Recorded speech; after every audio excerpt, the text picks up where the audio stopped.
wanna change the world. I just want the perfect girl. I don't wanna hang around, I'd rather be found. It gets better, I wonder, my pleasure together. Everyone's waiting, anticipating.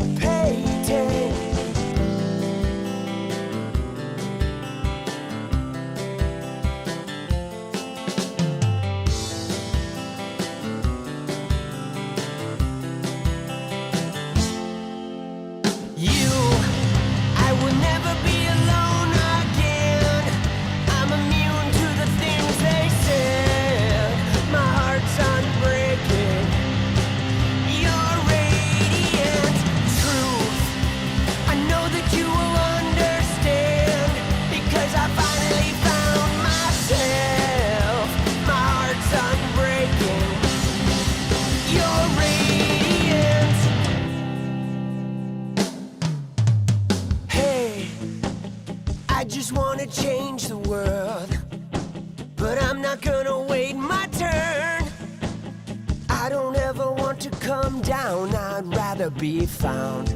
It gets better, I wonder, my pleasure together. Everyone's waiting, anticipating.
It's about you. I will never be alone again. I'm immune to the things they said. My heart's unbreaking. Your radiant truth. I know that you will understand, because I finally found myself. My heart's unbreaking. Your radiant. You're radiant.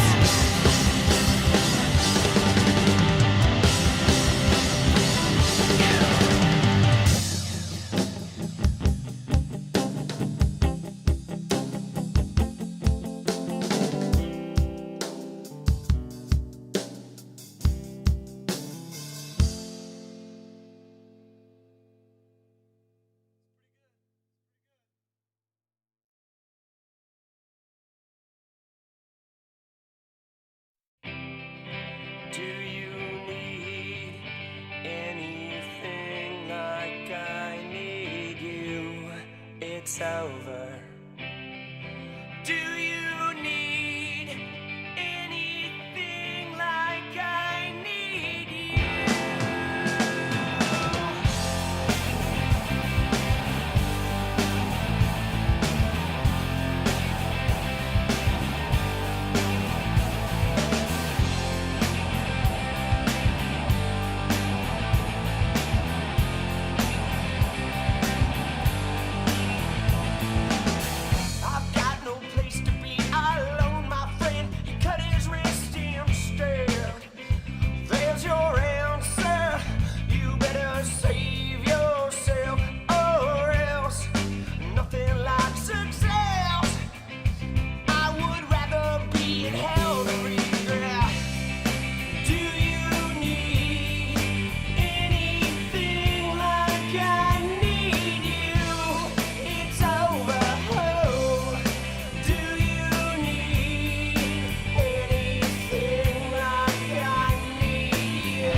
people. Do you need anything like I need you to solve a hole? Do you need anything like I need you?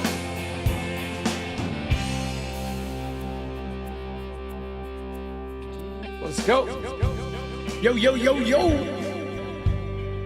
Dude, Tuesday night in America. Dude, Tuesday night.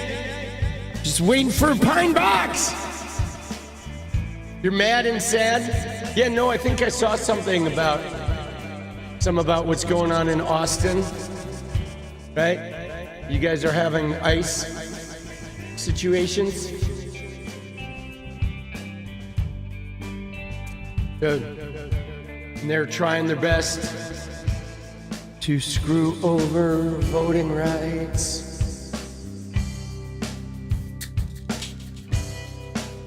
Boy, we're gonna have to turn up like never before.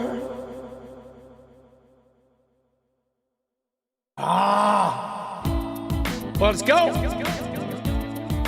For the next 2 minutes, you are allowed to just feel happy. And then we're gonna get serious. Paint away day and night, 6 hearts, hope I'm okay. You're alright, goodbye then if you dare. It's pulling everywhere. I'm afraid to let them. Nothing is what I say. I feel far away. Nothing is what I think. I will drown in pain. Yeah, yeah, yeah, yeah, yeah. After you. Let's go! Come on, baby! Nothing is what I say. I feel far away. Nothing is what I think. I will drown in pink. Yeah, yeah, yeah, yeah, yeah.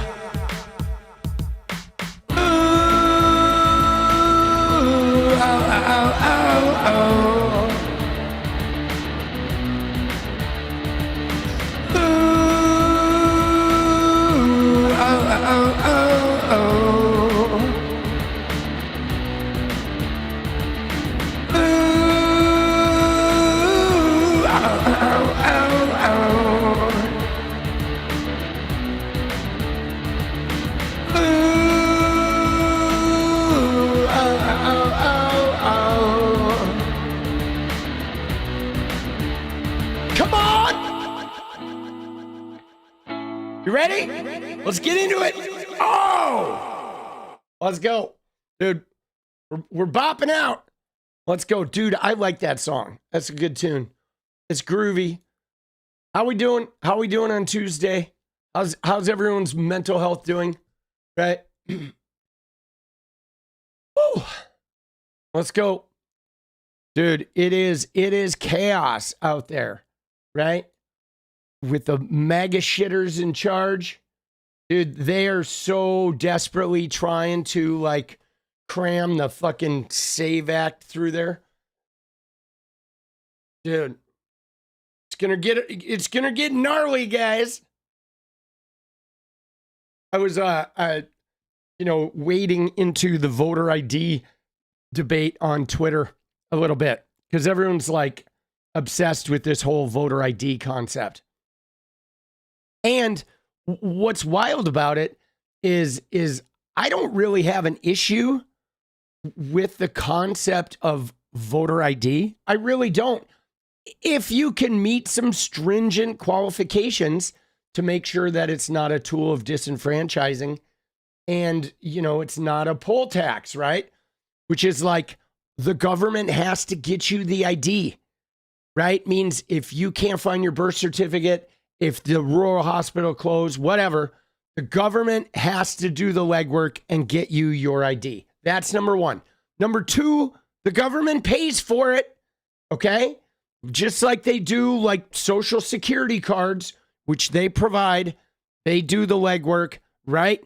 And number three, it never expires. And then the big one, number four, is that the law doesn't take effect until they've gotten everyone an ID. And I mean, dude, that's just so sensible. Okay, you get every registered voter a paid for and non-expiring ID. And at that point, there's a voter ID law. And then every time someone turns 18, they get that government-sponsored ID and they're automatically registered to vote. Boom, bap. You know, problem solved. You know what I'm saying? Dude, right? It is, you know what I'm saying? Dude, somebody said, MAGA, we're saying that Haitians. So just so you know, I don't really like we're gonna keep the tards portion out. I'm just gonna remove that. The same way that I don't like them using the lib version of that, we're not gonna use a MAGA version of that either here.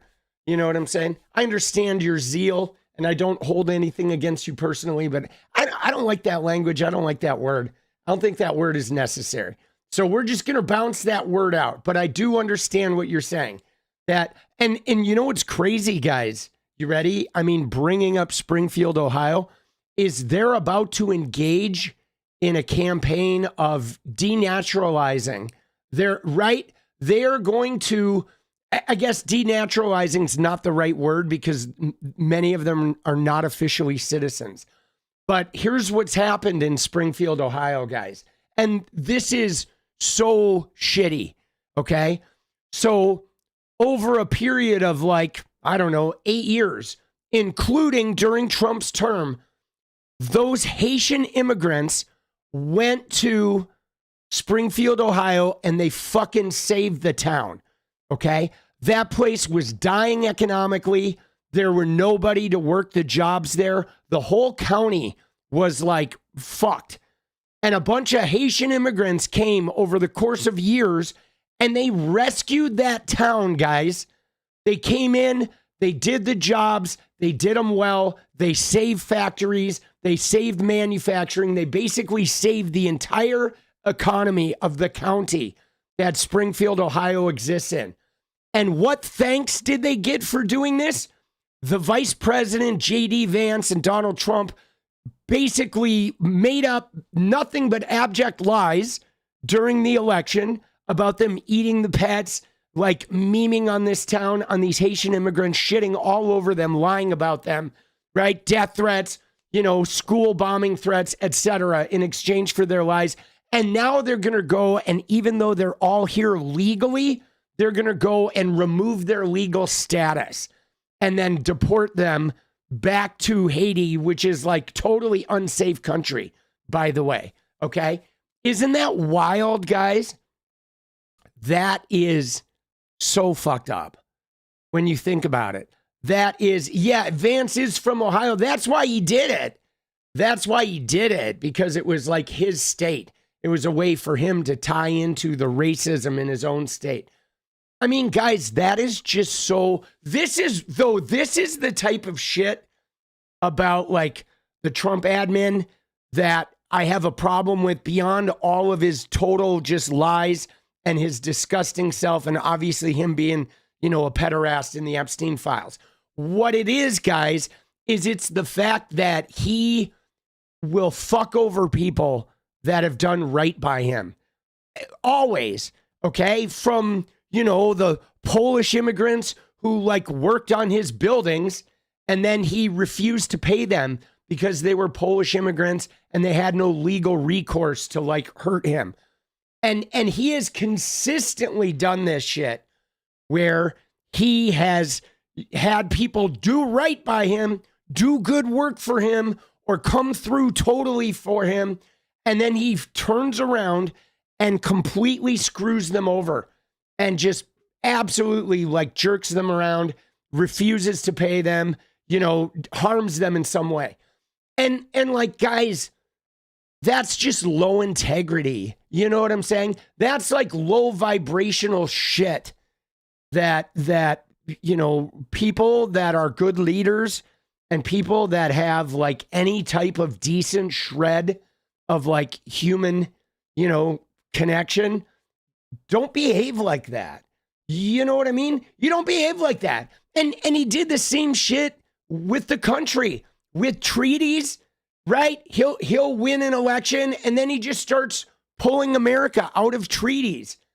You don't do that. When America, joins up in a treaty, you don't just bounce out at the whims of like one person. That's not a good look for the country. It's not good business for your whole country. It just makes it seem like, wow, you're not trustworthy at all. I mean, that's part of the, the responsibility of being a president is to agree to the social contract of like the presidential system you're entering, Yeah, there's no decency. Dude, he is like just the bottom of the barrel, man. Bottom of the barrel, dude. Dude. And he shits his pants. Right? I mean, on top of it all, he shits his pants publicly in an offensive way and has to, they have to remove the press from the room because the homie can't make it through a press conference without shitting his pants. Dude. Oh. Woo! Let's go.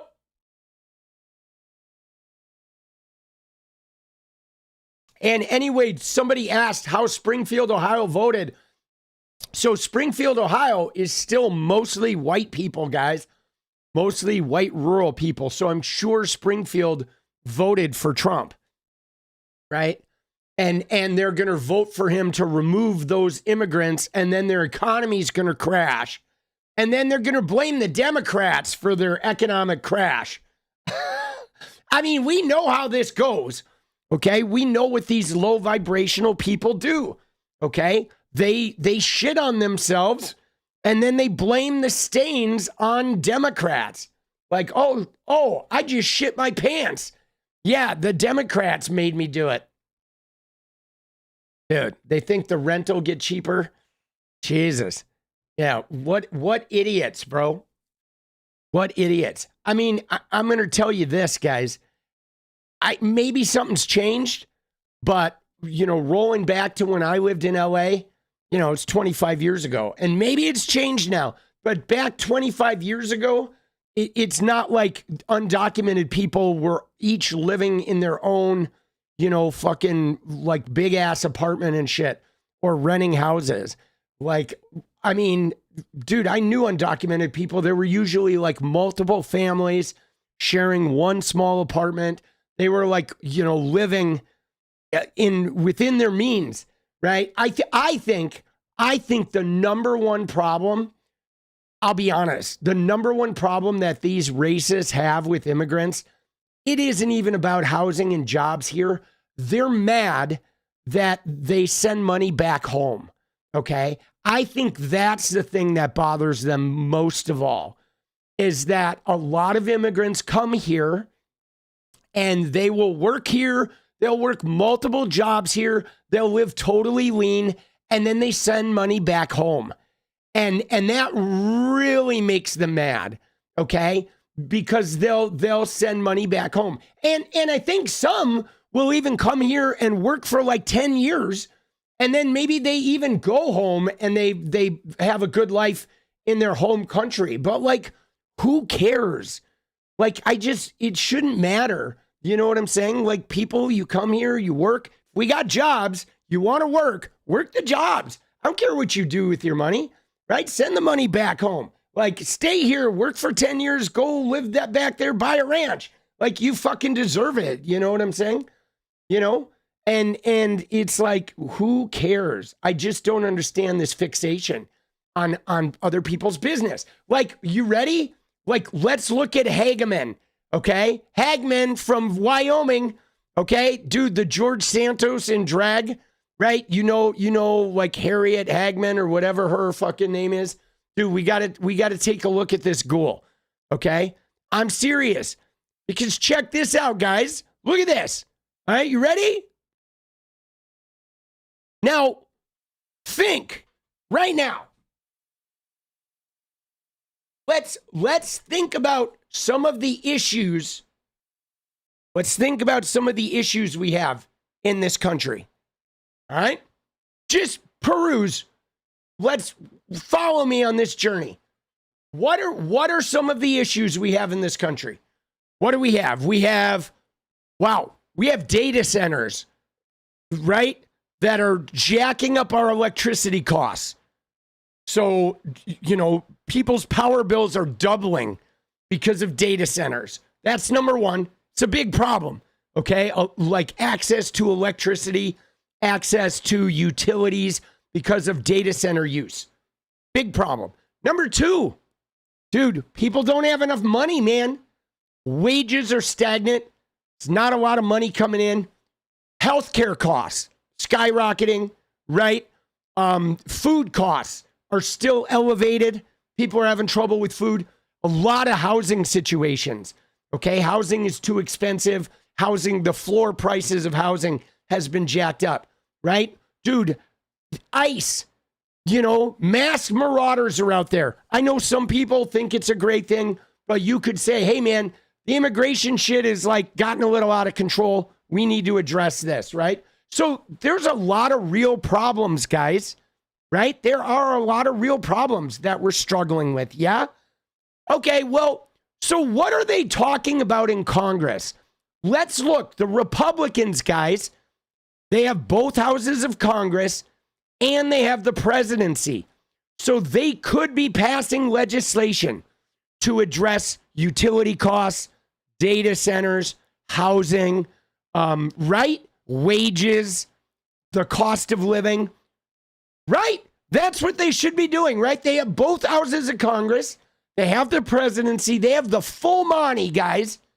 Full Monty at their disposal. Okay, so let's look what they're really discussing in Congress. You ready? You want to come with me? We're going to go down to Congress. We're going to look at what the fine representative from Wyoming has her big issue today. Okay, in Congress. You ready? Let's check it out. Okay, let's see what we got. Here we go. Cisgender is a made-up word. That means nothing. Do not call me cisgender. I am a woman. This gentleman sitting next to me, he is a man. That's who he is. That is what our title is. That is what we have been described throughout history. This bill does nothing to prohibit men from competing in men's sports. I will repeat, this bill does nothing to prohibit men from competing in men's sports. It does prohibit men from competing in women's sports.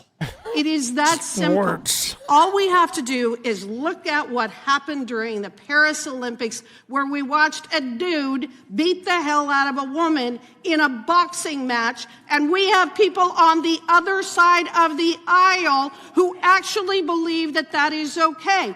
That man is not a woman. He has been tested repeatedly. That is a man, and he will not be allowed to compete against women in the future because he is a man. We do not want men beating up women. All right, so first off, I'm pretty sure the boxer was a woman, okay? I don't know what she's talking about with, the fucking whatever, the multiple tests she's going off, right? I think there's some lawsuits actually happening right now over some of those claims. So that's number one, the misinformation. Number two is I'm not sure that this ghoul that we're looking at is a woman. I mean, look at this, dude. I don't know what the fuck this is, bro. I mean, I'm not sure. The jury is out on what this creature is. Stepford creature sitting here is. All right. But number three, and pardon me, pardon my French on number 3, but who gives a fuck about this? Like, what are they even talking about? Why is this even being discussed? First off, the only women that are getting beaten right now by men are like Republican wives, for starters. Okay, MAGA wives are the only women that are getting beaten up by men in America right now. That's number 1. Number 2, who gives a shit about this, right? The word cisgender was coined in 1994. Okay, that's 32 years ago that word was coined. Okay, it was added to dictionaries about 20 years later. Like most words that get coined, they show up, they get used, and then eventually they get added to the dictionary, right? But she wants to argue about the validity or the meaning of a 32-year-old word, while meanwhile, half of America can't afford to pay their electricity bill because these trillionaires that are getting tax cuts are getting data centers that are using up all our goddamn utilities. And Mrs. Doubtfire. Dude, that's true, huh? Dude, so like this couldn't be more useless. There's a saying that she might relate to even in Wyoming. This is like tits on a boar. Okay? Seriously, that's what they're doing. They're literally putting tits on a bull is what they're doing, dude. It's like, it's not necessary. You know what I'm saying? Like, dude, that's what they're arguing, though, guys. They have both houses of Congress. And instead of doing something to help our country, to help our standard of living, to help our ability to survive and be productive in this capitalist system, and they literally want to screech about transgender people and or genitalia. Dude, right? That's where we're at, guys. This is what happens when you give Republicans a majority in Congress. They argue about gender for 12 hours a day, right? Isn't that wild, dude? I mean, how do they live with themselves? How are their constituents satisfied with this? Are the people of Wyoming really concerned about the 10 transgender athletes in the NCAA? Really? Are her constituents, is that all they think about? Because I got to tell you, you have some serious fucking privilege if your primary concern is 10 athletes in the NCAA. Like, you have some massive motherfucking privilege. But I mean, dude, if my fucking representative was arguing about some horse shit every day, I would be upset with them, guys. Yeah, 𝗙𝗎𝗄𝗽𝗓 is not a man, guys. That's more disinformation that they're spreading. Dude, wait, was Matthew Shepard in Wyoming? I thought that was in Montana. Dude, was that Wyoming?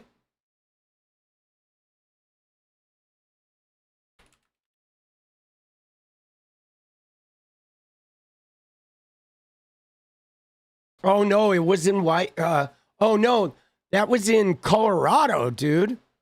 Right? Oh, no. No, it was Laramie. Oh, it was Wyoming. Right? He was transported to Colorado with his injuries. It was fucking Wyoming. Shit, dude. Have I been to Wyoming? I have. So I mean, here's what's crazy though, is like I've not spent a lot of time to Wyoming, okay? Or a lot of time in Wyoming. I drove through it a couple times. I never played a show there. My massage therapist is from Wyoming, but she is from Jackson Hole, which is like not like Wyoming. It's like different than the rest of the state, you know. But Wyoming is pretty fucking, you know. I mean, it's podunk, redneck, you know. It's pretty red as far as the mentality goes. Oh, it's very beautiful. I mean, I find it just too big, right? There's too much space, right? But, right.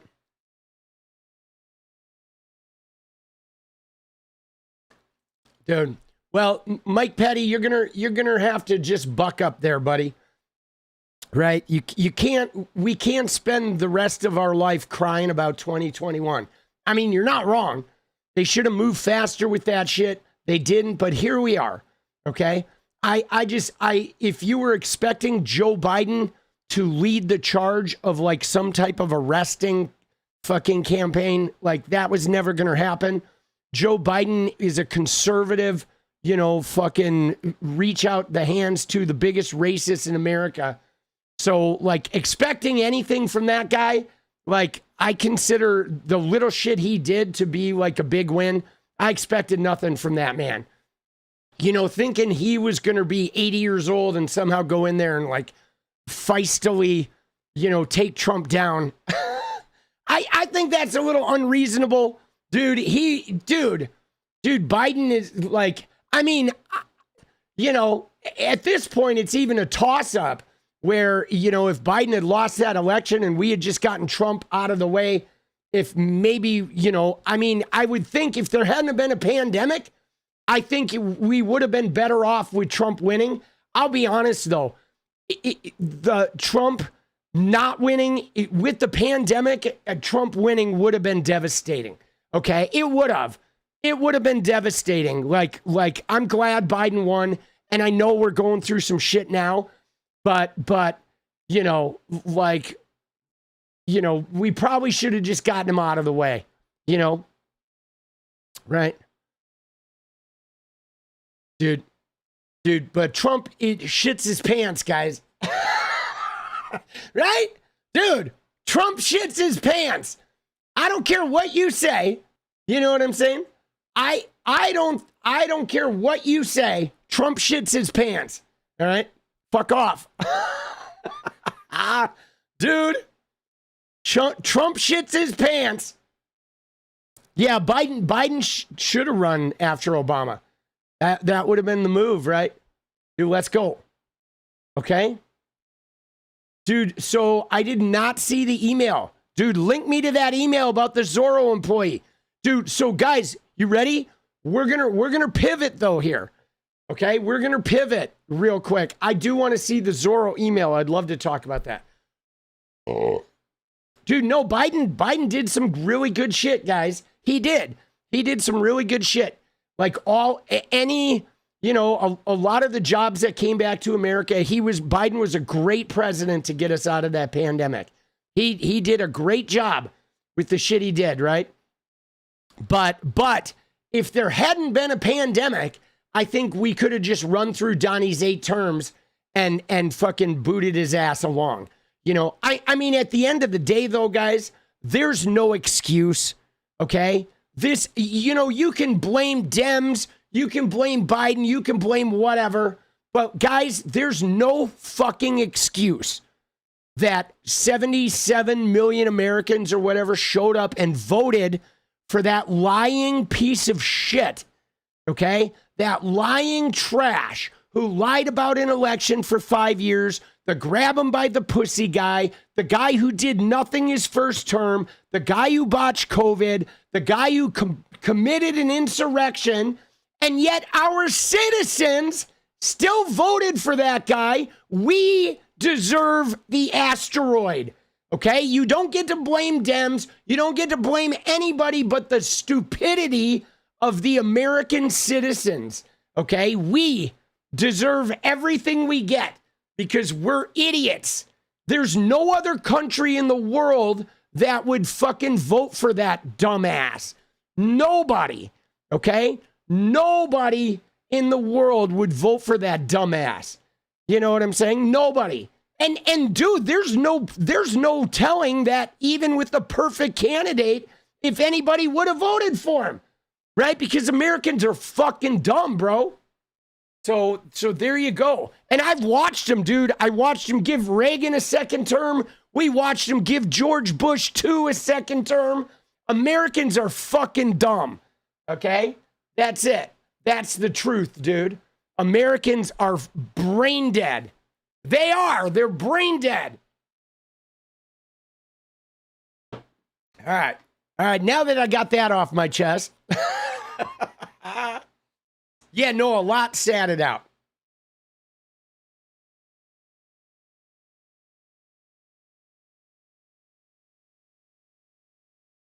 Let's go.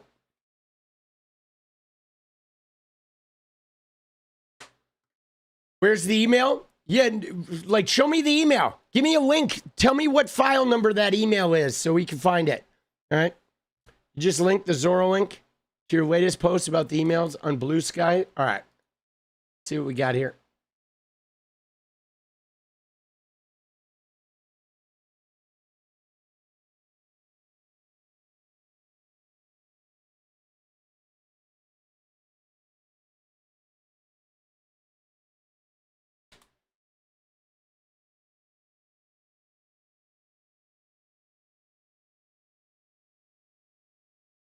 All right. So here, hold on though, guys. I may hold on a sec because some of this shit I can't really show on the screen or it's going to hold on. Let me do something here real quick. All right. And we'll get to this in a minute, but I'm going to prep this. We are going to pivot from Hagman, but the YouTube censors are pretty crazy.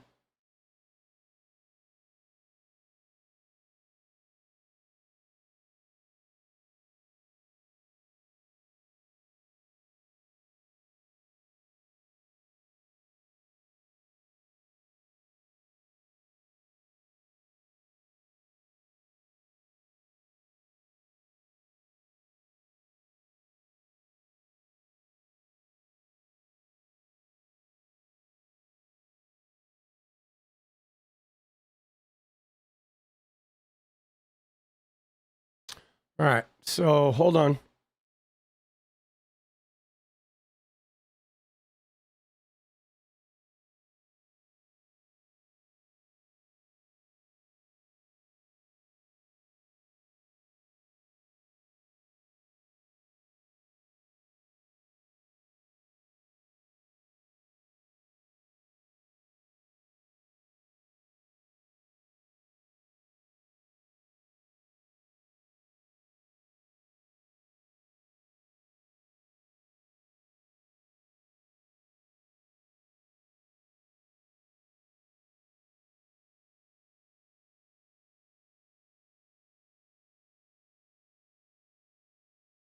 All right, all right, all right. Let me get this saved.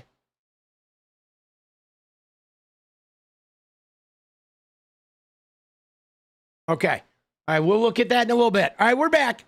We're back. We're back. Thank you for that email. We'll check it out. Okay, so guys, so we're gonna pivot, okay, from Harriet Hagman here. For Harriet Hagman and her little obsession with gender, we're going to pivot to Nancy Mace, okay? Because there was a very damning article about Nancy Mace, all right? You know what I'm saying? Let's go. And just so you know, Gregory, so Trump is like, he's done a lot of executive orders, but they're not really passing any legislation, okay? Trump can't pass any legislation. And there's very few pieces of actual legislation that are coming out. Trump is doing a lot of executive orders, but most of those don't really have any meaning. They are just ways that the government then tries to use them to bully people. But like as far as actual laws that are getting passed, there's hardly anything getting passed. Okay. So, and yeah, executive orders, they don't have a reach. All they really do is they create a climate where then Trump can try to bully people. But so he's doing shit, but they're really not getting as much done as you know, let me just tell you this, guys. If Trump and his cronies were capable if those guys were actually talented and good at what they do, we would already be a complete and total dictatorship right now. We would. If those guys were not completely inept, like, we would already be done. You know, we should be done.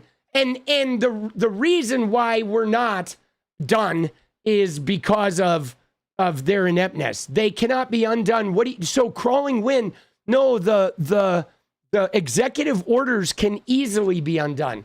Okay? Like, literally a new president could go in and with the swipe of one pen, they could cancel every executive order that Donald Trump has done. He could cancel them all with the stroke of one pen. They're totally meaningless, those executive orders. The only thing they actually have jurisdiction over is the executive branch of the government, which means like this. You ready? It means like if Trump does an executive order that says, you know, there is no, like, you know, like transgender women have to use the men's room, that executive order means only in federal buildings. You know what I'm saying? That's what that means, right? And you know, it means in federal buildings. That's it. That's the only place those executive orders actually apply, is inside the executive branch, federal government. We are already a dictatorship. I don't think we are. Guys. You know what I'm saying? And here's why we're not in a dictatorship, because we still have a legal system, guys. And so I know you want to ratchet up that intensity and all that, but we have a legal system, and you're not in a dictatorship until there's no legal system, guys. Okay? And that's when the dictatorship really happens, because that's when, right now, dude, Trump is getting cucked in so many ways, and they're getting hacked in so many ways that, like, our legal system is still perfectly functioning. Now, granted, the Supreme Court is shitty and gnarly and would likely vote for Trump, but they can't take every case. And until the legal system falls, we're not in a dictatorship. Okay? You have a judicial system. I mean, if you look at dictatorships like what Bukele did in El Salvador, the first thing they do is they clean out all of the judicial system. They go in there and they remove everybody who is not like one of their cronies. And so that way there's no way to legally take them on, right? The courts. And our court system is still functioning very well.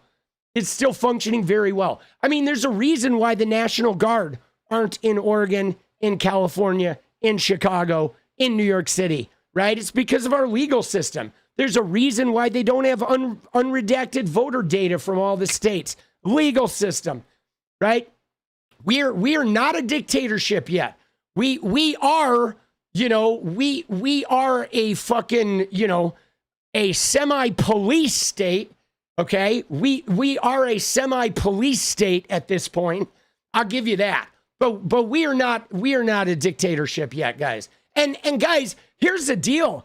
I encourage you to stop thinking we are, because that just kind of makes me think you don't realize how much fucking worse it can get. You know what I'm saying? Like don't be calling this a dictatorship until it's a dictatorship, because we got a lot of fighting to do. Because the problem is you reduce the intensity of that word, like, oh, we're already in a dictatorship. Then it's like you're kind of rubber stamping them to keep going, because that's when people start giving up. So I suggest you fucking fix your lexicon to be more about fighting and winning and less about acquiescing to power. Okay? And seriously, it's like, don't use those fucking words. And don't use that give-in kind of language, because that's going to get people into apathy. And we need people pumped and knowing that they can win. And so if you're going to be a fighter, stand up and be a fighter. Don't be a fucking clown that fucking walks around, oh, we're already a dictatorship. Trumpy's already too powerful. Dude, fuck that. You get ballsy. Be a fucking fighter, bro. You know what I'm saying? Dude, a lot of the checks and balances are still working. And if you say they're not, you're a liar. Okay? You are dooming and you're being negative and you're doing it for some purpose. But a lot of the checks and balances are still working. Okay? So I'm not listening to any of that shit. If you want a doomer, you go doomer somewhere else. But you got to ask yourself, why are you lying? Okay? Why are you lying? Okay? You're lying to serve some purpose, I guess. You're trying to foster more chaos and shit in America, right? Because you're worried about like what America fucking going through this shit is going to do to you. You know what I'm saying? But a lot of them are still working, guys. Okay? Many of them are still working. You know, it's definitely not a perfect system, and it would be helpful if some of the Congress would be fighting back. But dude, this ain't over, boss. We're gonna win this shit. You know what I'm saying? And we're gonna win it despite the fucking people that are crying about like, oh, it's already a dictatorship. It ain't a dictatorship. You'll know when it's a dictatorship because you fucking saying that shit there'll be a knock on your door and you'll be dragged out in the fucking middle of the night. You know what I'm saying? We need fighters, right? Let's go, baby. Dude, there's a lot of people fighting on your behalf. You know what I'm saying? Let's go. Dude, there is a lot of hope. Okay? We do, though, guys. We got to get serious about these midterms. All right? We do. We got to get serious about these midterms, guys. You know? Oh, it's okay. Alicia, I didn't even know that I was talking to you individually. You know what I'm saying? I'm not attacking you. I promise.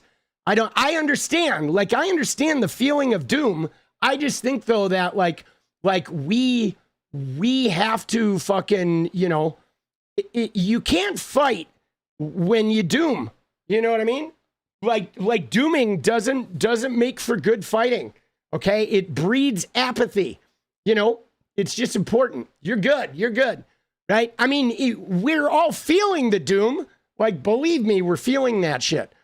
But guys, I've seen a lot of ways that the fucking our system is still working, like surprisingly, because guys, here's the deal: we're not getting a lot of help. You know what I'm saying? Like the Republicans are not helping at all.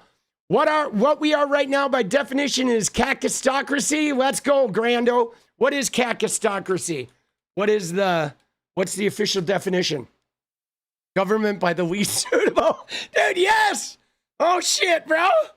Government by the least suitable or competent citizens. Yeah, dude. Government by morons. Absolutely. All right. But again, guys, my thing is this, is I think some people are going to doom. Some people are going to think it's all over, and that's okay. They're allowed to do that. We can't do anything to change them. But for the most part, guys, I encourage you to monitor your relationship to that type of thinking, okay? And make sure you have a system to be able to tune them out, okay? Because right now, guys, there are a lot of people that have been using the legal system, and they have been doing really well with it. And they have been preventing, right? They are slowing shit down. They are slowing his shit down so much. You know what I'm saying? They are slowing his shit down, and he is flailing. They're making a ton of mistakes. They're losing the public opinion shit. His approval rating is plummeting. And right now, what we do need to do, though, guys, is we have to focus on the 2026 elections. Because there's a lot of fuckery going on, guys. They're going to try this SAVE Act. Okay, the Democrats right now are strategizing how to filibuster this thing because they want to cram the SAVE Act through, which would disenfranchise a bunch of voters. They're still trying to get voter data, which they'll use to disenfranchise a bunch of voters. They're kicking people off voter rolls. Okay, they have 𝗙𝗪𝗹𝗹 cooking who knows what with those ballots they took out of Georgia, okay? So, like we're going to see a lot crazier shit, okay? Yeah, they are going to try to somehow wrangle control over these elections. And remember, yes, Josie Ann said something right here that I think is important. I think this is really important. Remember, we are the majority. Trump is unpopular. And like, guys, let's remember that, because not only this, but Trump didn't even win the majority of votes of the voters. He lost the majority. He had 49%, guys. So we were the majority even when he won. Okay, even if we were a little mad at each other. So like, we're definitely the majority now, because there's a lot of Hispanic voters that aren't going to grind with him, and there are a lot of women that aren't going to vote for him again, and I think there's a lot of Gen Z that aren't going to vote for him again too, because you may have noticed all the fucking, like, dude, did you see the Andrew Schultz clip? Like, dude, I called them out because I think these guys are bullshit artists. But this clip, it's telling, guys. Okay, this clip right here is telling. All right, here we go. You ready? All right, here we go. Now, again, I am not defending Andrew Schultz here, because I think this guy, Andrew Schultz, and all his podcast bros are assholes, because we told them, and they should have known this. They spent a year trying to make it seem like Trump was harmless. But watch him. This was a breaking point for me in the way that the administration responded to it. Like, I didn't think what's happening right now with ICE could happen in America. I genuinely did not think that was possible. I thought our institution, I thought the Constitution would hold up. Dude, brain dead. When I see it and then immediately defend it, I start to go, we gotta be very loud about this. Like, it all of a sudden becomes not like liberal catastrophic thinking. It starts to become very reasonable, nuanced criticism of the administration. Dude, you know what's so funny about this, though? Is like, it makes me livid because, again, refer back to me saying Americans are idiots, okay? This is a classic point of how Americans are idiots, because these guys chose, to whatever reason, like, he goes on and Charlemagne says, oh yeah, I'm like, man, he's really lying to us. It's like, no shit, bro. Where were you during his first term? You know what I'm saying? Like, dude, like, idiots, okay? We're idiots. They have just made the most far left critiques of the Trump administration. Their reaction to this has just justified all of them. Yeah, no shit. In one moment, all of their responses, from Trump to 𝗙cie𝗶𝗹𝗀, they have justified every single and I know people will probably look at this and be like, they've done a million other things to justify them. Sure, and that's fair. But this specific situation, I think, is a breaking point, and it has justified all those criticisms. I think people's antennas are way up, and people's antennas up that were not up initially. This is like seeing the Epstein files. Because it's like, wouldn't it be nice if we got those? It's like, damn, y'all really been lying to us. Like, damn. Dude, right there. What Charlemagne says, oh, it's like the Epstein files. Oh, dude, y'all really been lying to us. It's like, no shit, they've been lying to us, dumbasses, right? You know what I'm saying? But this is what I'm talking about, is like, we're fucking stupid. And now they're like, oh, shit. Oh, they're killing people. I didn't think that was going to happen. Dude, you know, and they're realizing they're losing followers. I bet that's a bit of it too. But I think Gen Z, I don't think Gen Z is going to fall for this shit again, bro. You know, but it is willful ignorance. But guys, you know, here's the thing though, guys. This is what I'm talking about, why America is the problem, okay? Because white America, you know, I know Charlemagne is not in white America, but he is in wealthy black America, which is a, you know, it ain't white America, but it's not regular person America, okay? Wealthy people are automatically exempt from some of the shit. But most of America is like this Andrew Schultz guy.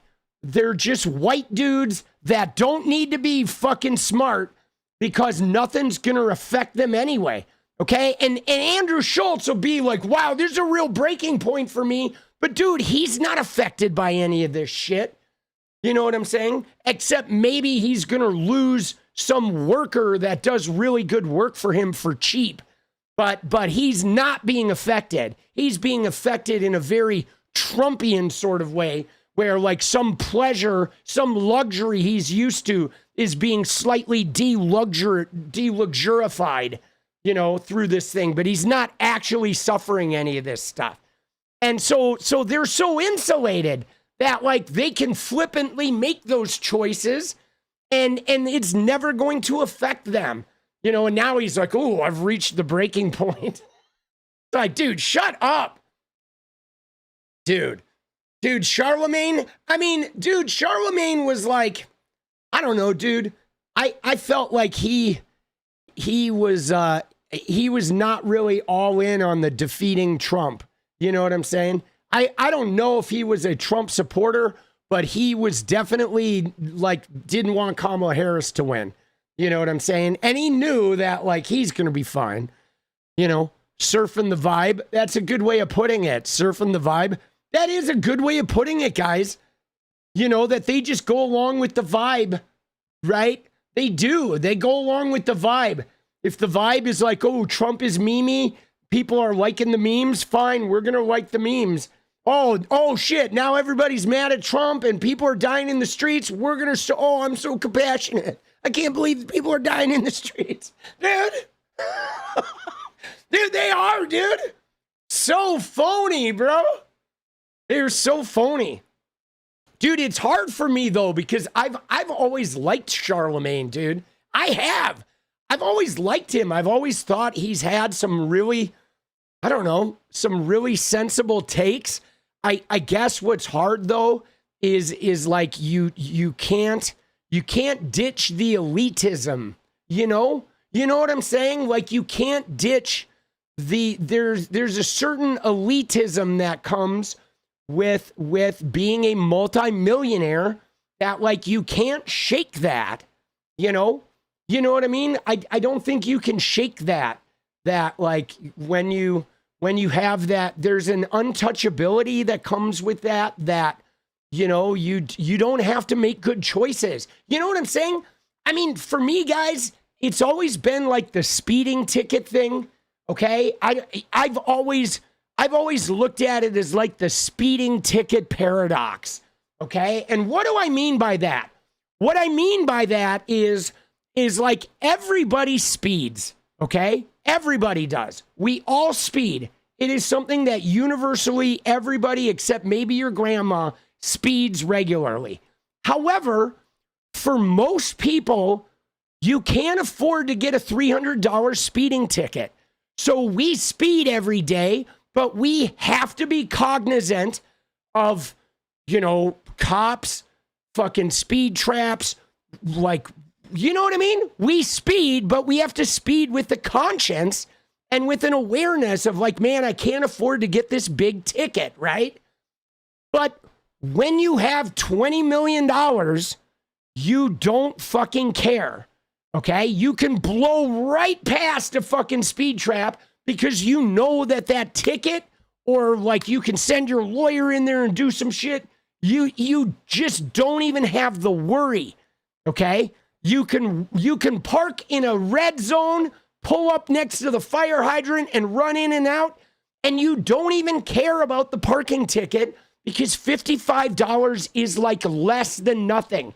You could burn that parking ticket on the fucking street, and it's like you don't even have to think about who you elbow. You know what I'm saying? And so that's what happens, guys, with people that are multimillionaires that are so detached from the potential pitfalls of day-to-day reality. They wear a type of blinders where they just don't ever consider the ramifications of their behavior because 99 times out of 100, there's never a noticeable consequence from their behavior, right? You know what I mean? There's no consequence whatsoever about their behavior. And that leads to really bad decision making, I think. And I think that's a part of it. I think there's, it's kind of the same thing we see with our elected officials when you see Trump talk about groceries. Like those guys, the reason why they don't care about grocery prices is because they haven't walked into a fucking grocery store, dude, in 20 years. They don't even, I bet they haven't even looked at the price of groceries since they were 20 fucking years old. You know what I mean? So they have no concept of what grocery prices even are, man. They just don't even consider that shit. You know what I mean? They have no concept whatsoever, right? They do not buy groceries. They've never gone out to a fucking grocery store. They don't fucking buy that shit. Dude, you had to stop speeding. Dude, I still speed, boss. I fucking drive fast, bro. I do. Dude, the insurance was like, we'll cut your insurance in half if you put this little monitor in your car. And I told him, I was like, fuck that, bro. I drive fast, bro. I have a sports car and I drive fast. I'm going to say no thank you. I'm going to say a big no thank you to your little fucking whatever, your little like safe driving machine. I'll pay the extra insurance. Dude, my car, driving fast and like peeling around corners and shit, that's part of how I enjoy life. I'm not giving that up. I don't care how much they charge me for insurance, boss. I don't fucking care, boss. I will pay it all, dude. Let's go. Yeah, dude. I don't know. This is hard, man. But yeah. But anyway, to get back to the point with this, though, is like there's downstream effects from this, guys, that even, I know a whole bunch of people, whatever, they couldn't bring themselves to vote for the black woman, and they were mad at Joe Biden and the Democrats because of Gaza. And they were realistically mad because Joe Biden shouldn't have been running again. And he was a fucking dumbass and he put us in a really shitty situation. So there were a lot of people mad about a lot of stuff. And I think all of it was legitimate. Okay. Except not the people who wouldn't vote for the black woman. That's not legitimate. That's just American racism. But I'm saying the people that were mad about Gaza and people who were mad about Biden and people who were fucking upset that like the Democrats had they felt like they had taken them for granted. Everybody had reasons to be like bummed out, right? And maybe people really were like so blinded by their privilege that they had no idea that Trump was going to be this bad. But like, dude, I knew Trump was going to be bad, dude. I just knew it. I mean, you could tell he is so vindictive. Like this guy, but here we are, all right? We can't cry about it, but you know what we can do, guys? Here's what we can do. We can kick the shit out of these motherfuckers in 9 months, okay? In 9 months, guys, to the day practically. When are elections this year? Ready? What is it? So, November 3rd. Look at that. To the day, baby. 9 months. We have 9 more months. Okay? And then we are going to fucking kick the shit out of these guys. Okay? 9 months of their fuckery, their bullshit. You know what I'm saying? 9 months. I'm sorry. Oh yeah, good. Thank you, Jenny. I was gonna get rid of that guy. Sorry, shitters. We're not tolerating any Kamala Harris slander here. Okay, I've been a Kamala Harris appreciator for a long time. She's smart as fuck. She's definitely smarter than any of you dumbasses talking shit about her in chat. We know that. We know that you don't have a law degree. And we know that you've never fucking taken on a Fortune 500 company in court and won. So you can sit the fuck down and realize we're not taking any Kamala Harris slander from a bunch of mediocre white dudes. All right? I mean, no thank you. Smell ya! Let's go. Here's what we do to the fucking Kamala slander. Suck it, nerds. Let's go. Nope. Yeah, get bent. Dude, let's go. Well said. I got you, boss. Dude, get bent. All right? That's all I have to say, dude. Dude, and you know what's funny, too? Is the people who, like, talk shit about Kamala and say she's not smart, it's always mediocre white dudes. Always.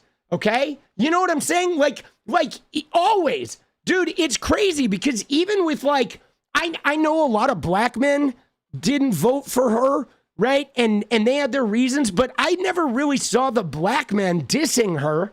They just didn't want to vote for her. You know what I'm saying? Because, I don't know, they didn't want to vote for a woman or whatever. I don't know what the reasoning was, but they weren't talking shit about her intelligence. They knew that she was, like, not dumb. You know what I'm saying? It's always the mediocre white dudes that fucking say that shit. Always. It is almost like you can find, how do you spot a mediocre white dude? They're the guys that look at a powerful black woman lawyer and say, oh, she's not smart. That's how you know. It's like, that is the indicator of a mediocre white dude, because they'll look at a black lawyer woman and say, yeah, she's dumb. And it's like, okay, yeah, sure, boss. Where's your law degree? Oh, what did you go? You went to a trade school and barely got a hammer certificate? Like, fuck off, bro. Right? When I want my toilet fixed, I'll fucking call you. When I want to do something that takes brains, I'm going to call the black woman. Right? Dude, the guy's got a degree in hammering his own nuts, bro. Dude, give me a break. Dude, seriously.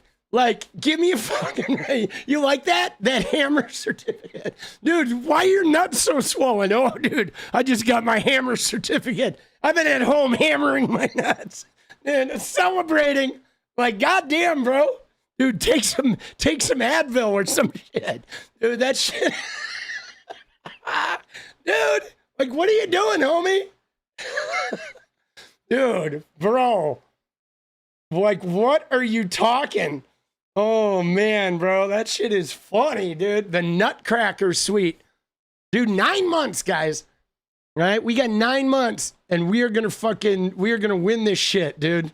We are, dude. Dude. You think I'm joking? I'm not. Bro, I work construction, too. Dude, I did. I worked in masonry. That was some shit work, boss. It was. Dude, dance party? Let's do it. Dude, I think I missed a dono here. Dude, we got Kamala Harris. She was telling us, yes, Trinae. She was. Dude, Kamala was right about everything, guys.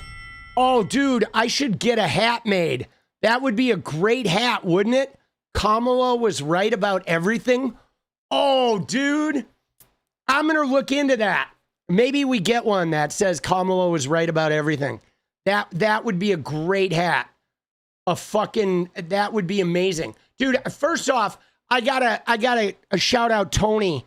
Okay, so Tony said he sharded on his voter ID. Is it still valid? Thank you, Tony. I'm gonna go ahead and say yes, it is. Just try to clean that shit up. And then he said, here's some money Soros gave me for protesting, dude. Thank you, Tony. I'm glad to see that Soros donos. Guys, by the way, if you got some of that protesting money, if you got your protesting checks, you do see my fucking Cash App up there, right? Or feel free to go ahead and Cash App me some of that protest money.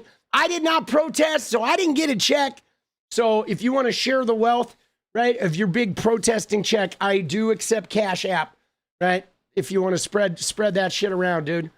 Your dad was a cement mason, worked on Dodger Stadium in the Forum. Let's go. Yeah, no, you know, it's crazy though, Mike, is those jobs like used to be really good. And now they still are, like some of those masonry jobs are, or those construction jobs. But they're, the thing that's really bummer about it is it's like they have a ceiling, okay? And so you have to become a contractor if you want to get rid of the ceiling.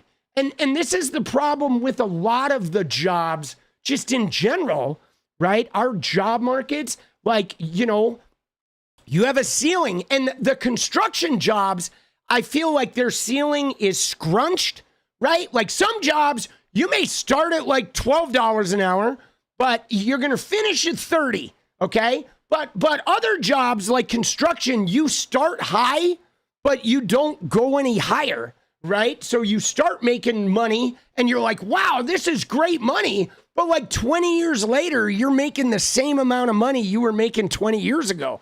And that's what I feel like is the trap of the construction job, is the wage never goes up, right? You know what I mean? I mean, even when you get in the unions, there will be increases, but they're pretty modest increases for the most of the workers. But a regular construction job, you might, oh, this is really good money when you're 19. And then, but by the time you're 40, you're making the same amount of money and your body is wrecked, right?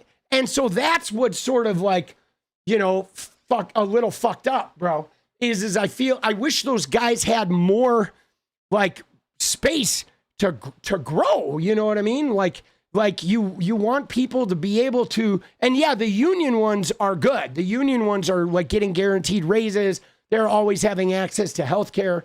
But, oh yeah, dance party, you know? All right, let's go.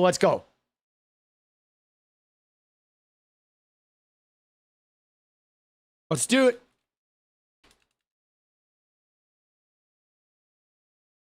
Let's go, baby. Let's hit it.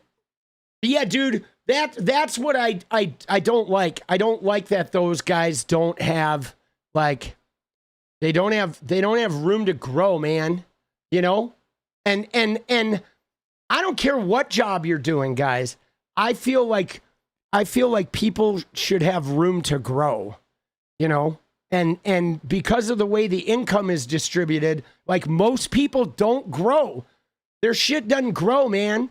You know, dude, stop stupidity. Let's go. Hope everything is good. Yeah, no, I'm good. I'm good. Ella, LFG, let's go. I'm good. I'm surprisingly good, dude. I am. I'll tell you this, guys. You ready? My mental is fucking dialed. Okay, crawling wind, let's go. I'm not like great off financially. I'm not like, you know, the channel is growing good, but sometimes I'm like, oh, it's growing a little slow. And sometimes I feel like I'm overworked and shit. And sometimes I have dude, Pinky, let's go. Sometimes I have a really bad taste in my mouth from the world in general and the Trumpian, like, shit your pants politics that I have to deal with every day. But my mental feels like it is just dialed, okay? I really do. I feel, I'm going to say this, for better or for worse, I have never been in a better mental condition to take on the fight that we are currently taking. Like, for whatever it, like, you know, the universe has provided me with peak mental condition to be taking this fight. And I'm really thankful for that. You know what I'm saying? I'm really fucking thankful for that. Let's fucking go. Let's go. Thank you, Jessica. Right? Because I am ready, dude. I am ready. And I think some of it too is like I dealt with a lot of my father issues. Like my dad died in this past year. Okay. And it's not a sad thing. Okay. Because we had a very disengaged relationship from a long time ago. He like walked away from me and didn't want to have anything to do with me. And like, but I like have a picture of him over here and I like have come around to all the good shit I got from him and letting go his dysfunction and choosing to not be wounded by the fact that he wouldn't develop a relationship with me, you know? And so it's like weird because he was very much an authoritarian and very much a fucking prick, right? But I like survived him, guys. I survived him and was able to like let him leave the earth without like any weird loose ends. And I stopped seeking his approval. And like, so like I went through everything that I am just ready for this journey with this fucking Trump guy. Like I'm not fazed by him at all, you know? And so, like, I'm ready, dude. There's this Joan of Arc quote. You know, the Joan of Arc sounds like your dad. Yeah, I'm sorry, Daniel. Sorry you went through that. But there's the Joan of Arc quote that is very meaningful. I've always had it on vision boards and shit. And she said, I am not afraid. I was born to do this. And like, dude, that quote is like, I just like live that quote that I am born to do, like, I was born to take on authoritarianism like the shit that Trump is doling out. I've been doing it my whole life. I am unfazed by it. Like the threats and the like, I'm going to overwhelm you if you don't do what I say. That shit just does not faze me. You know what I'm saying? It is like unfazed. Like, all right, bring it on, dude.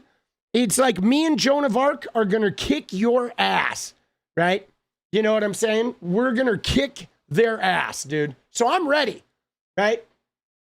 You almost lost your dad from heart attack and lost him again. Oh, that's rough. Yeah, I mean, if you guys, those of you who have a good relationship with your dad, I think that's great. I don't, and I'm okay with it. I do have a good relationship with my son, though. And so you know, I'm good. I'm good. I think for me, it was like stopping trying to win over the man was a big part of it.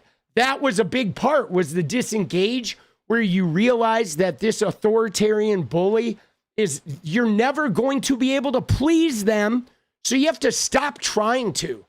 And you just fucking take care of your shit and fucking bully them back. My mom died in 2021.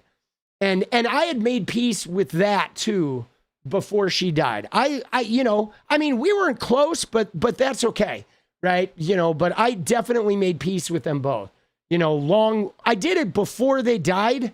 I sort of like processed what those relationships actually were and looked at them through a realistic lens instead of like, cause you know what I mean? Like it really comes down to, like, a lot of what it comes down to, is it a political thing? No, I didn't really have a lot of political, you know, my parents weren't staunchly political. They were mostly uneducated voters. I did argue with them during Reagan when I was like 12. And I was like, dude, this guy's going to fuck up. You're never going to be able to buy a house if you vote for this guy. And they didn't listen to me. And then they were never able to buy a house.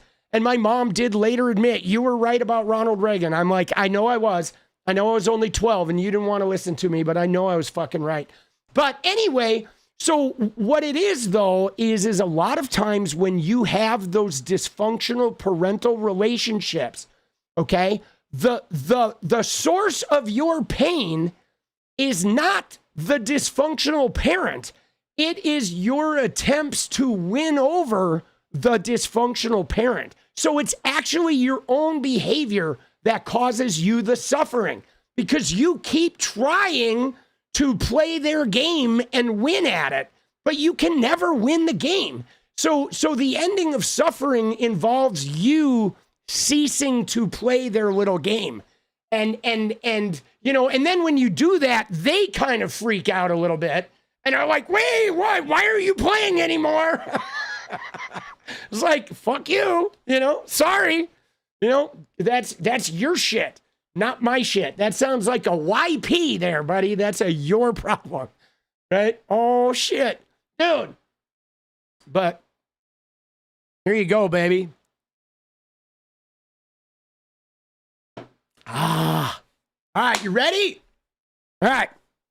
So now we're going to pivot from Hagman, okay? We're going to pivot from our beloved, like whatever she is, Harriet Hagman here, who wants to sit and talk about gender.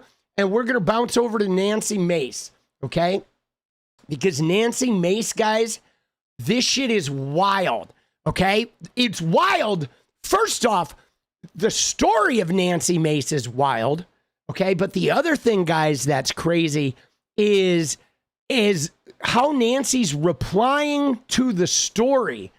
Like, bro, we're literally watching a government official, like, just unravel It is as though somebody went up and pulled the thread on the sweater and walked away, right? If you want to destroy my sweater, whoa, whoa, whoa, pull this thread and walk away. Dude, that's what we're watching, dude. We are watching a living Weezer song play out right in front of us. Her response, guys, is batshit. Okay, just batshit. Let's look at the article first, okay? Because the article came out and it was, what was the original one? Oh, yeah, it's this one, the New York Magazine. All right, hold on one sec. Let me fucking take care of this real quick. Give me one sec here.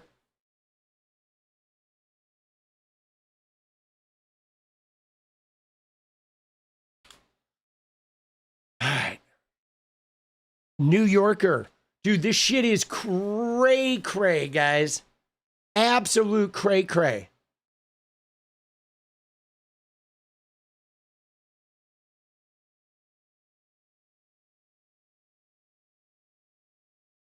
Oh, wait.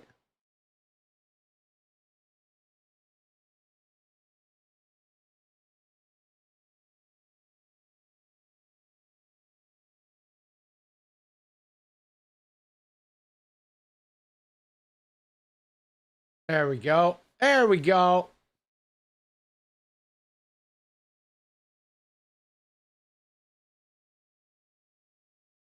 All right. So there's our article. All right. There we go. Dude, we have Nancy Mace is not okay, guys. Oh, shit, dude. This shit is wild, dude. Dude, this is crazy. But I think what's crazier than this article is her response. Okay? Her response today, because I was wondering, like Jenny and I were talking about this earlier. I think it was earlier today, or it may have been yesterday, but I was running her through a little bit of this article about Nancy Mace and how I was kind of like surprised at how badly Nancy Mace has crashed. But, and in particular, I was talking about what she did with her husband. Because, guys, one of the things, they're going to go into it a little bit in the article, but I'm going to prep you for this.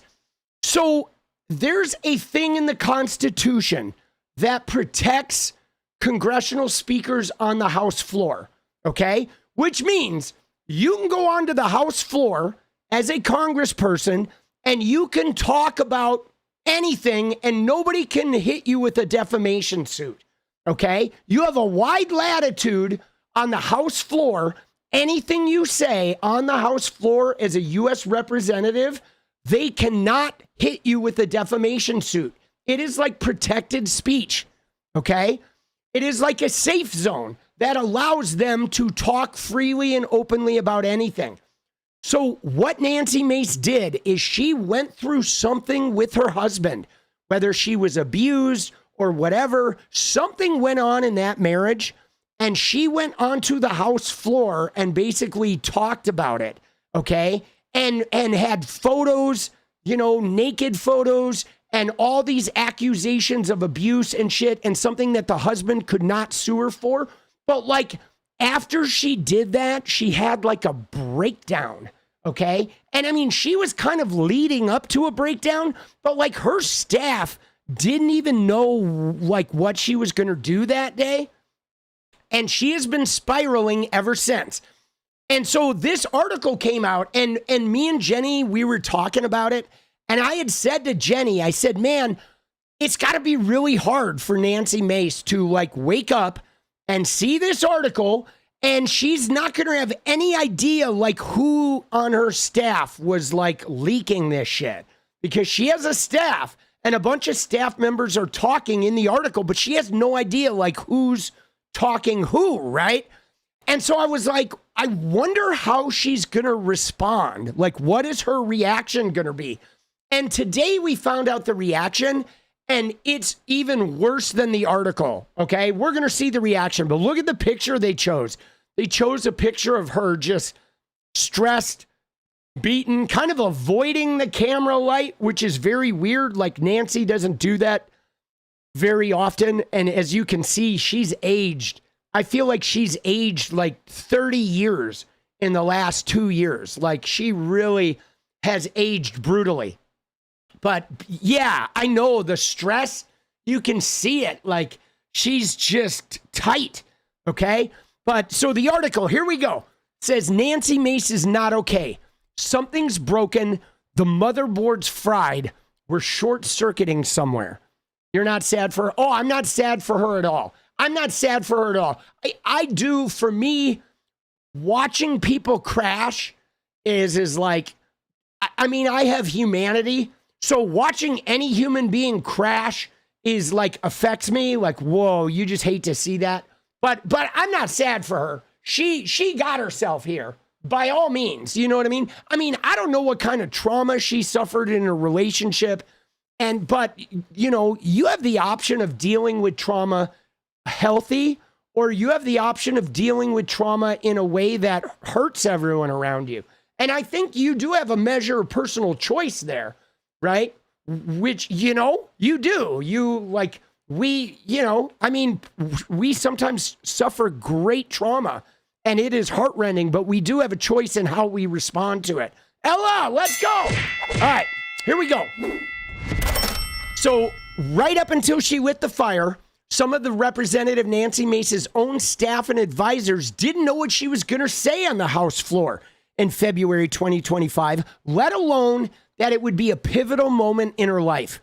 That speech now appears to be a before and after moment, separating Mace's once promising, if often bizarrely colorful career from the seemingly irredeemable mess it has become. Okay? Flanked by a metal safe and an in-home security camera with Representatives Lauren Boebert and Anna Paulina Luna behind her, Mace wore a white dress and 3 necklaces, one with her congressional member pin, another with a thick cross. She also had crosses on her earrings, but her engagement ring was nowhere to be seen. Mace proceeded to accuse her ex-fiancé, Patrick Bryant, of secretly filming her, physically assaulting her, and engaging in a conspiracy to drug, grape, and film other women. Okay, so she opened up Pandora's box on him. She declared she was going scorched earth on Bryant and 3 of his associates. So Mace declared, "Let the bridges I burn this evening light our way forward." It is not customary for lawmakers to make such personal accusations on the floor, even if Mace, a grape survivor, had made countering sexual abuse and trafficking an integral part of her political identity.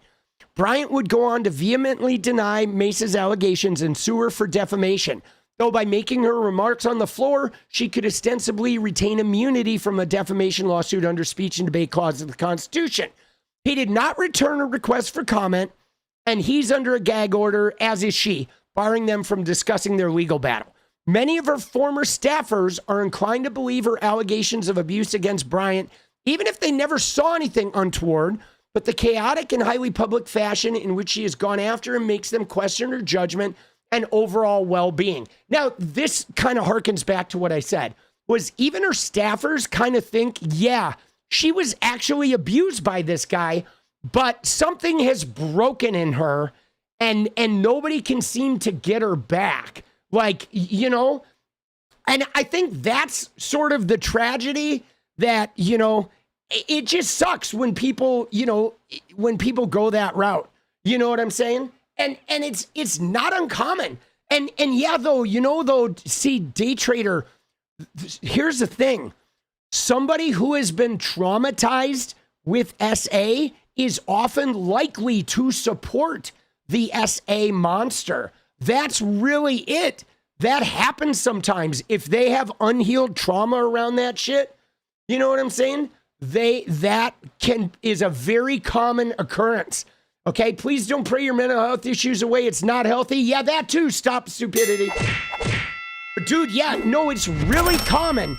If women are abused and they don't get trauma for it, for them to then support abusers is like so common.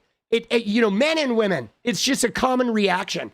You know, I mean, guys, you ready for this? So when I was abused, okay? As a kid, I used to protect my abusers, okay? I once jumped on my dad's back and tried to like wrestle him to the ground and choke him out when he was hitting one of the half brothers who abused me.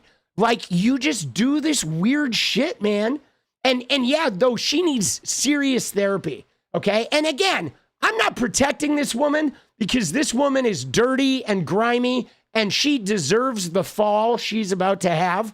But I do still feel a measure of human compassion for people that have gone through trauma and are not getting the right help. I do, you know, because I've been through trauma and I know what it's like when you're flailing and you're fucked up and you are just burning shit to the ground because you can't get a toehold on reality. And like, so, you know, but like, dude, she has the money and resources and everybody around her is telling her to get help. Like, dude, no excuse. We're going to watch her fry. But I still feel for people in that position, you know. I'm just, you know, I mean, I have humanity, man. All right, you ready? So they say that they're inclined to believe her allegations of abuse, but the way she went after him publicly makes them question her judgment and her overall well-being. She's not okay, said a former staffer. There's nothing here I can point to and say, oh, this is normal. Looking at the floor speech and what went on there, it's very clear that that was the breaking point to me, the former staffer added, because you've now gone from standing up for people, whether rightfully, wrongfully, performative or not. You were on a mission, and now all of a sudden it's all about you. The whole frame shifted, and she centered herself in it all. That's when it became apparent to me that this is broken. And that's a really interesting thing. Like, her crusade became about her, right? That's very Trumpian, isn't it? That's like what Trump does. She is a bully, but that's kind of what those bullies do, right? They eventually, their crusade becomes about them, right? A second former staffer told me they had concluded that she's deteriorated and it sucks. Okay, Mace has continued to shed much of her staff, torched her relationship with President Trump, and torpedoed her bid to become governor of her home state of South Carolina. Her erratic behavior burst into view in October when she had a meltdown while going through security at the Charleston airport during the government shutdown. Irate at her police escort for not meeting her at security, Mace started loudly cursing, making derogatory comments to us about the department. She repeatedly stated we were fucking incompetent, and this is no way to treat a fucking U.S. representative, according to a police report they obtained. Airport Gate has since become a major news saga in South Carolina, hurting her standing in the Republican gubernatorial primary. And dude, that never helps. Okay? If you're running for governor in a southern state, you screaming at police and telling them that their shit is never going to work out well for you, dude. Like, what are you thinking, bro? That is like, dude, they are obsessively like pro-police, you know? I mean, slave patrols, hello. Dude, it's like in their DNA to love police. That's the cardinal sin in southern states, is saying a bad word about police. It literally is, dude. They're mental about that shit. So, in the polling since October, Mace's support has been cut nearly in half, and she slipped from nearly tied for the lead down to third or fourth place. Isn't that crazy, guys?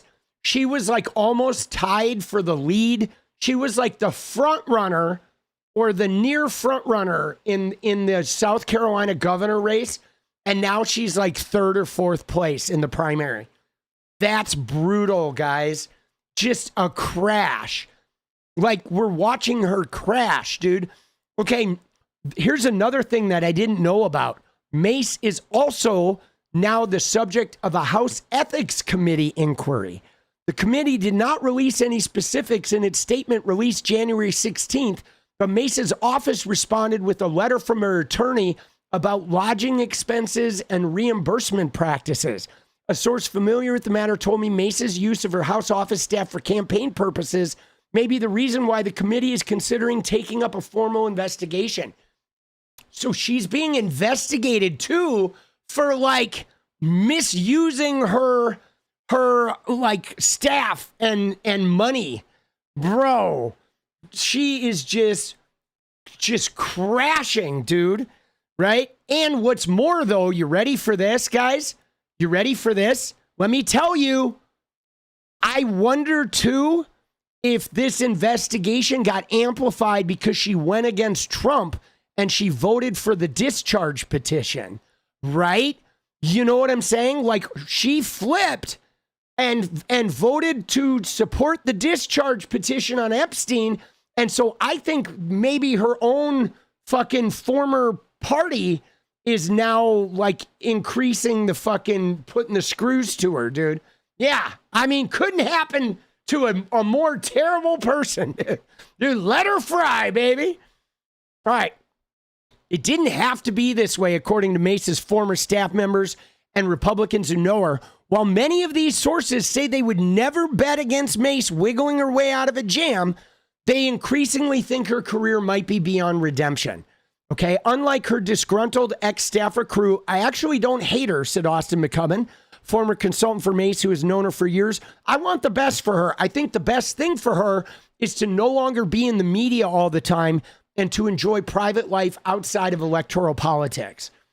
Mace first arrived in Washington just before January 6, 2021. In those early days, she sought to position herself as a Republican willing to break with the MAGA wing of the party. She was also in a hurry to distinguish herself. She told her staffers she wanted to go down the House floor and get punched in the face by rioters to get more media attention. So she's always been a little crazy, okay? In a staff handbook, she outlined quotas for getting on cable news and local TV at least 1 to 3 times per day for national outlets and 6 times per week across her home state of South Carolina's media markets, so she could build her brand as National Nancy.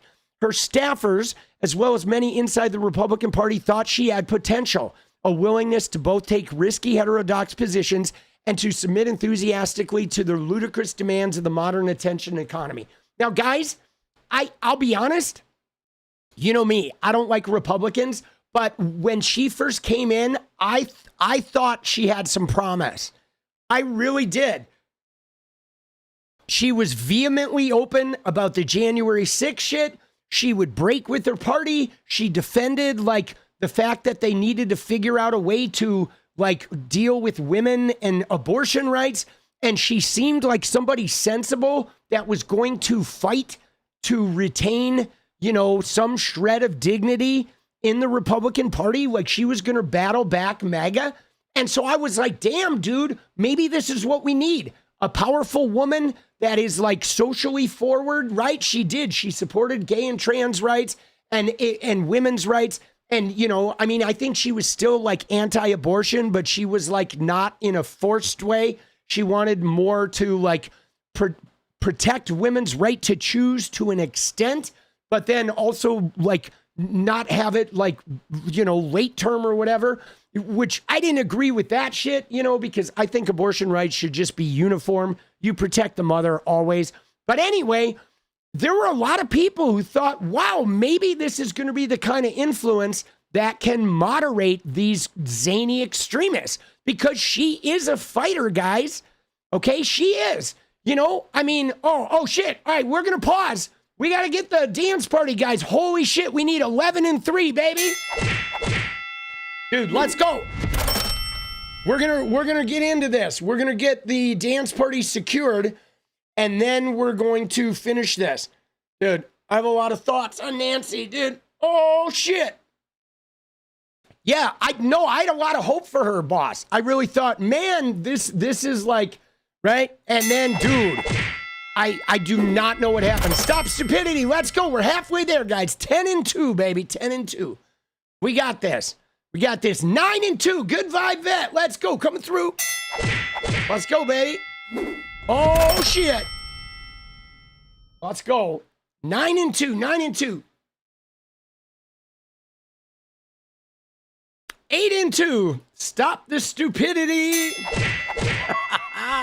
Dude, what a great name. That is like, that needs to be our mantra right? Dude, Allie, positive vibes from Colorado. Yes. Dude, we love Coloradicals. Dude, Engrain, let's go. Let's go, baby. Appreciate you, boss. Dude, let's go. Dude, Jessica Tate, let's go. Dude, Stop Stupidity, let's go. Dude, Paula. Oh, the dancing. We love it. We love to see the dance vibes. Let's fucking get it. All right. Dude, we're down 3-1, dude. Easy peasy. Dude, we make this shit happen so easy. 2-1. There it is. Last one coming, incoming. Dude, we got a let's go from Ella. Dude, we got to stop the stupidity. We got a crawling wind, and we are there. We made it. Dude, let's fucking go. And Marisol, I'm here for you guys. Let's go. Thank you, crawling wind. Thank you, Marisol. Dude, let's go. Hey! Hey! Dude, sue me. Dance party. Let's go, dude. And from Freddie, dude, shake that tail for Nancy. Dude, I will shake some tail for Nancy. Dude, I got that, Freddie. Let's go. Dude, and the pine box from Sus Tenants up in here. Dude, let's go, baby. Let's go. Let's go. Dude, wild card. Nancy Mace has a dead-eye stare of a Barbie. She does. Dude, she has a dead-eye stare of like a trauma Barbie, dude. That's what Nancy Mace has, dude. She's a trauma Barbie. Just brutal. Good job. Let's go. We got this. So anyway, what I was going to say is I was not alone in thinking that Nancy was going to redefine the new Republican Party like post-Trump. And then like something happened, boss. She definitely changed, dude. And I don't know, maybe it did have something to do with her relationship at home, but you know, she fucking crashed. Okay.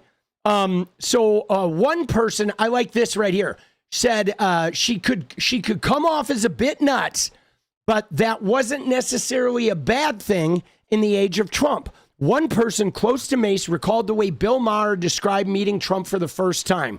In this person's experience, Mace was not a crazy person, but someone who played one on TV, okay?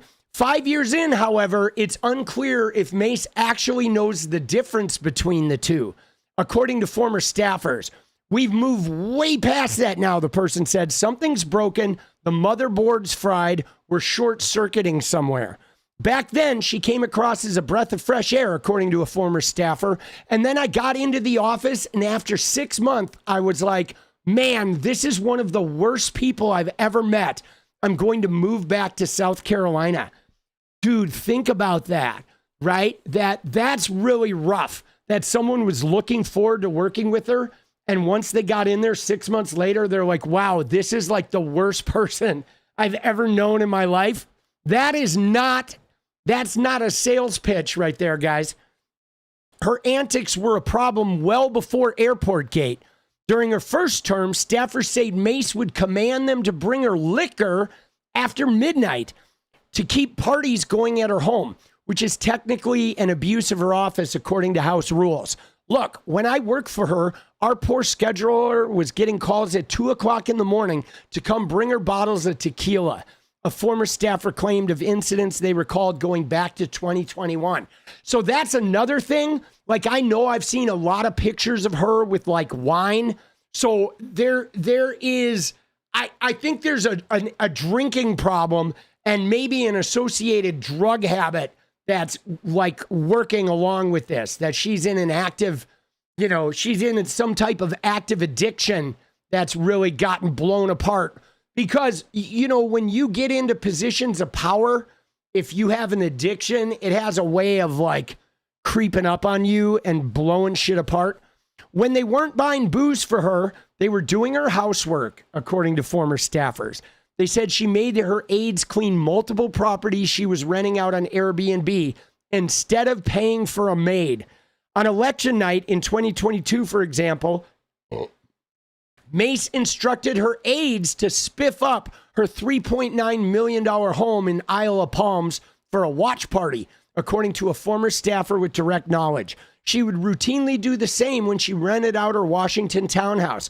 According to the same source and other Mace alumni I spoke to, including another former staffer assigned to do the cleaning. So instead of hiring a maid, dude, she's making her congressional staffers go clean houses and shit.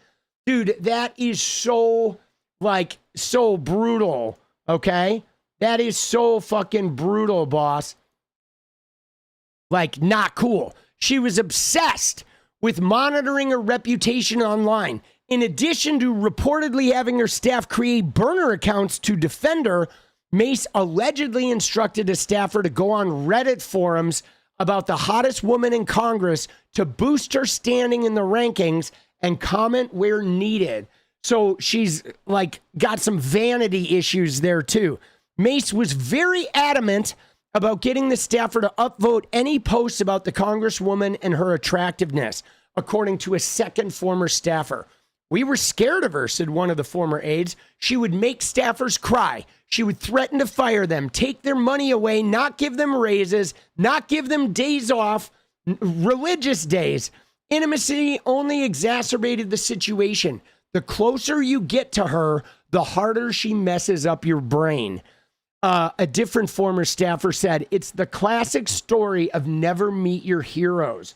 So yeah, dude, that is brutal, right? That is brutal. One of them recalled dealing with a befuddled Mace on a 2022 trip to Europe, where they say she wanted to fire an aide for telling reporters she was out of the country, claiming it endangered operational security and amounted to doxing her. This, despite having told a room full of supporters about the trip at a party in South Carolina beforehand.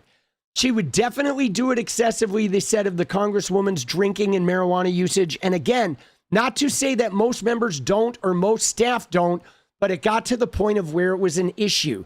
These allegations are so ridiculous, they don't even merit a response, said Cameron Morabito, Mace's director of operations, in response to questions. I hope she sues you for every dime you get paid to write this defamatory bullshit. These former staffers say their concern for Mace's well-being escalated after she split from Bryant, which seemed to further unmoor her. As Mace tells it, she had discovered that Bryant was using a dating app while they were still together. She said she was shocked by a trove of material she had extracted from his phone. One of the first videos I saw was of a woman. She was incapacitated and she was being raped, Mace said in her floor speech. I found some photos of what appeared to be a teenager undress in the kind of underwear a child would wear. To me, the facial expression of this young girl looked scared and nervous. Saw another video of another woman who was naked, clearly on a hidden camera, unaware she was being filmed. That woman, Mace went on to claim, was her.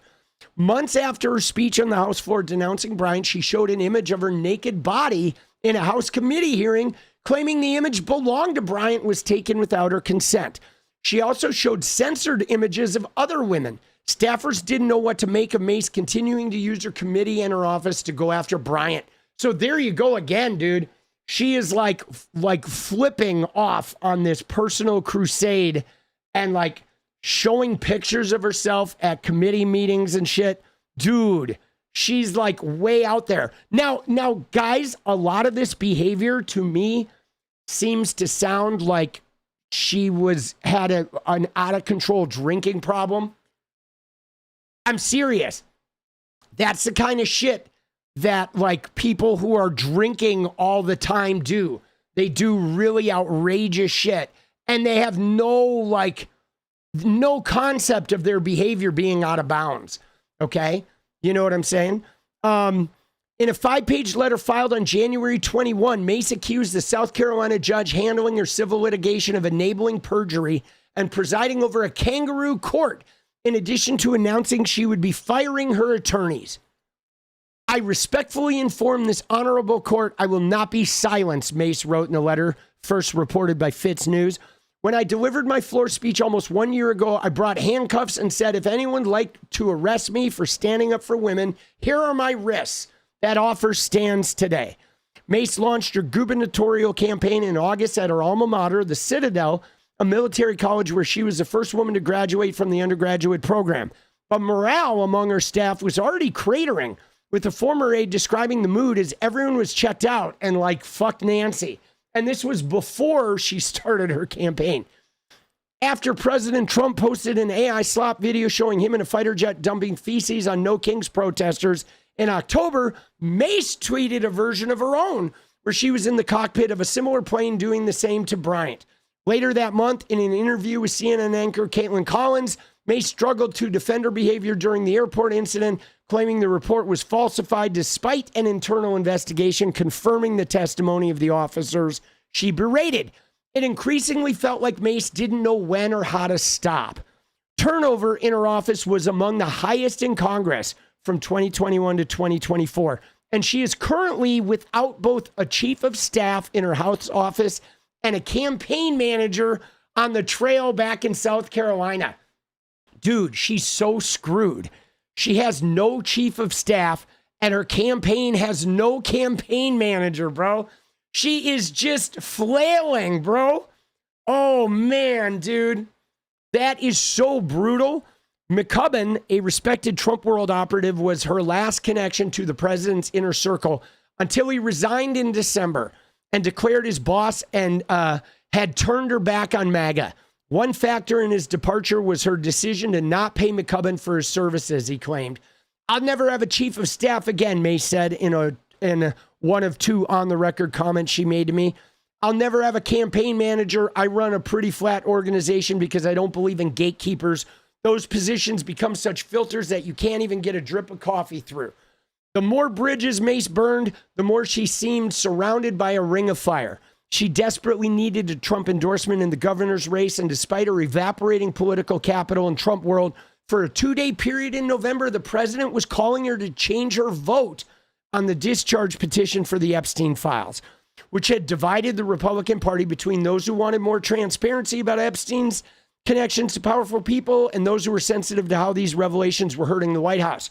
Trump advisors conveyed to her that she could still advocate for victims through her role on the House Oversight Committee, and there were enough Republican votes for the discharge petition to pass anyway. But it didn't matter. Instead of using her leverage, Mace was sticking to her position. When I attended a House subcommittee hearing in mid-December on combating human trafficking, Mace showed flashes of the promising politician she once was.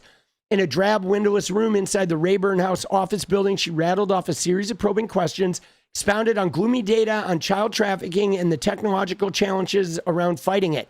This is the Nancy Mace that impressed former allies in Trump world who initially wanted to work for her, as well as staffers who saw her as a post-Trump maverick. This is the Nancy Mace who prevailed over what South Carolina GOP operatives literally referred to as the old boys club, arriving in Congress after just one term in the South Carolina legislature. I feel like I'm at the bottom of the mountain clawing my way to the top, Mace told me. Some days I'm still that 16-year-old in Goose Creek, an outsider just trying to make it. And in many ways, that fuels me. People with money and power, they get away with everything the rest of us never could. I know what it means to fight for justice when no one hands it to you. Now, she'll be lucky if she doesn't embarrass herself in the Republican gubernatorial primary. Most sources I spoke to believe Mace may not even be the top performer in her own low-country district when the primary comes around on June 9th. The chances of a Trump endorsement, they say, has fallen to zero. A source close to Mace told me she realizes she probably lost the president's endorsement because of the Epstein vote. Dude, brutal. Okay? So now, guys, looking at this, we've all seen the crash. Okay? We have. I mean, this crash is news to none of us. Okay? We have watched her, like, traverse the balcony of 𝗏𝗪𝗧𝗎 and just jump right off. But I'm telling you right now, I feel like the staffers saying that she made them deliver alcohol, I think she developed a drinking and maybe a drug habit too along the way. I honestly do. I think some of this behavior just reeks of like late stage alcoholism and drug addiction, where you just can't stop yourself. You keep engaging in behavior that everyone is like telling you to stop, and you just keep going forward. And then the more fires you start, the more you start to like burn them. Like, you know what I mean? Like, it just really seems like she is burning her own house down, like, and just can't stop and just fanning the flames. Now, here's where it gets crazy though. Okay, you ready for this? This is what's nuts, because this article is bad enough, okay? There's the possible alcoholism. She's under an ethics committee investigation. She's abusing staffers, breaking house rules, having them deliver alcohol. She's, we saw what she did with the transgender shit. Just flipping out. You know what I mean? Like bathrooms, going all over the world and taking pictures by bathrooms and shit and just being completely like brain fried. But like, guys, what's crazy about this is her fucking reaction, dude. So you know what her reaction was to this? Her reaction to this article is to compound it with another lie, guys. Okay? With another lie. She went all in on this, guys, by compounding it. Look at her response. Okay? Her response to this is she claims she has hemochromatosis. Okay? Dude. So her staffers come out, multiple staffers, about her delivering alcohol. And she comes out and says, you know what? I have a genetic disorder. She says, this is fake news. I have a genetic disorder called hemochromatosis that it causes excess iron buildup that requires her to avoid alcohol entirely.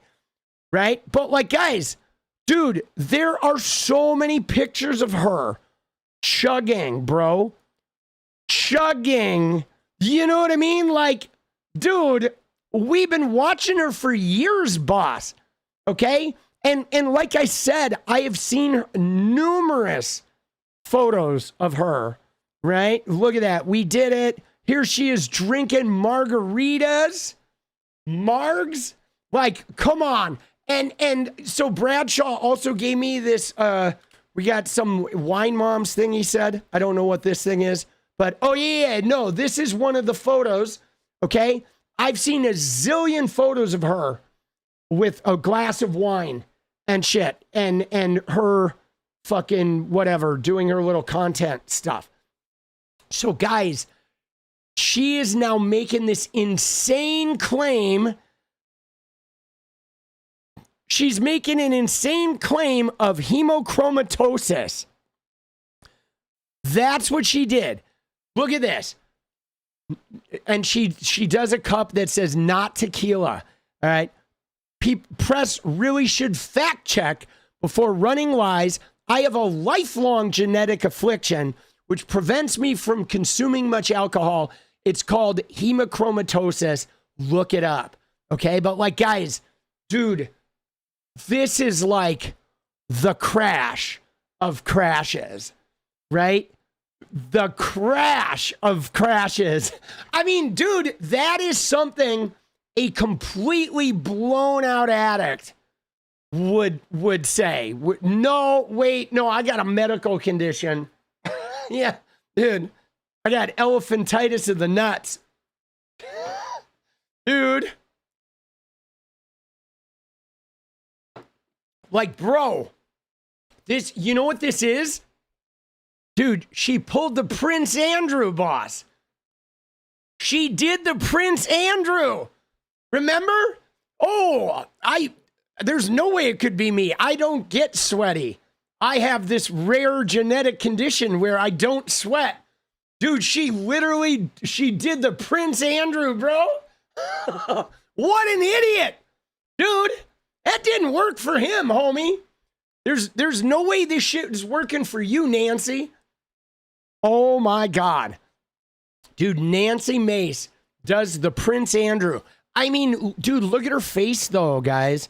I mean, when you cover up and just look at her eyes, I don't know if you guys ever do that, but the way to really get a look at somebody is to just look at their eyes. But like, bro, she's not okay, boss. You know what I'm saying? Like, she is not okay, right? She does. She needs like a hardcore intervention, bro. You know what I mean? I mean, I'm telling you right now, I'm calling this, guys. Okay? She's out of Congress because she's running for governor, okay? So she is going to be out of Congress, okay? She's going to lose the governor race, which means come November, she's going to be out of politics entirely. I mean, before then, it'll be like this summer, she's going to come out and she's going to crash. And so I think she's going to get in a drunk driving wreck or something like that, dude. That's what I totally picture her. If she crashes and spirals and doesn't get help, she is going to like flip a car off a road or something, and she's going to have an accident like strung out, like drunk. You know what I'm saying? She's a man? No, she's not a man. Dude, I don't think Nancy's a man. I think she's going to have a fucking, I think something really bad might happen to this woman because she seems like she is really, really rock bottoming. And guys, I want her to get help, man. You know what I'm saying? I do. I want her to get help. Dude, I thought she had a bright future in politics. I really did. And you know, I think there definitely something went on with her husband. I don't know what it was, but something went on with her husband. You know? And I mean, I certainly don't feel sorry for her, but like as a fellow addict, I want to see addicts like succeed, you know? But man, dude, that is crazy, right? Dude, look at that. It's National Drink Wine Day. And she's like, but like, this is the picture Bradshaw pulled. Look at that though, dude. She is like, invite her to a meeting? No, dude, I'm not getting anywhere near this woman. Are you kidding me? Bro, dude, there's a saying, boss. Like, you know, don't get too close to them when they go off. You know what I'm saying? Dude, if I go to an AA meeting and I see somebody like where Nancy's at that is like clinging to a fucking rope, dude, I avoid that shit like the plague, bro. You know what I'm saying? And now here's Nancy Mace's former comms director, guys. Okay, this was Natalie Johnson, worked for Nancy Mace. She was Nancy Mace's communications director. She says, Nancy Mace claiming she doesn't drink alcohol might be the funniest, most brazen lie she's told to date. The woman drank so much she'd have interns or junior staff run to congressional liquor during the workday so she could imbibe during telephone town halls. And like, guys, that's the thing that I'm talking about, right? Like she sounds like she's drinking to survive the day, right? Drinking to get through the day. And dude, I know what that is like though, guys. So I used to work in a restaurant. Okay. I worked in a restaurant and the bartender like had the espresso machine. So at night, the bartender was serving drinks and they served alcohol after 1 p.m. But in the morning, there was no alcohol, but they had a bartender on duty because he did the espresso for the coffee drinks, right?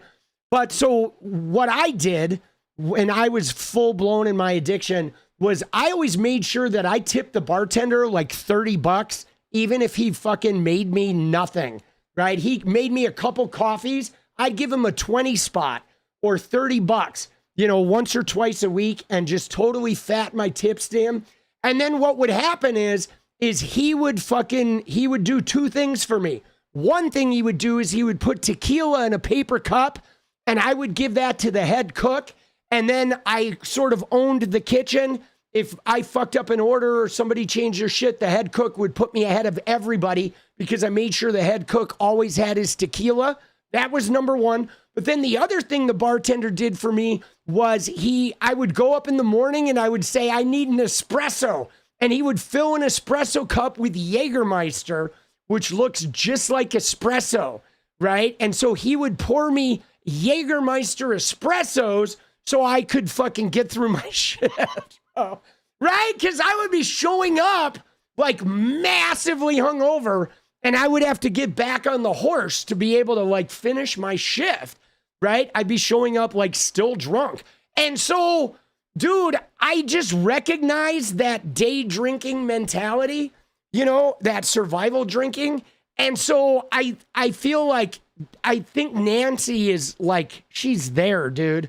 Dude, she is exhibiting all the behavior of being there, right? When you start taking a blowtorch to the bridges around you. Yeah, dude. Dude, always just a word to the wise. If if the head of the kitchen, if he likes tequila, you got to be friends with the bartender, boss. Word to the wise. All right, dude. Like I said, I know how to make the fucking gears run, boss. You think substance and not just crazy? Well, so no, I think there's definitely some crazy. I mean, there was always some crazy because she was an attention hound and, she's feisty. I mean, she's a woman who like rocked it through the Citadel and fucking like in the beginning was being very vocal against long tenured members of the Republican Party. So she's definitely crazy and has a massive ego.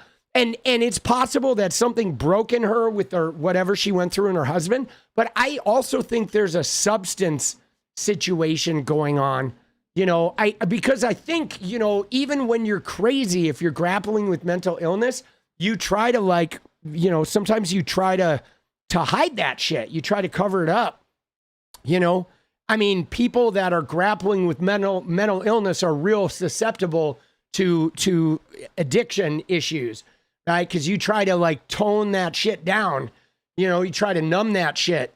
But dude, the day drinking, right? They're bringing her alcohol during the workday. I mean, that's a crazy accusation. This accusation is like even worse than the article for her communications director to say, yeah, she's drinking to make it through the workday, which guys, she ain't the only one. I am sure of it, that there's a large contingent of people in Congress that are drunks, that are drinking or drugging their way through the day. I mean, let's be real, dude. Let's be real, guys. You know that these guys, I mean, these kind of jobs, they can usually get away with that shit. Dude, was Lindsay trashed on air? Dude, you see them all the time where they just sound like they're fucking hammered, bro. Right? Hegseth, dude. Oh my God, dude. He's always drunk. Dude, isn't that crazy? But guys, remember this? Oh, Jesus, dude. What the fuck, bro? I didn't realize there was music with that. Sorry, I blew up your ears. But like, dude, remember these photos?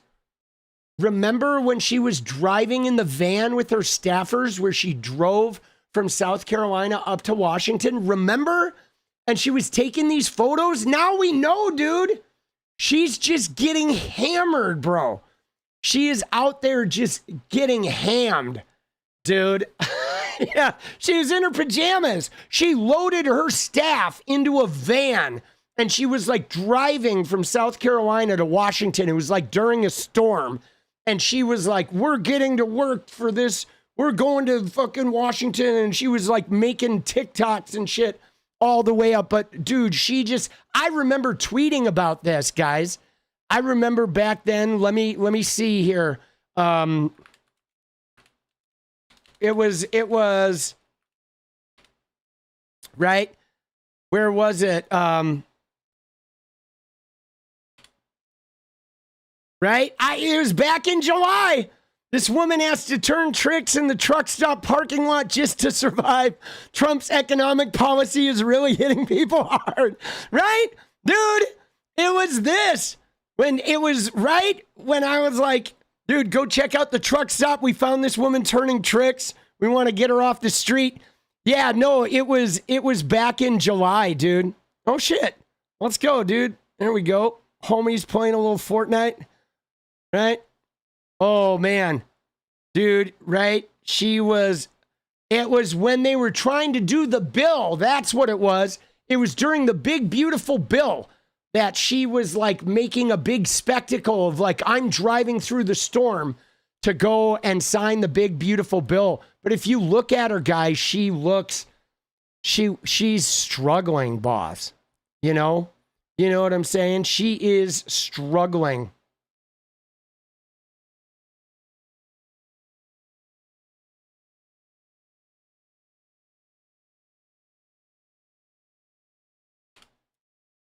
Hold on. I want to get back and see if we have any other fucking goods there.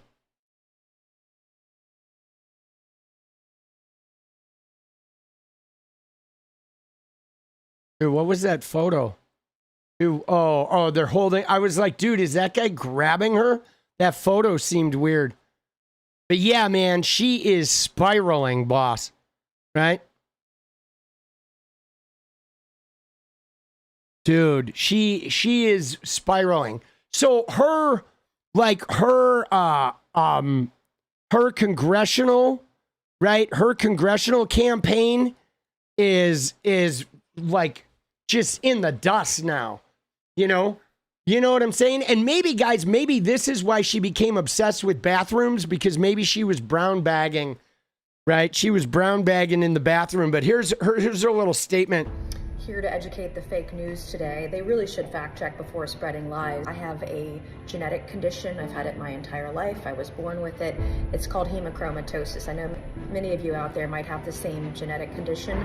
We're not actually the music. to drink any alcohol at all. I do like to have an occasional glass of red wine from time to time. It would cause and wreak havoc on my... Dude, what's with the music, bro? Like, you hear the music? Dude, she's doing Valentina Gomez now. Valentina Gomez always does that. Has like way too loud of music over her fucking content and thinks it creates some sort of vibe. Dude, yeah, the filter is like hide my skin filter. She's got the 1930s desert filter on. Dude, the Palm Springs. Dude, right? The 1800 Palm Springs filter. And way too loud of music, and like she's not even speaking well doing this. I mean, it is a hard crash. System hemochromatosis is a disease that you overload on iron. I'm not able to eat a lot of red meat, and right now, basically a vegetarian because of the heavy iron. Oh, wait. She can't eat red meat. Hold on. Wait a second, guys. Right? Dude, she made a big deal about eating steaks. Nothing like Iowa steak with America First Attorney General. Okay? Dude, she made a big deal about eating meat. I remember her tweeting. She went to like a fucking thing and was like, dude, I'm eating so much meat. Let me see where she did it. She had a tweet about this. She did. She had a tweet where she was like, I'm fucking eating so much beef, okay? She tweeted she went to like some fucking country fair or something and made a huge deal about like, I just ate so much beef, like, because it was, the whole thing was like about, not, toning down the red meat or something. All right, let me go to her account. I'm going to find it. Dude, I'm on the hunt now.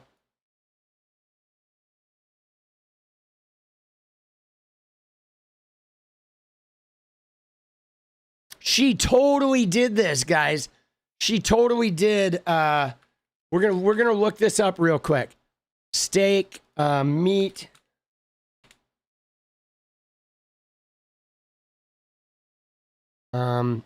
Beef.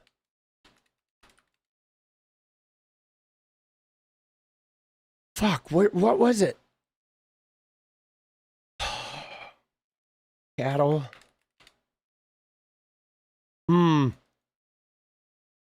Dude, I know she made a big deal about this.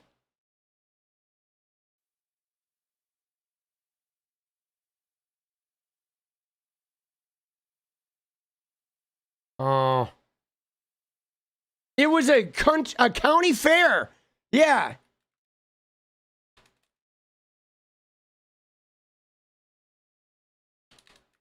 I remember it was like a So the other thing I was going to say though about the day drinking is, remember when she went off on that gay dude in the Walgreens? That was another thing, right? Where she told him to go fuck himself. and all that and filmed it and put it on the internet, that's the kind of shit that somebody who is drinking all day would do, where they're like, dude, why are you putting that on the internet? It's bad enough you told the guy to fuck off and you sat there and yelled at your constituent for like 10 minutes, but then you put it on the internet too. Like, yo, Nancy, like somebody hit the off switch on this woman, okay?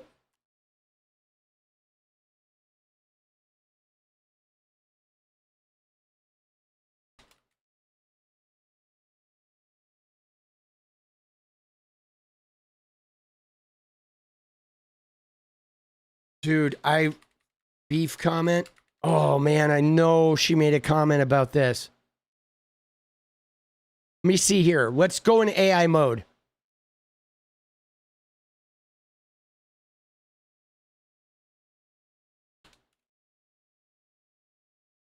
Oh wait, this might be a grok job. Okay, let me see here. This may be a grok job.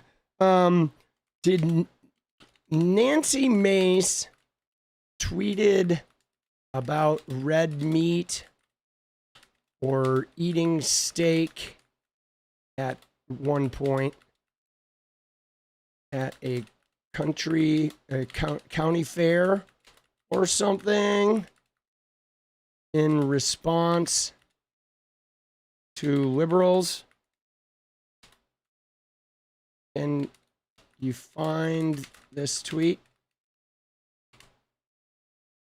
Because it'll search on Twitter.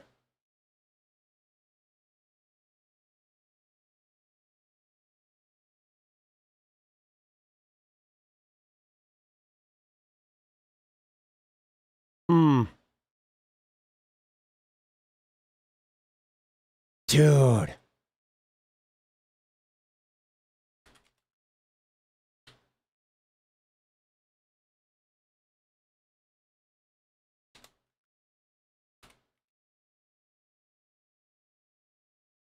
Can I be more specific?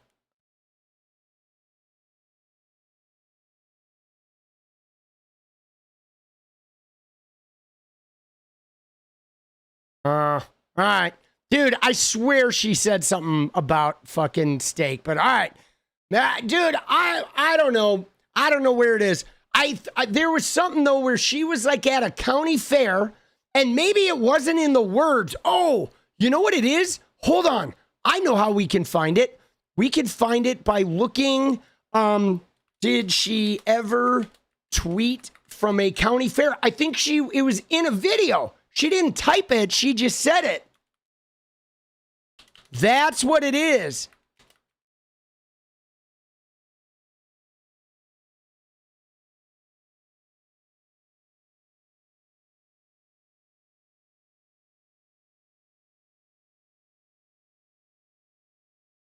Okay.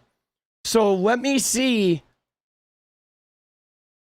One more try for Nancy. Good old Nancy Mace.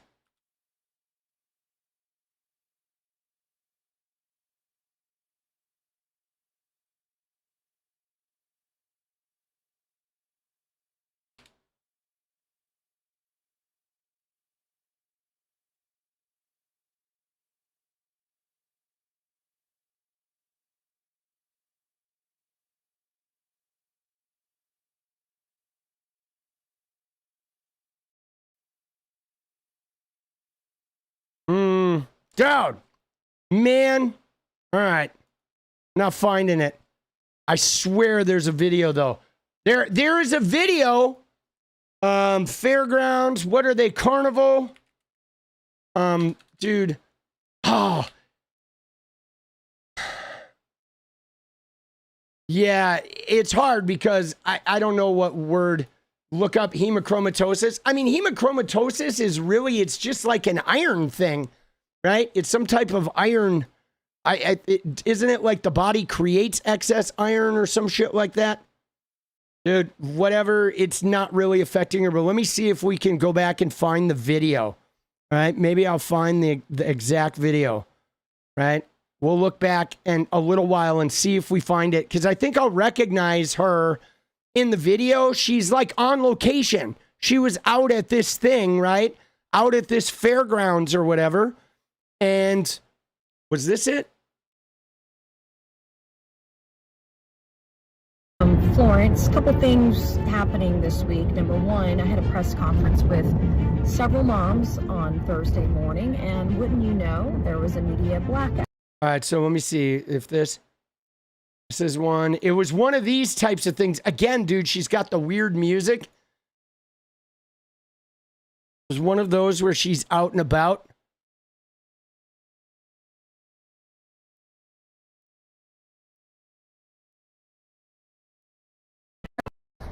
For time to All right, not that one.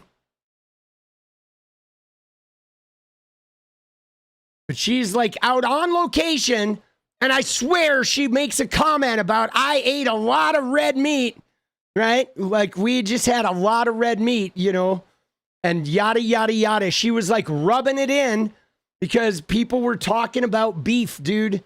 She isn't a mom. No, she has, Nancy Mace has kids, I think.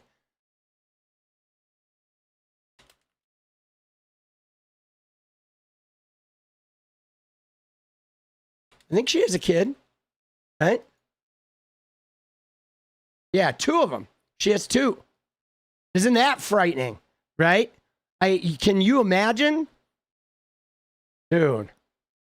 Yikes, bro. All right, I'm going to give 1 more minute, and then I'm moving on. Not spending the whole show looking for Nancy Mace's fucking beef comment. Dude, we know she likes the beef, dude. Yeah, well, it's not about you believing me. It's more about like for the video. If I have that clip, that kind of shit is good for the YouTube video. I don't care if you believe me.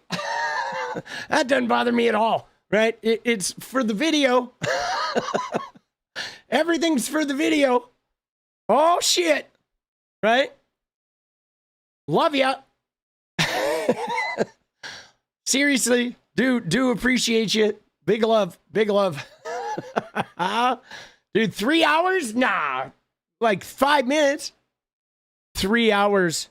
Come on now. Come on.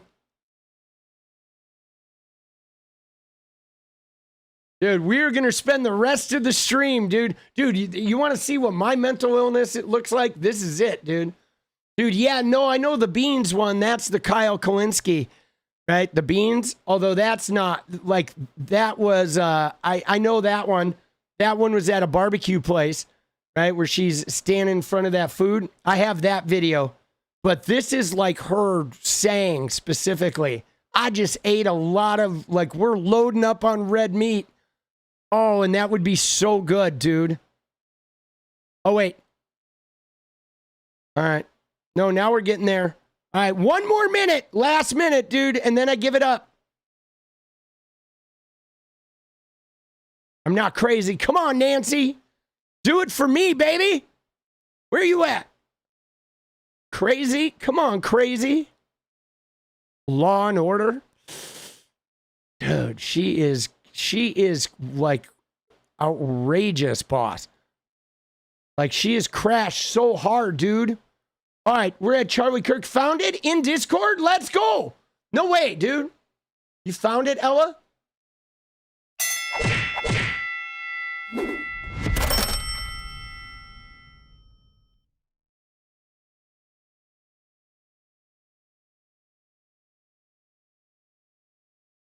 Where is it?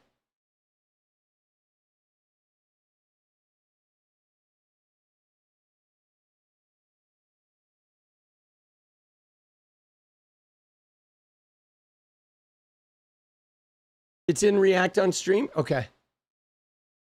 Oh, beautiful day in Iowa. Yes, this is it. This is it, guys. Faith and Freedom Coalition. The speech I'm going to give tonight is called the Here it is, guys. On our way to the Iowa Faith and Freedom Coalition. The speech I'm going to give tonight is called The Woman at the Well. I love Iowa. It's a beautiful state. The beef is terrific. We've been eating nothing but red meat here. So look forward to seeing y'all tonight. I told you! Yes! Thank you, Ella. That was it. Dude, That was it. The beef here is terrific. We've been eating nothing but red meat. Oh, Nancy! Dude, let's go, Ella. Thank you. Yes, and of course, we all saw Kyle Kowinski's fucking, right? We all saw Kyle Kowinski's thing as well, guys, right? Which was her at the barbecue joint, okay? Sitting there with a huge plate of fucking beef on the table. Remember that one? Right? The lot of beans, you nasty bitch. Right? But yes, dude, that was the thing.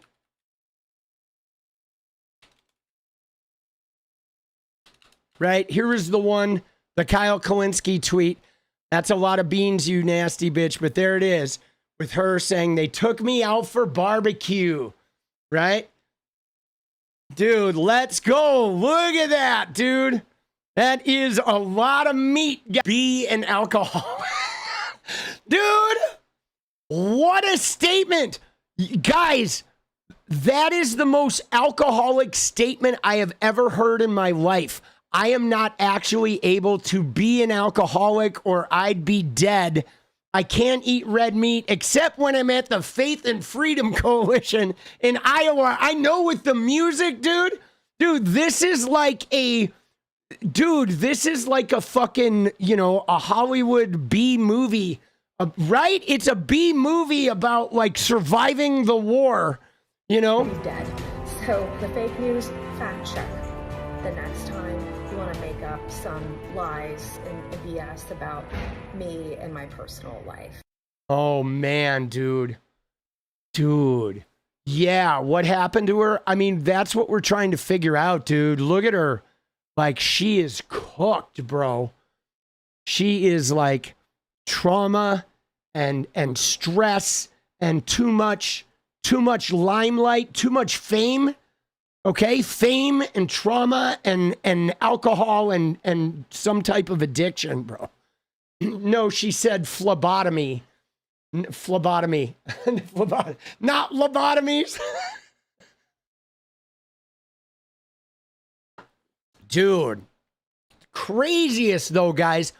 Yeah, life in the fast lane surely make you lose your mind. Life in the fast lane, yeah. Life in the fast lane, all the days, all the time. Nancy days, Nancy time. Dude, yeah, no, she is done, dude. I'm telling you right now, though, guys, we're going to finish up. We're going to move on because my favorite image of Nancy Mace, guys, right? My favorite image of Nancy Mace is always going to be this one, dude. Right here. Right here, dude. This is always going to be Nancy to me right there, dude. Right? Let's go. That's the Nancy Mace we know and love. May I see those genitals, please? This is the last thing you see going to the bathroom in DC, guys. Right? Dude, it is a bathroom. Dude, she's like, may I see your genitals? Dude, remember this one too? When she was out like at the whatever, she was out shooting somewhere. Dude, she's got some crazy pictures. Rather have a bottle in front of me than a frontal lobotomy. Yes, Jazz, let's go. Oh, all right. Dude, we do love Nancy, but Nancy, I thought the real fall for grace was this one, guys. This is another one of my favorite, like, worst Nancy tweets. Okay, because you guys may have noticed, that Nancy has had a habit of getting community noted. And then she'll argue with the community notes. That's been like another sign that she is in it. But here she went to Israel and she said real women have their own bathroom in Israel, she said. But then she got community noted because transgender people get to use the bathroom in Israel. Like transgender women use the ladies' room in Israel. And she's like there in Israel being like, oh, look what I discovered. But like, dude, you're an idiot because you're basically just proving how stupid you are, you know? And she was like taking pictures of bathrooms like all the time. And then she'll argue with the community notes, guys. That's where she ended up. And that's how I knew she was like off her rocker, because she's literally fighting with the community notes. I know transgender women use the ladies' room at Mar-a-Lago. Okay? Sophia Hutchins, when she was alive, Caitlyn Jenner, you know, any transgender woman that goes to Mar-a-Lago uses the ladies' room, and nobody has an issue with that. All right, Nancy. Thanks for the good times, baby. We appreciate you. All right. Dude, now we're gonna look at Trump melting down over Epstein. I'm gonna go to the bathroom. We're gonna hit Trump and Epstein, and then we'll look at a little bit of Tucker and 𝗙ecie𝗶𝗶𝗃. Dude, do we have any, the people who've been asking for the 𝗙cie𝗶𝗃 and Tucker, do you have any like spots we should check? If you have some timestamps to look at, I'd love to know like what to look at. But I'm going to go to the bathroom real quick. I'm going to give you a little music. Dude, Trump had a meltdown today, guys. Oh my God. Dude, Trump, he is unraveling. And all I can say after today, you ready? All I can say, I have one word for the entire rest of the Trump admin today, right? One word, guys. Epstein. That's it. I think that's what we focus on. I think we have millions of documents. We dig through this shit every day, and every day we grill him on Epstein. Okay? He is cracking already. Dude, I made a video about Trump shitting his pants. Go watch the video. Dude, you guys, Kyle said he sharted. I already made a video on that this morning. Go watch the video. You gotta get with the program, baby. Right? It's right here, dude. You ready? There it is. It was today's video, right? Jenny, I just put a new video in the shorts folder that I forgot to give you. I'm sorry, babe. I forgot to give it to you earlier. But right there, dude. Dude, Diaper Don. Dude, did Kyle make one too? Let's go. Of course. I'm sure we all did. Dude, isn't it funny? Dude, there it is, dude. And it was Burgum's wife, right? It was Burgum's wife, dude, that like, she is like, whoa, dude. It just hits her. Dude, I love that fucking Kyle fucking made that video too. Should I play the video? You want me to do that instead of the music? Right? You want me to play the video instead of music? I can play the video. We can do that. Right? All right. We'll do it.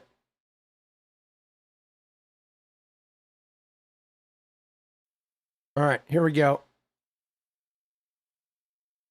We're dealing. All right. Let me get this set up. There we go. Yeah. All right. You ready? Here we go.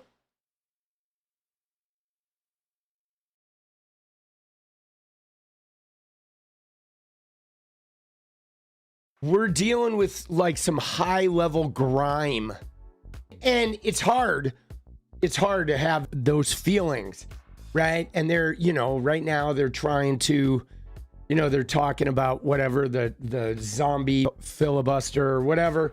They're trying to squeeze through some like voter suppression law. Trump is talking about taking federal control of the elections, which is like, hello. There's a thing called the Constitution there, homie, right? And simultaneously, the man is shitting his pants on live TV. Bro, what are we doing? Yeah, no, they're like throwing some Hail Marys now. Yeah, no, the pants shitting, like, no joke. This shit is no joke. I wish I hadn't seen this. Dude, literally.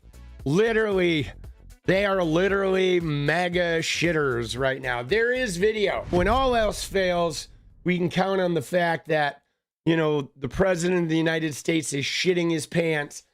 And dude, they cleared the room, bro. You see everyone behind him, like, get this look on their face. And then the people come in and they just clear the room. Yeah, let's go there. Right here. Here it is. Here it is, dude. All right. Say you saw it here first. Watch everybody's expressions back here, especially Burgum's wife in particular. I mean, she's closest. I think, I don't think RFK Jr.'s nose works anymore from the years of cocaine. Okay, but Burgum's wife definitely notices. Chemists are coming up with new opioids faster than the government has been able to keep up. We're going proactive. There it was. Right there's the first, right? You hear that noise? That is the first, expulsion. And watch her. She immediately reacted to it. Okay, right? There it is. There's the beginning. Here we go. Chemists are coming up with new opioids faster than the government has been able to keep up. We're going proactive on these new chemicals. Dude. No, I hear fantastic things. The push in. We really appreciate it a lot. Thank you. Look at her. She's like, fantastic job. Thank you all very much. I appreciate it. Oh, it stinks. Thank you, please. Thank you. It stinks. Mr. President, can you respond to the new Fox poll that says people think ICE's tactics are too aggressive? Dude. Photographers, reporters, we're done. Thank you. Cameras, we're going. They start moving him out. Thank you, press. Thank you, guys. Dude, they move him out. Let's watch that again, okay? Because here's what happens. She notices immediately, and she's like, what the fuck? She's struggling to maintain a straight face. Then there's supposed to be questions. But they come in, and the press handlers come in, and we got to clear the room. And then you see RFK Jr. says something to her, okay? RFK Jr. says, I think he says he makes some comment, dude. Dude, he is filling the bag, right? They're filling the bag. One more time. Chemists are coming up with new opioids faster than the government has been able to keep up. We're going proactive on these new chemicals. That's great. No, I hear fantastic I like things. the push in. Thank you all very much. We really appreciate it. Look at him. Thank you, Oz. He's doing a fantastic job. Thank you all very much. I appreciate it. Thank you, please. Thank you. Mr. President, can you respond to the new Fox poll that says people think ICE's tactics are too aggressive? Rubbing her nose. Photographers, reporters, we're done. He comments. Thank you, press. Thank you, guys. Thank you. Thank you, press. Thank you. Are we gonna flip with it? It's about to get stanky. Dude, she's back there going oh, Lord. Bro. Isn't that wild? He's so gross, dude. He's so gross. Dude, look at him, though. Shitty. What a stinker, boss. What a stinker. I like when she's right? She's like, oh, shit, dude. Dude, she's like, please. Why am I right behind him? That is ruthless. But boy, did they clear the press out. What I've listened a few times and hear nothing.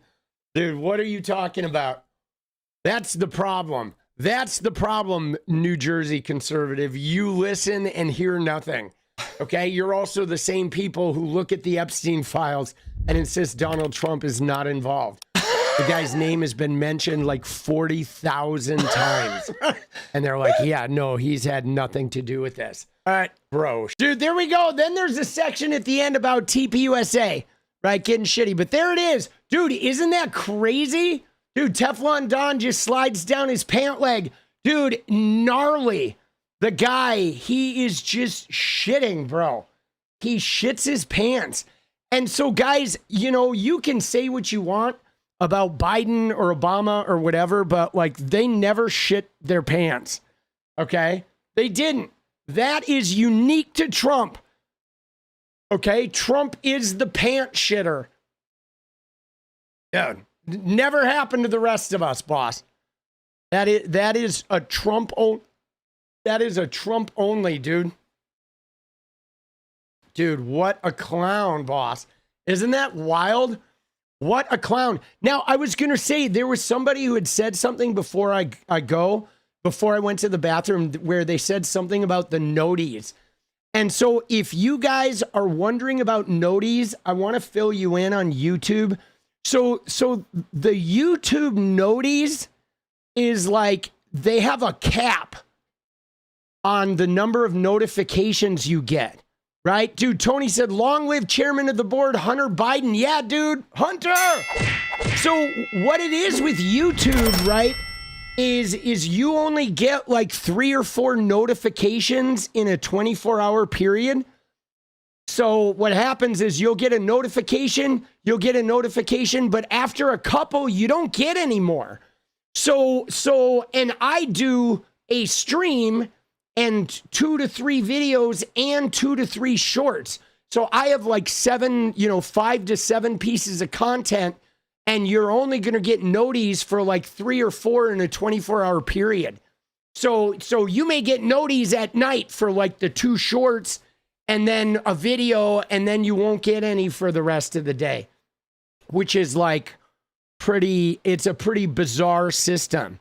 So yeah, so I don't know how you combat that. I mean, what I normally do is I just check people's pages during the day. Like I go to the page, if I'm monitoring people's content on YouTube, I go to their page like 2 or 3 times a day. Or I recognize sort of what general time period they post, and then I try to like look around that time.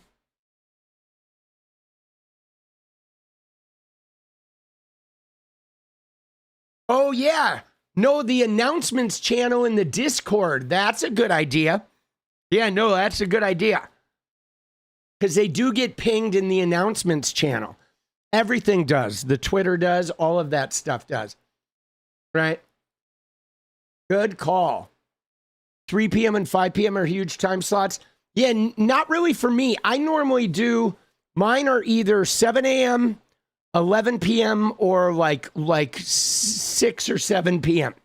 Sometimes I have 2 to 3 p.m. in the afternoon, but mine are normally in the morning. It depends. Lately, I've been doing like 10 a.m., 2 p.m., 7 p.m., right? Or 7 a.m., 11 a.m., 6 p.m.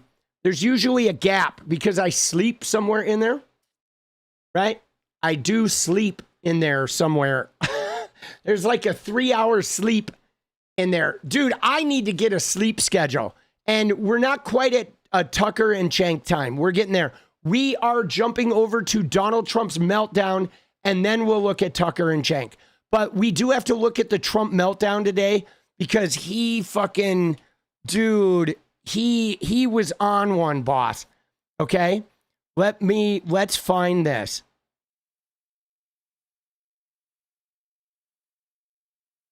Right? So he like breaks down. We're going to watch 2 of these because we have the one with the split screen, and we're going to watch the one that is just him. So it is Caitlin Collins. Trump had a meltdown on Caitlin Collins today, an absolute melter. And again, though, guys, you know what it was? It wasn't even anything. She asked him a question.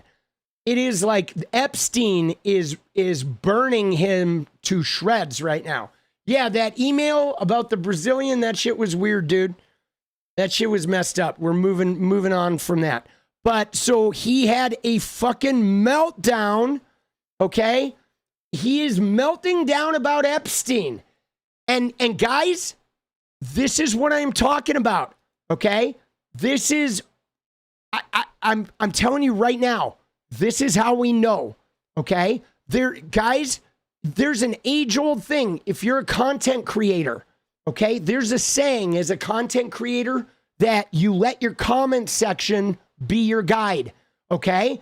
Right? You make content, you put it out there, you look at people's comments, and your content section tells you everything. It tells you what your audience is into. It tells you what they're looking for. It tells you what you should do next, right? If you have any questions about where to go, your comment section always tells you. And I'm saying right now with Donald Trump, he is telling us that his Achilles heel is the Epstein files. That the more we press this, And the more we push this, the more we focus on this, it is wrecking him. It is getting to him, guys. He is spun. He is already bent. He is bent already.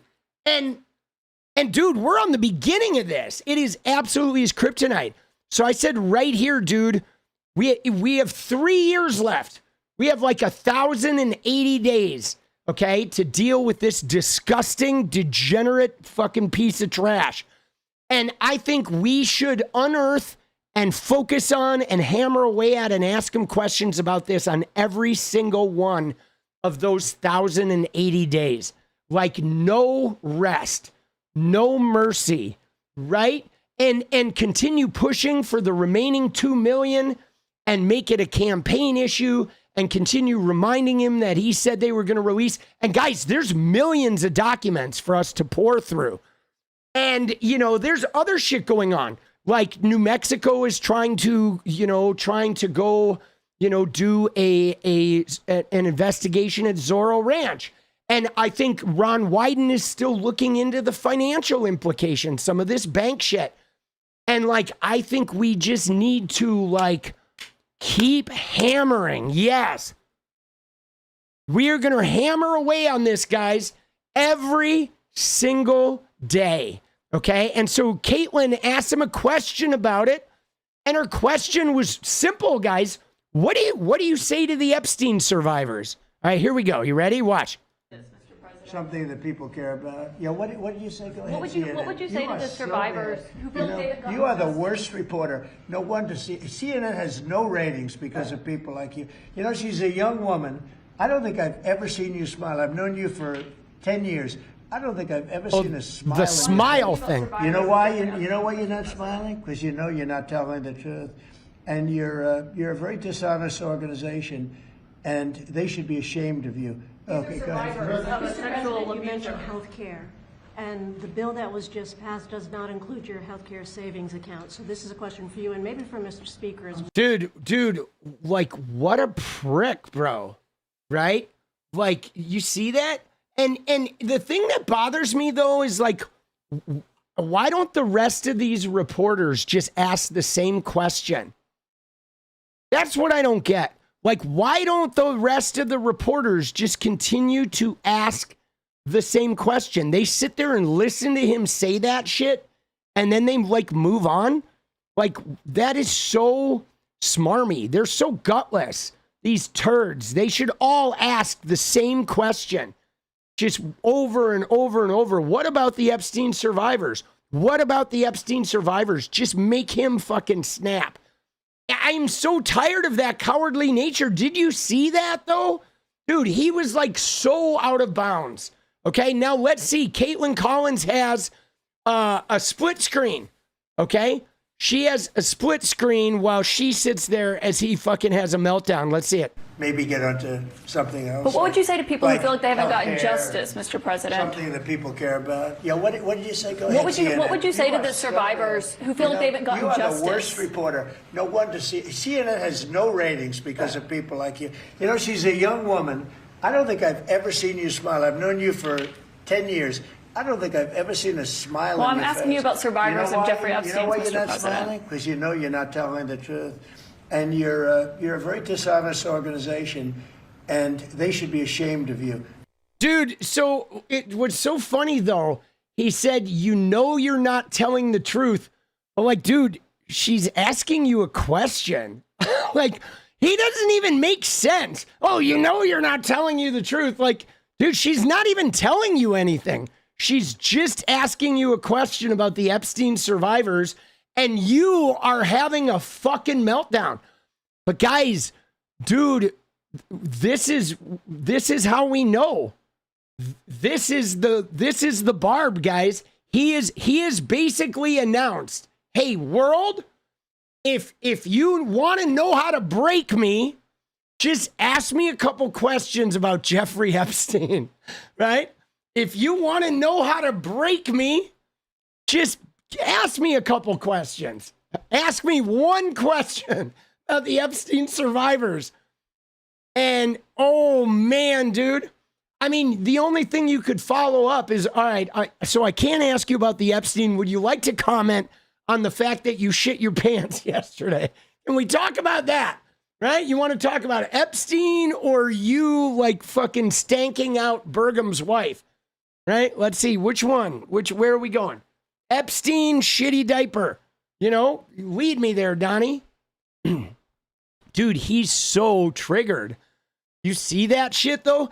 And in particular though, the smile comment, right? The smile comment is like, come on, bro. Really? Really? Like you're pulling out the smile comment? Like, come on, dude. That is such a trope. Oh, you need to smile more. Why won't you smile? Dude, women don't need to smile. Fucking idiots. But look at this, dude. Okay. So there are, right, the Katie Johnson stuff is coming back up. Okay, we remember the Katie Johnson. I made a video about this. The Katie Johnson allegations are obviously resurfacing, okay? And it's from a civil suit that was filed, but it's still out there. There are other things that are surfacing. There are obviously some other things involving, you know, young women that we are going to look at, okay? And as you see, people are trying to like discredit this. There's a lot of like Daily Mail articles and shit. And now it's interesting too, okay? Because there are a lot of allegations from the civil suits and from the tip sheets. Really salacious, outrageous stuff. Now, the problem that I have with the Epstein files, guys, that as far as what they've released, is they have not released anything that shows us the result of the FBI investigations. And that's a problem. Not for us. That's a problem for them because they have released these salacious, you know, whatever, FBI tip sheet things that, and then, oh, it's easily dismissible. We told you everything in there's not real. But the job of the FBI investigating this is they were supposed to investigate all of those tips, right? Those tips are supposed to be followed up. And so where's the follow-up? Because either A, they don't want us to see the follow-up, or B, they didn't follow it up, which means they haven't even investigated this thing. And so there are some real issues here. And there's another thing, guys, that I want to show you real quick. Okay, let me just show you this. But like, dude, you ready? Let me find this thing.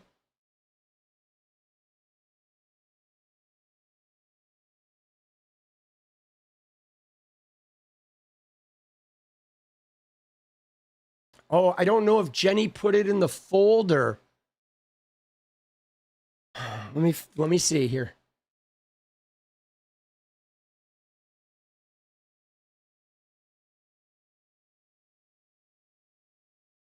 Oh, I guess she didn't put it in the folder. I thought she was going to do that, but... Oh, wait. No, she did. Yeah, you ready? So look at this, guys.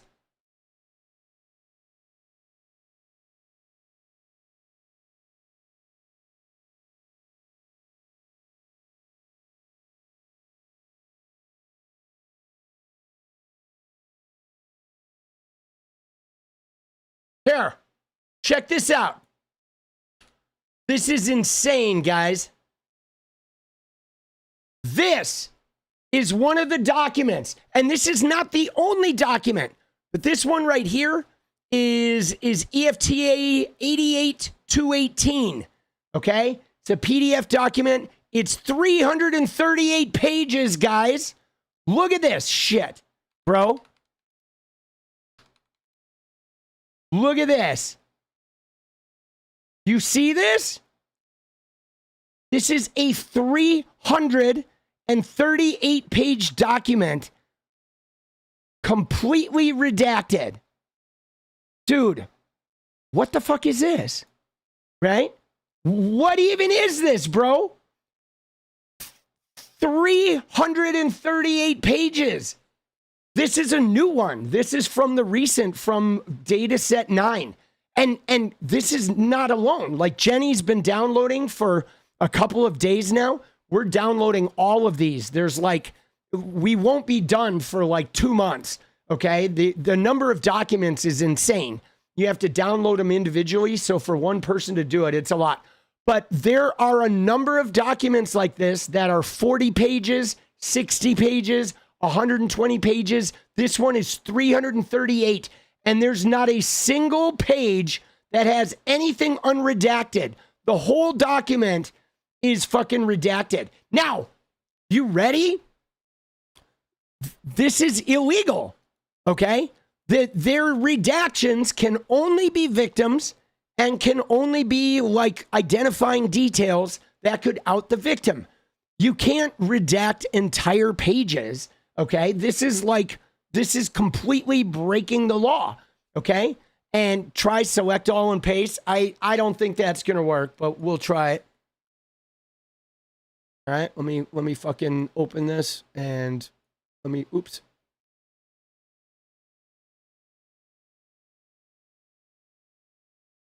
All right, let me see here. Yeah.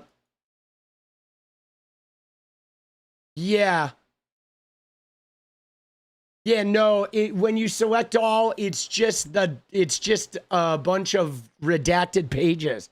It's just the page numbers, right? That's all it selects. Because they have each page listed as its own fucking item, right?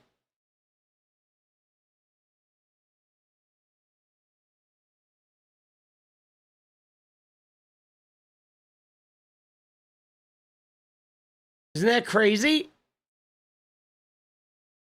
Dude, that shit is crazy, boss. Dude. No mechanism for recourse. Yeah, so the thing about this is like the only mechanism for recourse, guys, is the house. Okay? Taking the house is the mechanism for recourse. All right? And a power change. Okay? Because right now there's not really a mechanism for recourse. I mean, they are looking for one. They probably should have figured this out before, but so they're looking for them. But if we take back the House, that will empower us with the oversight committee. And then if we retake the presidency, that will then, you know, engage in a house cleaning at the FBI and the DOJ. And then we can put somebody like Jack Smith in the DOJ and be like, all right, here's our priorities, our Epstein. Now, there's a possibility that there's going to be a leak. Like, for example, somebody did share something here earlier today with me that I'm going to share with you guys, which is this. This is about Zorro Ranch. Okay, this is some email that was in there that we don't even know who the email is to and who it's from, but it is an email from somebody who claims to be a former staffer at Zorro Ranch, saying this will be the first and last email. Depending on your discretion, you can choose to take it or trash it. But this comes from a person that has been there and seen it all as a former staffer at Zorro, right? The material below was taken from his home as my insurance in case of future litigation. What is damning about Epstein is yet to be written. Did you know somewhere in the hills outside Zorro, 2 foreign girls were buried on orders from Jeffrey and Ghislaine, both died by strangulation, okay? And then it goes on to list the footage they have, which is like some videos related to, you know, stuff, okay? With a lot of, you know, right? So now, again, we don't know about the veracity of this letter. We don't know if this letter is accurate, if this letter is truthful or lying, but basically this letter is saying, hey, I worked at Zorro, and when all this shit went down, I took some shit with me. And so if anything blows up, I actually have the proof. So we don't know. We don't know if there are people out there that have done this. I will say this. I think it's highly likely that somebody somewhere copied some shit. Somebody somewhere is holding on to shit. We know that there's a bunch of stuff the FBI has. There's millions of documents the FBI has that are not, that have not yet been released. Okay, we know that they're hiding a ton. I mean, Blanche set this up. He said, oh, if it's, inhibiting an FBI investigation, or if it has certain types of content, we're not releasing it. But it's out there, okay? And guys, I still believe that I don't think they can hide this, okay? I really believe, I don't think they can hide this. And on top of this, guys, there is stuff at that in France too. And I don't know if we're ever going to see that stuff, but he had an apartment in Paris and it got raided, okay? And the police in France took a bunch of shit. They took videos. They had all kinds of videos. Apparently it was heavily surveilled. And so there's a bunch of shit in France that nobody has ever seen. To my knowledge, nobody in the FBI has this. And so it's out there, guys. I think the Zorro Ranch, there was a lot of shit there too. And so I don't know if a lot of this has been destroyed, but Elon's French gooning cave. No, it was Epstein's apartment there. He had actually a pretty nice apartment. All that stuff was spread around FBI offices. Dude, there's millions of documents in the FBI stuff that we haven't seen. That has nothing to do with Paris. Okay, there's what's in Paris is not in the FBI, nor was it ever. But there's 2 million more documents and videos and what have you just in the FBI. And in addition to that, though, there's a whole bunch of shit that the Paris authorities raided that at some point, I don't know if we'll ever get a look at that or not. I don't know if we will, but there are millions still here in the FBI. There's a ton of shit. I guarantee you the fucking, the wolf photos are here. Okay. I guarantee you those Michael Wolff photos exist.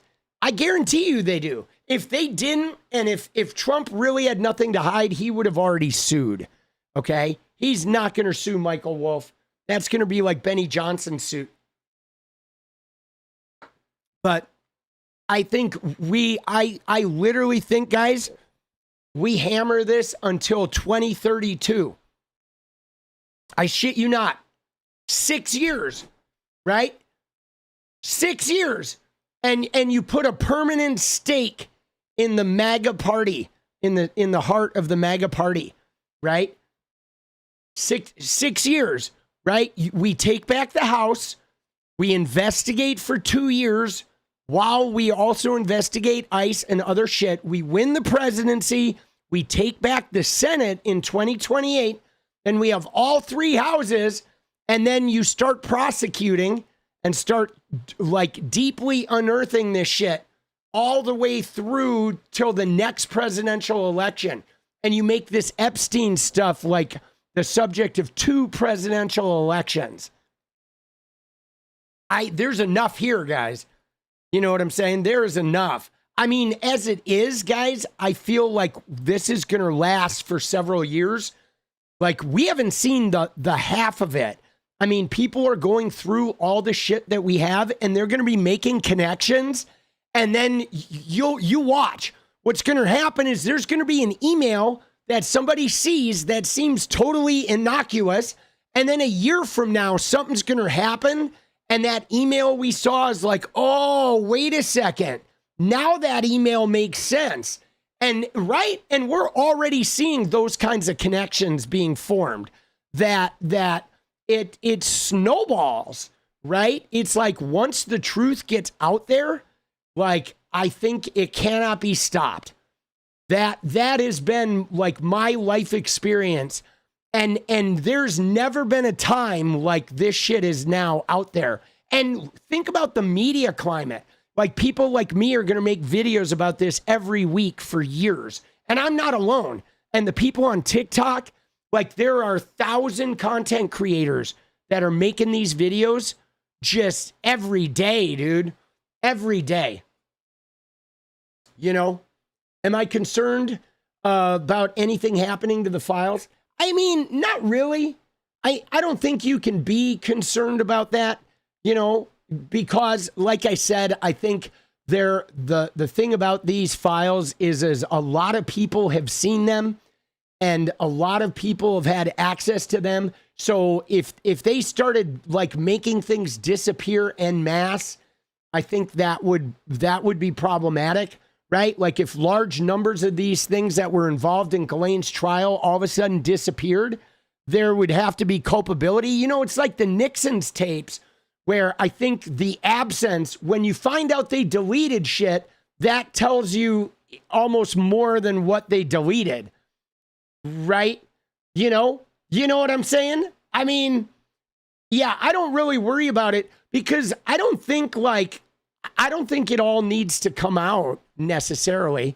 You know, I mean, I think there are just certain pieces of the puzzle, right? And we don't know what people are holding out in the real world too. But I never really worry too much about that. I more focus on worrying about, like, you know, just pressing forward, right?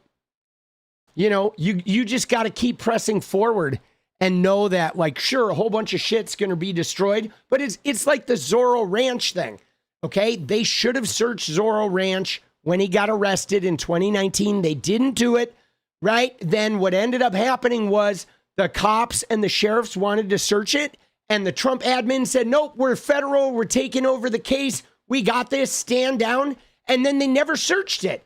And then the Biden admin prosecuted Ghislaine Maxwell, and they never went out there and investigated because they only investigated the shit related to Ghislaine. And then now it's like, now it's too late. You know, a bunch of shit there has disappeared, and yet you also know that there's some type of forensic evidence left behind. So getting in there late, even if they destroyed a whole bunch of shit, there's still like shreds of it out there. Like, that's just it. I think once the truth gets out, it overcomes the destruction of stuff. And I think this thing is so big that it would not be possible for them to just delete it all. You know what I mean? I don't think it's too big, man. And it is depressing. You know, it is. I mean, it's sad. But I think this is about more than just Epstein, guys. I think this is about the global relationship of powerful men to like women. This is about like womankind, okay? And what's really astonishing about this is that the MAGA people, okay, people like Anna Paulina Luna and Lauren Boebert and fucking whatever, all these right-wing influencers, Megyn Kelly, Laura Ingraham, all of them, they harp on like, what is a woman? We need to defend women. We need to protect women. And it's like, you're full of shit. There is no bigger defense of women or protecting women or, right? There is no bigger way to like protect womankind globally than to sort out this fucking case. It's like you take care of this case and it literally saves women from like 75% of the worldly harm. You know, there is nothing that is more essential to the existence of women, the survival of women, and the empowerment of women than unraveling this nonsensical shit. You know? You know what I mean? It's like, dude, this is the biggest woman's issue of you know, like since ever, I think. I think maybe the only thing that eclipses this might be women's suffrage, because obviously having the right to vote puts them in the power to be able to do all this other shit. Like without the right to vote, they couldn't have unraveled any of this. But other than the women getting their right to vote, this Epstein case is the biggest, most pivotal, like female, feminist, rape culture, female empowerment issue since women have been on this planet Earth. Literally, there's nothing bigger than this, man. That's why I think we go all in, right? We take our fucking chips and we go all in on this. And it doesn't matter. It doesn't matter if it turns out to be like Geraldo's vault or not, you know? I mean, I know there's obviously shit in there. You know it. The way they're behaving, Trump's meltdowns, the way all these guys are lying. They're all out there like, dude, Elon tweeted about this all day yesterday, right? And oh, he's like, oh, I didn't go to the island. Dude, I think all these guys went to the island. You know what I'm saying? I think all of these guys did. Dude, I think they were helicoptering to these places, to the island, to Zorro. Dude, I think the helicopter shit is really, I think that's one of the keys, man. Yeah, no, the abortion issue was definitely huge. That was a big one too. There's no doubt about that. The abortion issue was huge. That allowed women to escape marriages. That's a big one, right? But that's, I think those are the top three, dude. Right? Dude, you have fucking the right to vote, the bodily autonomy, so they can't be trapped in marriages, and now you have like the destruction of the patriarchy.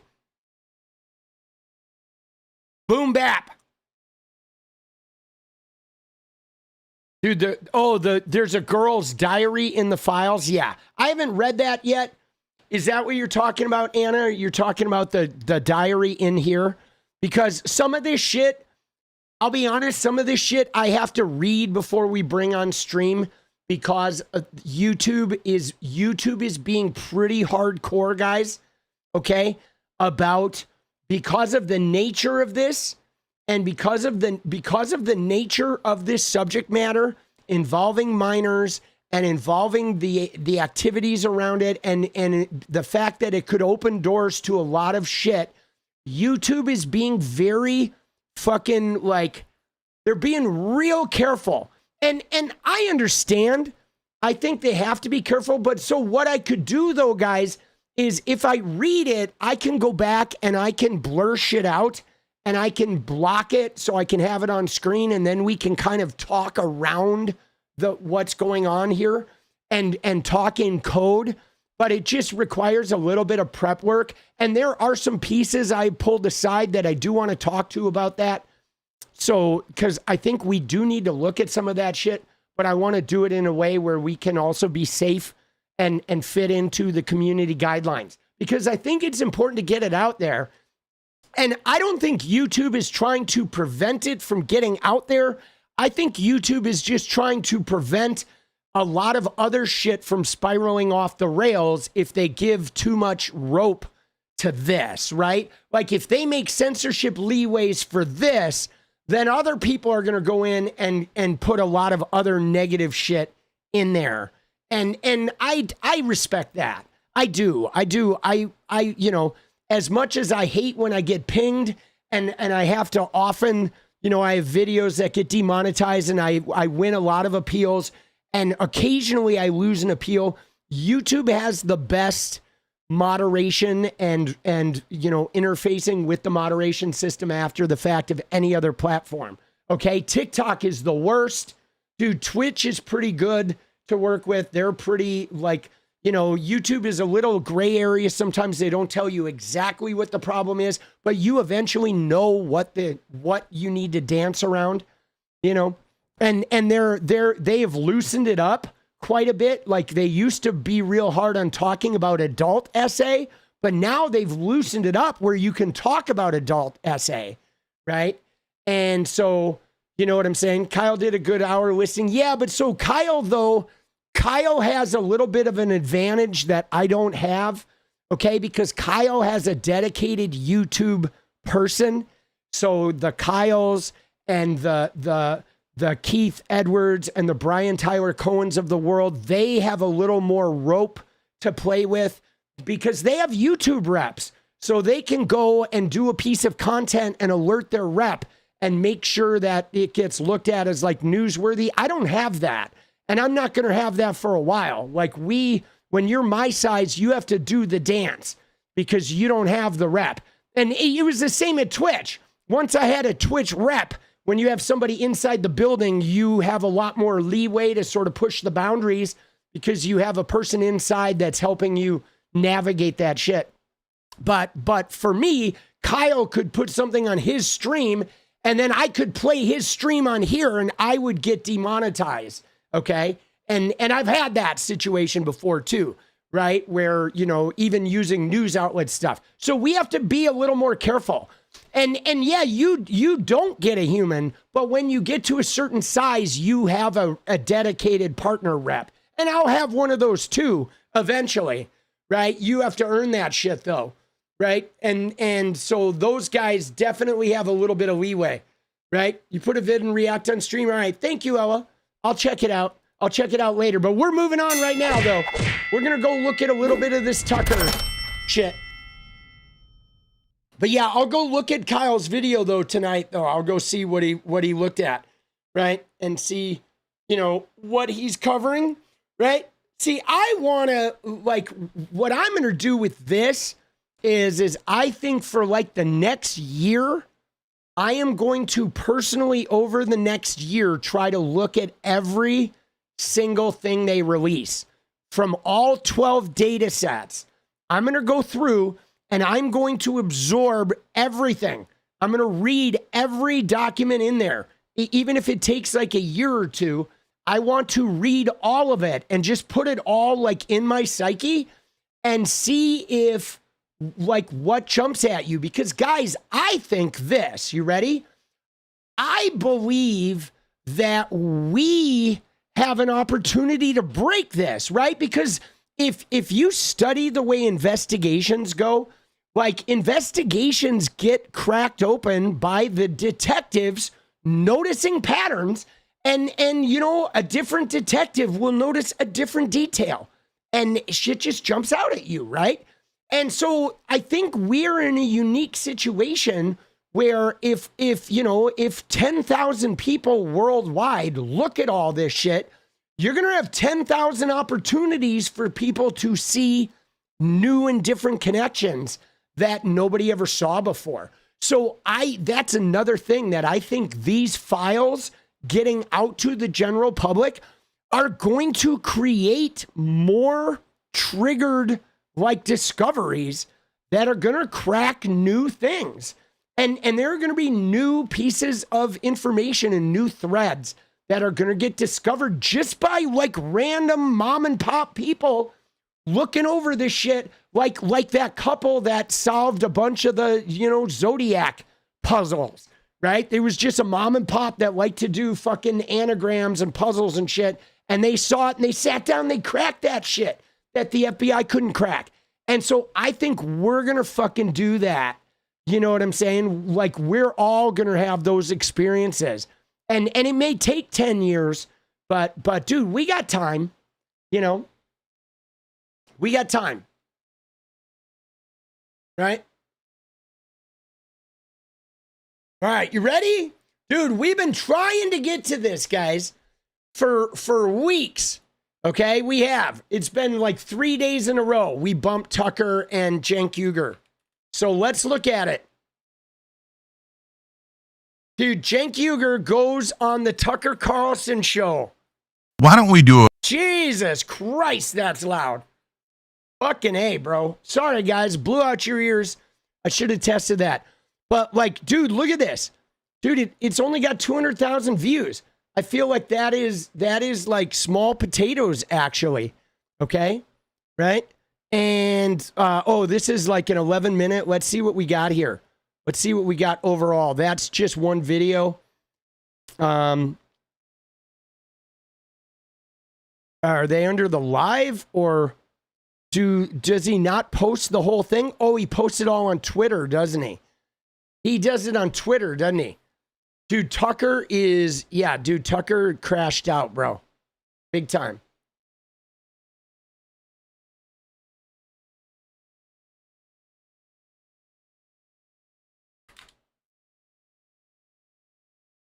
Dude, Tucker Carlson Network.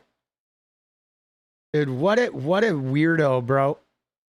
he releases all these videos on here, doesn't he?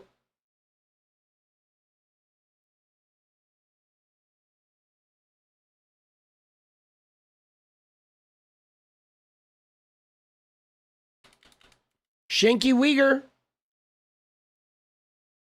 All right, here it is. Dude, 2 hours and 24 minutes. All right. So why Cenk said yes to this conversation. Dude, come on, bro. Dude, we know why Cenk said yes to this conversation, boss. He loves Tucker. Dude, Tucker is like his new Bernie Sanders. Yeah, no, we're not watching the whole thing. So here's what we're going to watch. I'll be honest, guys. I'm going to skip most of the Israel stuff. Okay, I'm going to skip the Israel stuff because I know that that's where they like love each other. And you know, Cenk, he loves Tucker because Tucker is like anti-Semitic and they're, you know, Cenk Uygur, Israel is like his primary fucking issue. And so I'm probably not even going to watch that. That's going to be 50 minutes of just, you know, painful like ass kissing. If you have any good moments in there to check out, I'll look at it. But here's what I think we look at today. We're going to look at why Cenk said yes to the conversation. Then I think we're going to jump down here and we're going to watch the Epstein JFK bit. But I mean, if you look at it, right? If you look at it, like you see here that like most of this is Israel. I think the death of free speech is probably interesting. And we'll eventually watch the tribalism, but I do want to watch the Epstein. We're going to watch the intro and the Epstein tonight. And then in the future, we'll watch the free speech and the tribalism bit. And I think this end section about the cost of lying is probably pretty interesting too. I'm really intrigued what they say there at the end. All right. But I mean, we do have to process this though, guys, because when we think about this, right, one of the things about this is like this situation. I think this situation of these guys is pretty, I don't know, is pretty questionable, right? You know, I mean, because let's think about it. Tucker Carlson is trying to become the new MAGA hero, okay? Right? Tucker Carlson is trying to become the new MAGA hero. He wants to fill that space that is going to be emptied by Donald Trump. Okay, he wants to challenge J.D. Vance, who he knows everybody doesn't like. Okay, he wants to challenge people like Marco Rubio, who could never win a presidential primary. Okay, Rubio, no chance, dude. Right? Most of Trump's cabinet, all they are is ass kissers, bro. And everybody hates Vance. So there's a giant power vacuum. And Tucker is wealthy and he's got a name and he's, you know, he is a household name. So I think Tucker wants to slide into that power position and try to be the next cult leader. Exactly. He wants to lead the cult, okay? And he has people like Megyn Kelly and Candace Owens that are willing to help him. Now, what's interesting about this is Cenk Uygur, okay, he would love to be the guy who leads the cult, okay? But Cenk Uygur is like, nobody likes him, okay? Nobody does. He got 6% of the vote running for a congressional seat. Dude, Cenk Uygur is like, his days are long gone, okay? He is categorically unlikable and nobody takes him seriously on either side. Okay, Cenk, he is like a used car salesman of politics at this point. However, I think Tucker thinks that Cenk Uygur can legitimize him to some of these left-leaning people that, like, whatever weird audience Cenk and Anna still have, which are kind of like they're sort of moving towards that Jimmy Dore crowd. Okay, don't you think? Don't you think that Cenk and Anna are kind of going into Jimmy Dore land, right? Where they're no longer left-wing progressives. They're like, they claim they're populist, but they're really like right-wingers, but they're sort of trying to be like something that's not anything else. They're trying to be like, oh, we're the only people telling the truth. And that's what it feels like. They're kind of like becoming that Jimmy Dore-ish fake shit. But so I think like Cenk and Anna are looking for someone who will let them be a part of their populist team, right? I mean, don't you think, right? Like they didn't get to be Bernie people. Nobody in the Democratic Party will have them. MAGA will never really go toward them. But if they bring Tucker Carlson to an audience he can't normally reach, he might reward them and make them his like CBS to his power, like the same way that Trump has like Barry Weiss, right? So maybe the TYT becomes the Tucker Carlson populism mouthpiece and they get big fat money, right? In order to just say really nice things about the Tucker movement, right? I mean, dude, and then they get to hate both parties in the process, which Anna and Cenk would love. Like, that's what I think is going on here. They are looking for a sugar daddy, and Tucker Carlson is looking for someone that can help make him seem less extreme, right? That would make Hassan so sad. I'm sure it would. I'm sure Hassan sees the writing on the wall here. Hassan's not stupid, but I think they're looking for a paycheck, a steady paycheck that allows them to hate both political parties. And I think Tucker Carlson is looking for people that make him feel less extreme because he knows that Trump won in 2024 because a bunch of media people made Trump seem harmless. And you know, Tucker's like, oh shit, maybe people can make me feel harmless too. You know, Cenk and Hassan don't seem to like each other. I don't see how Hassan can like this guy, dude. There's no way. I mean, he could like him because he has to, because he's family, like the way you like your family. But there's no way Hassan likes Anna and Cenk. Like, there's no way. I mean, Anna's just totally jealous of him, and she says nasty shit, and she's like turning like real, like borderline anti-Semitic, and just like, I don't know, has degenerated to an absolute mess. And Cenk Uygur is like, dude, he'll polish any knob that throws him a $5, dude. Right? You throw Cenk Uygur a $5 and he's like gonna get on his hands and knees and bark for you, dude. Like, that's literally where he's at, boss. I mean, Cenk, if you're listening, don't think we don't see it, okay? We got you pegged, boss. Right? All right, you ready? Let's watch a little. So we're gonna start with the why Cenk took this conversation other than because he's looking for cash, dude.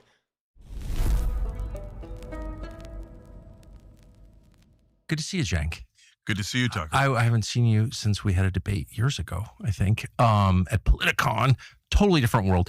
But I was thinking this morning as I was driving in, I'm like, of all the things you could do to infuriate your audience, this is probably at the top of the list. Like, you don't need to do this. Why are you doing this? Yeah. So there's a couple of reasons why. Number one, I want to take yes for an answer. You're anti-war. We've been anti-war for 20 years. So I have not been. So bless you for that. Thank you, brother, and welcome. Thank you. I'm glad to be here. And so that's amazing. That's important. And I also want to bring. I have no shame is like perfect, dude. Oh my God. Why are you here? Let me tell you. Can I just say though, dude, that side shot of Cenk sitting at that tiny log table is like not it, bro. Like somebody, like, I hope they don't go to that side camera, dude. Oh my God, bro. Break down the barriers of Republicans versus Democrats, right wing versus left wing. I think that it's kind of used to divide us. And I think that the powerful already have an incredible elite team. They're very, very organized, and they do it through donations to the politicians, etc. Yes. But the American people are not organized. We have built two teams, but those two teams, the Republicans and the Democrats, have been trained to fight each other instead of fighting up. See, it's so funny because you're right. Somebody in chat said Cenk thinks he's like the great unifier. Oh, let's break down the Republican Democrat. But like, dude, Cenk Uygur can't do that with his own side. And there's a rule, guys. If you can't like make a coalition with your own people, you can't make a coalition with people who fucking hate each other, bro. Like, it's as simple as that. If you can't bring your own people together, nobody is going to follow you crossing fucking crazy, like, militarized and tribalist boundaries. And that's what's so funny, though, because Cenk has basically avoided the job of, like, doing the work, right? I mean, it's like anything. If you want to succeed at some job, you want to do the work you need to do to, like, develop a foundation of success. And so Cenk avoided, he like pissed off everyone on his side and he rails at them constantly. But then he's like, oh yeah, no. I'm going to go do this other thing, this noble thing that my leftist friends won't do. But like, dude, yeah, you're saying that, but you can't even get along with your leftist friends that you fucking agree with, much less you think you're going to become some populist icon. Like, come on, bro. You know, come on. We know what you're doing. We know you're trying to move right there, shitter. Right. Exactly. And so when you split the population that way, you take away all of their energy because you have them use their energy against one another rather than against you. It's actually brilliant. It's how the British ruled India. Exactly. Right. Yes. And it's done on a meta level in every way. Also, by the way, on a global level. Dude, Tucker's laugh is so weird. Like, why did he laugh there? Like, oh, really? How the British ruled India? That's so funny to you? He's like, dude, why are you laughing, dude? Level Christians versus Muslims. 2 billion here, 2 billion there. Make sure you guys are fighting one another.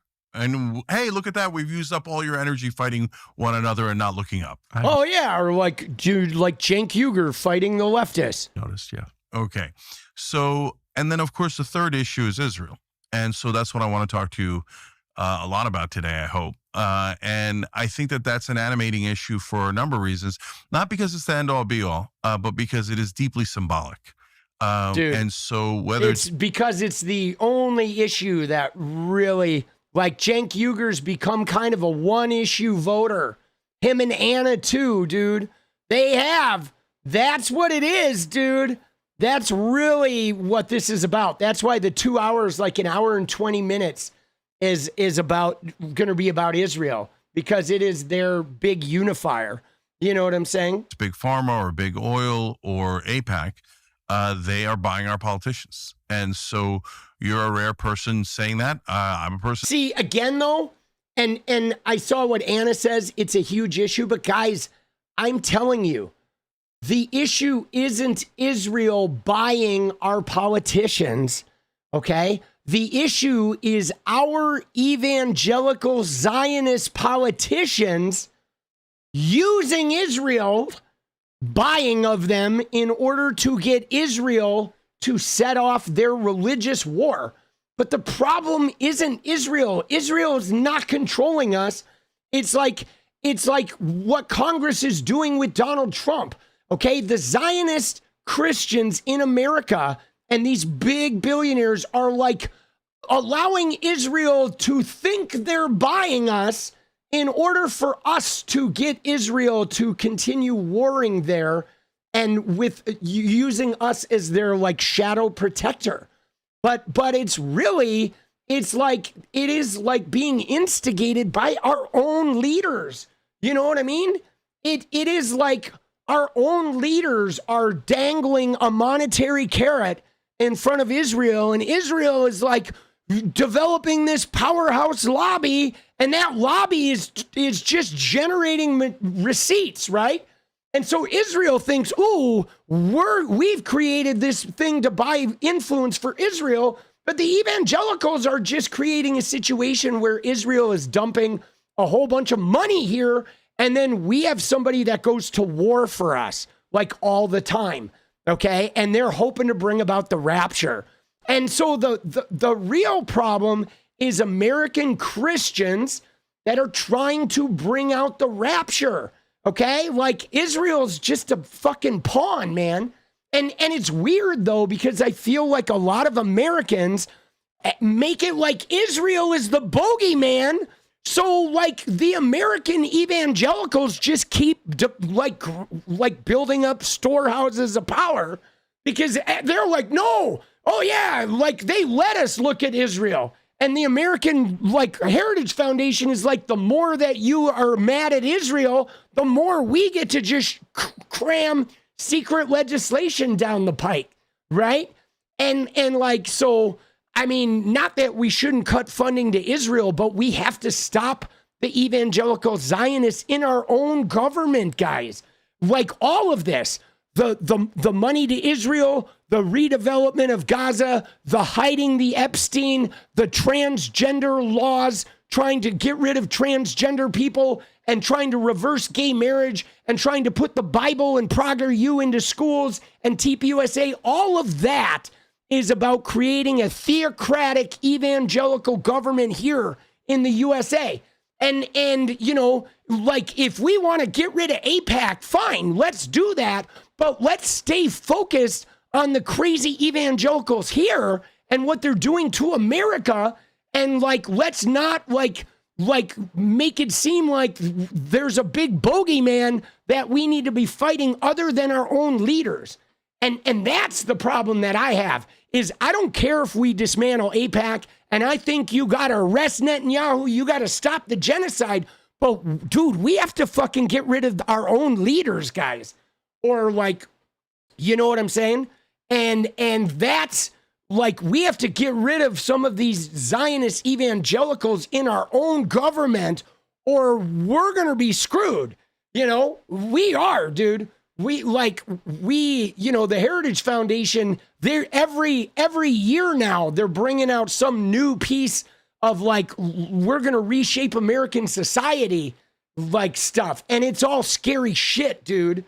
It's all about having like Jesus shoved up your ass at like age 2. And then you turned into an obedient, like fucking factory sheep where all you do is, you know, tithe the church and hang out and do the dirty work while they set off the rapture because they all think they're getting off the planet. And in the meantime, you live piss poor your whole life and get nothing out of this existence. And then you die and you find out it was all a lie. And like, dude, that sucks, bro. Right? It does, dude. And we have to like, we got to not take our eyes off that ball. Okay. So that's, you know, I mean, it's weird because it's like, I've noticed though somehow that we're talking about Israel more than we're talking about our own evangelical demons here in the country.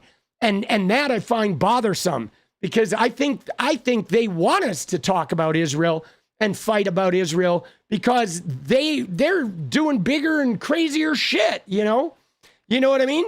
And that doesn't mean though we fucking don't dismantle AIPAC, because we do. But guys, I saw somebody say something that I think is true, that there's more Zionists. You ready for this, guys? There are more Zionists in the United States government than there are in Israel. And I believe that is true. That the biggest Zionist contingent in the world is in the U.S. government. Like the U.S. government and the U.S. billionaires are more Zionist than the state of Israel is. And that's what we got to remember.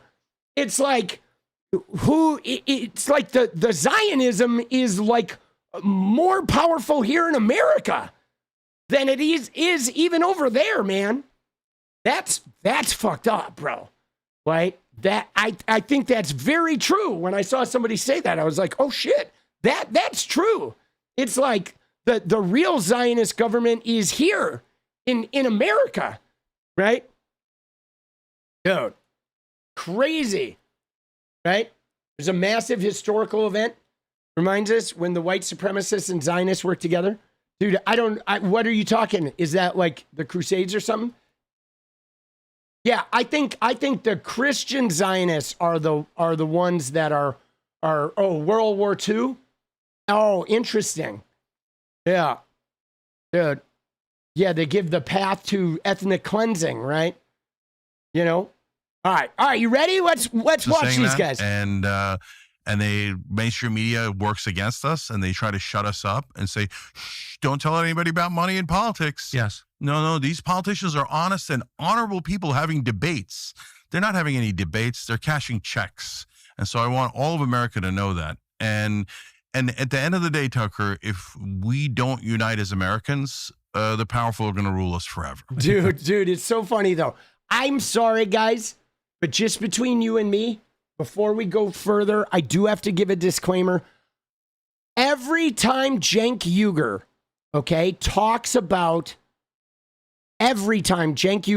about money in politics, I get a little bit offended by him even saying this because Cenk Uygur takes corporate money up the ass, bro.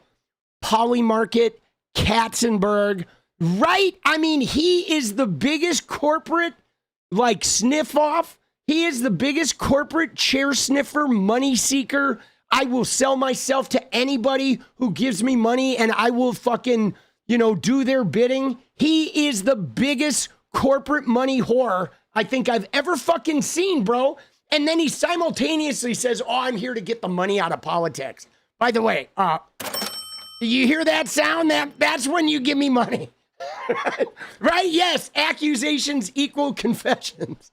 Dude, right? Oh, shit. All right, we're going to jump ahead. Let's go to the Epstein. And yes, somebody in chat did say, oh, isn't it interesting how they lumped Epstein with JFK with 9/11, right? And that is interesting that they're lumping Epstein in with all the conspiracies, but Epstein's not a conspiracy theory, guys. Epstein is a very real thing, guys. It's not a conspiracy theory. All right, you ready?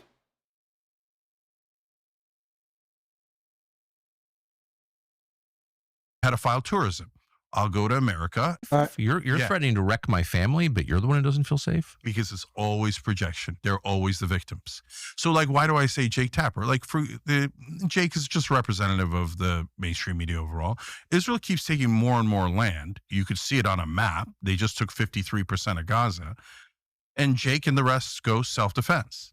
No, but wait a minute, brother. I can see the map. Israel is growing. They say they want greater Israel. They're doing greater Israel. They're the ones that killed the Palestinians and then took their land. And Jake goes, no, don't believe your lying eyes. Don't believe your lying ears. Israel is the victim.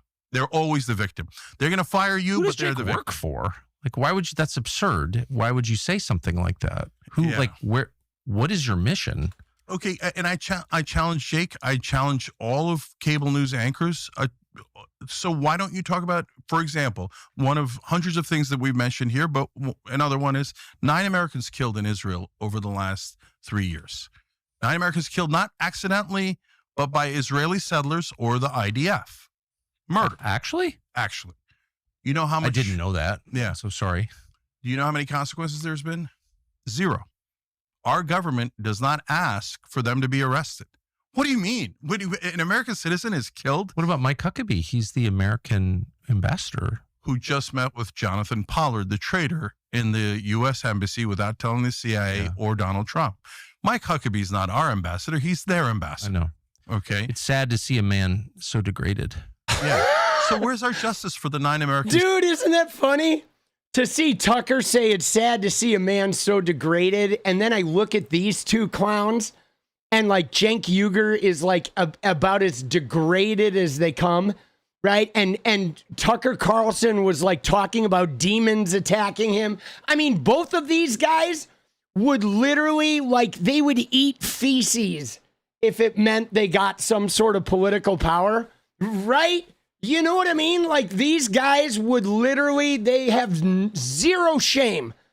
Both of them would literally, they would take a donkey into the shed together for the tiniest bit of political power. Killed.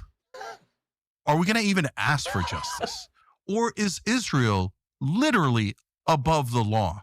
They can kill Americans and totally get away with it. Our government won't even ask for redress, right? Well, I think we know that's true already. But it's a fact. It's not disputable.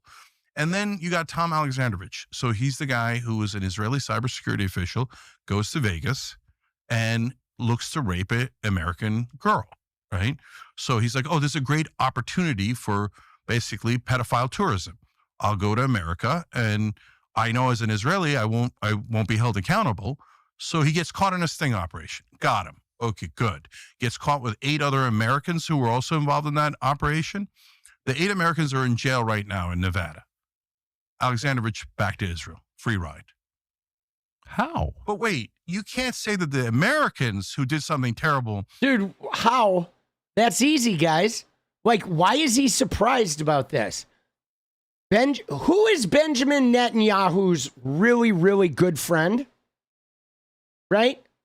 Think about this. Benjamin Netanyahu, war criminal, okay, should be in prison. Who is his very, very good friend? It's close. A guy named Charles Kushner. They've been friends for 50 years, okay? When Netanyahu, before he was a big worldwide thing, he used to come to America and he used to stay at Charles Kushner's house. He used to sleep in the kids' room, okay? Little Jared Kushner would go sleep on the couch so Benjamin Netanyahu could sleep in Jared Kushner's bed while he was visiting his good buddy Charles. All right, so who is fucking Jared Kushner's little fucking daddy, right? Oh, Donald Trump. Yeah. Oh, gee, I wonder why anybody that is involved in Israeli government whatsoever, anything that happens, dude, Benny just calls up and says, hey, Jared, what's up? It's Uncle Benny. Can I talk to Uncle Donnie? Dude, how you doing, Jared? I'm going to send you a train. A little train set incoming. Right? Dude, I mean, come on, man. It's so obvious, dude. It's so annoying to like, and nobody talks about this, guys. Oh, wait, I just moved my fucking thing here, bro. And that bothers me, guys. The fact that nobody talks about this. Like when you look at why Jared Kushner's over there, like doing international business, he doesn't even have a cabinet position. Why aren't we talking about this every day about the Kushner, Netanyahu, Trump connection? Like, come on, man. That shit is outrageous, dude.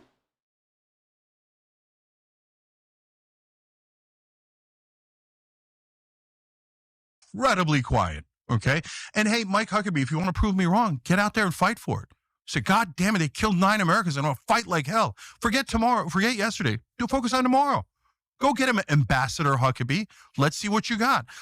Demand that they extradite Alexandrovich back to Nevada where he faces consequences like the other people who were caught. Where are you? Where are you? I mean, this happens over. Dude, he's at Charles Kushner's house, like hanging out. Over and over again through since Israel has been formed. Robert Maxwell stole our nuclear secrets. The worst possible thing you could do. Robert Maxwell. Oh, who was his good buddy? Huh? Right? Oh, yeah, again. Another name is coming up. Who was Robert Maxwell's good buddy? Right? Oh, there we go. It all comes back to the pant shitter, bro. At the center of all of this is an 80-year-old man who shits his pants regularly. We didn't even arrest him. And when I looked into why didn't we arrest Robert Maxwell? Because it would have caused an international incident that embarrassed Israel. Well, they should be embarrassed. They stole our nuclear secrets when they were pretending to be our allies. They should be deeply, deeply embarrassed. No. Not only was Robert Maxwell not arrested, he was allowed to buy textbooks in America that go into our kids' schools. We're letting a traitor like that, a guy, he wasn't American, but he was a British citizen. He was and he lived here, he lived there. And we're letting him buy the textbooks that go into our kids' schools after he stole our nuclear secrets. See, does Cenk Uygur, does he not see his own role here? Right? Like, do you hear what he just said? Like, oh my God, we let Robert Maxwell, he steals secrets and we let him make textbooks. But like, dude, Donald Trump stole secrets? Donald Trump created an insurrection? Donald Trump did that same shit, and then during the election, him and Anna were like, well, he's not really going to be a fascist. He said he doesn't believe in Project 2025. Oh, we're now Polymarket Studio that was like funded by his vice president, right?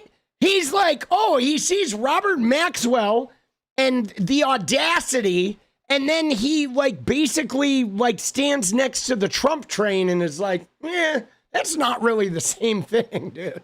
Dude, it is. It is absolutely selective because, again, this is the crazy shit that Donald Trump is like the ringleader of these American Zionists, but all he wants to talk about is like the country of Israel. Meanwhile, the American sharks are literally right there engaged in this same shit, man. And it's like, dude, he has the political instincts of a fucking, like, a salamander, dude. He just has no vision whatsoever. And eventually got a state funeral. Again, heroes welcome in Israel. Congratulations. Are we ever going to stand up for this country? So how about the spies we caught after 9/11? Okay, put aside whether they knew, didn't know what their activity was, but we rounded up dozens and dozens of Israeli spies. Okay, great job, FBI, CIA, whoever did it. Fantastic. Really proud of you. And then we let them go back to Israel. Is that a thing we do? If we catch a Russian spy or an Iranian spy or a Dutch spy, do we go, oh, you're free to go? Aren't we supposed to arrest them and keep them in prison? But when it comes to Israel, there are no laws, there are no rules. They're allowed to do anything you want. And if you object, Jake Tapper comes out and calls you an anti-Semite. So a year ago this week, the new president, right after inauguration, issued an executive order declaring that all files related to the Kennedy assassination, MLK, and Bobby Kennedy's assassination had to be released. And they haven't all been, unfortunately. But shocker. In tranches of documents that have been released in the last 12 months, we've seen again and again references to Israel have been, and there are a lot of references to Israel in the files around the Kennedy assassination, interestingly, have all been redacted. All been redacted for 62 years, 63 years. It's like, what?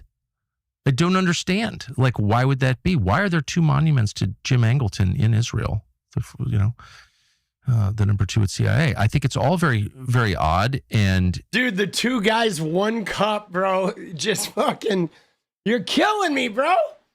Dude, that's so funny. And yes, it is two guys that are going to, like, they're going to talk about that the whole time. That's their unifying issue, though, guys.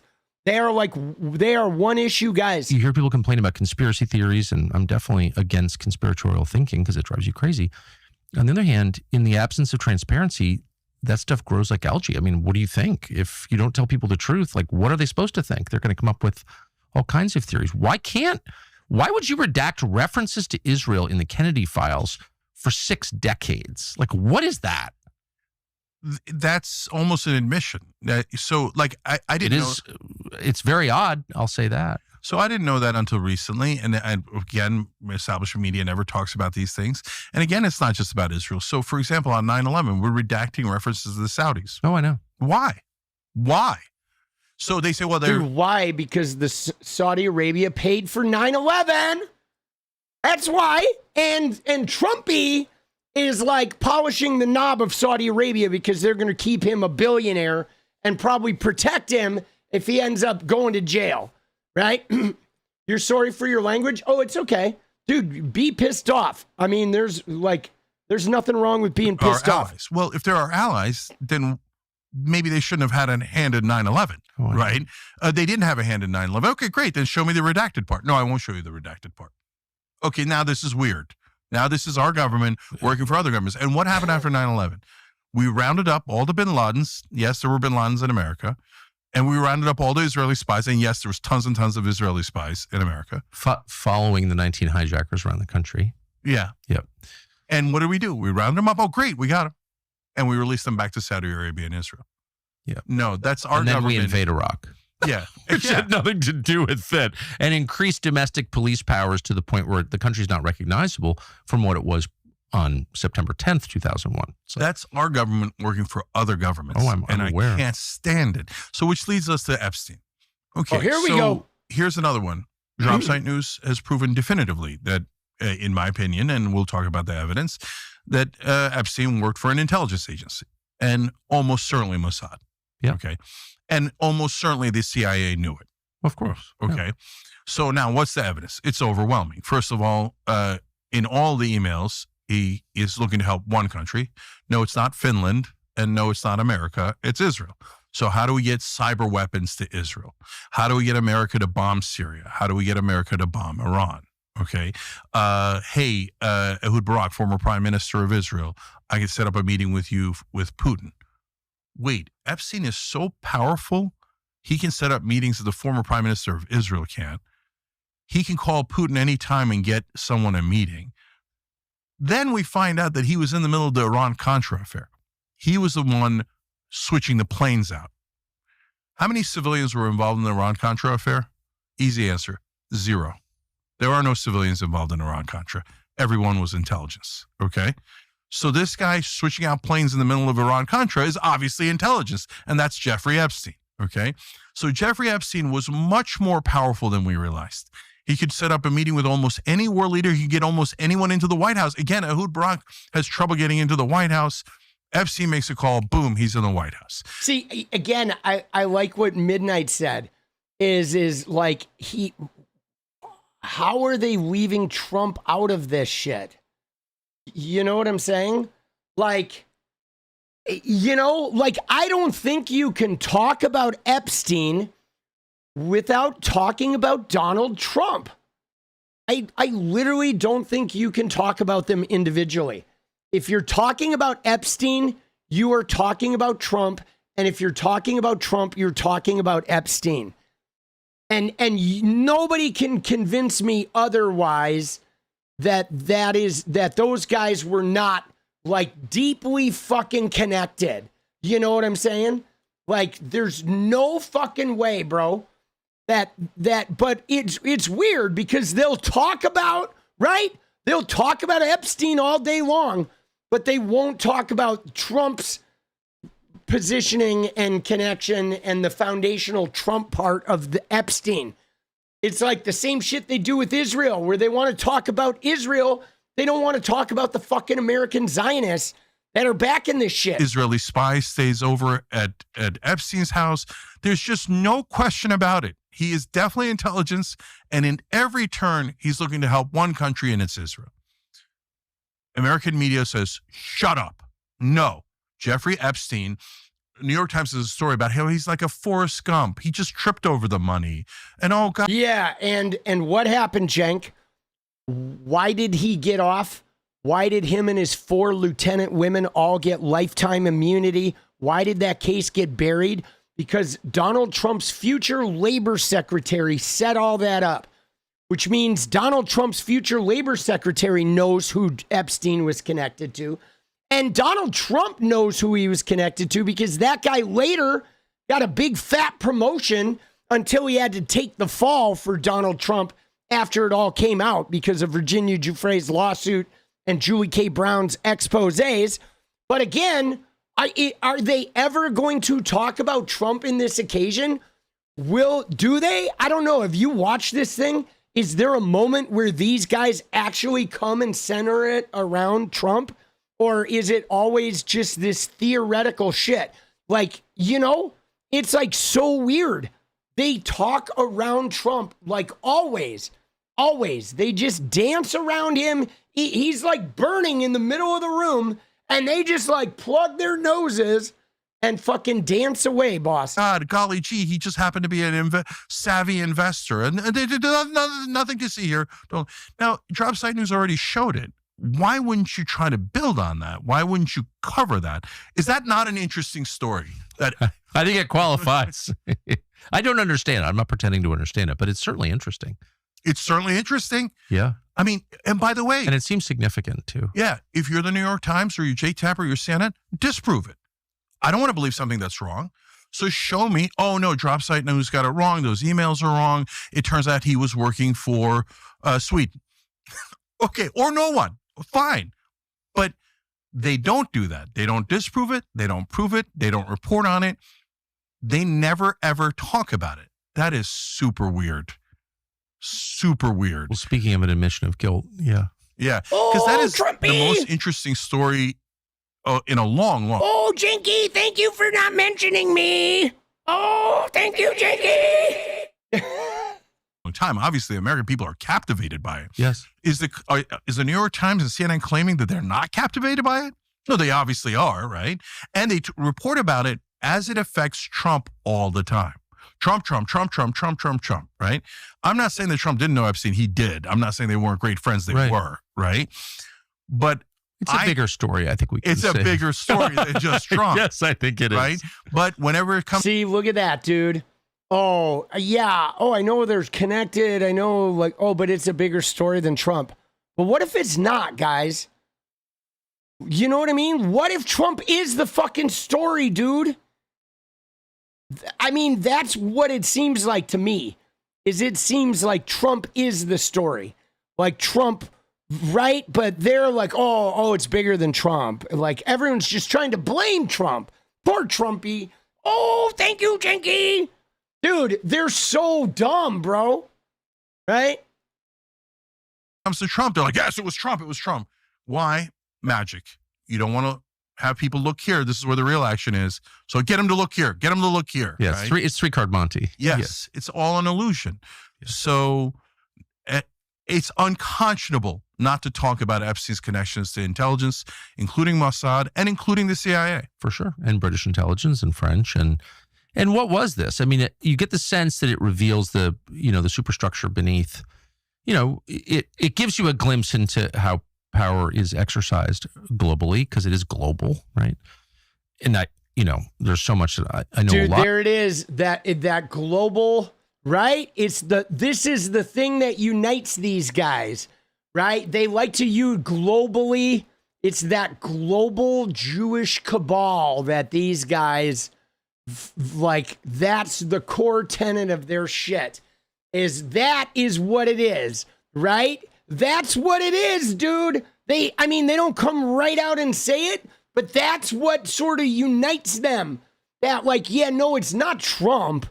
It's Epstein and Mossad, right? It's not that Trump knew Robert Maxwell and knew Epstein and everybody in Trump's cabinets in this world and everybody in this world are funding Trump, right? And Trump's Netanyahu, who the leader of Israel that is like a war criminal and maybe hijacking his way into power, is part of the Trump family.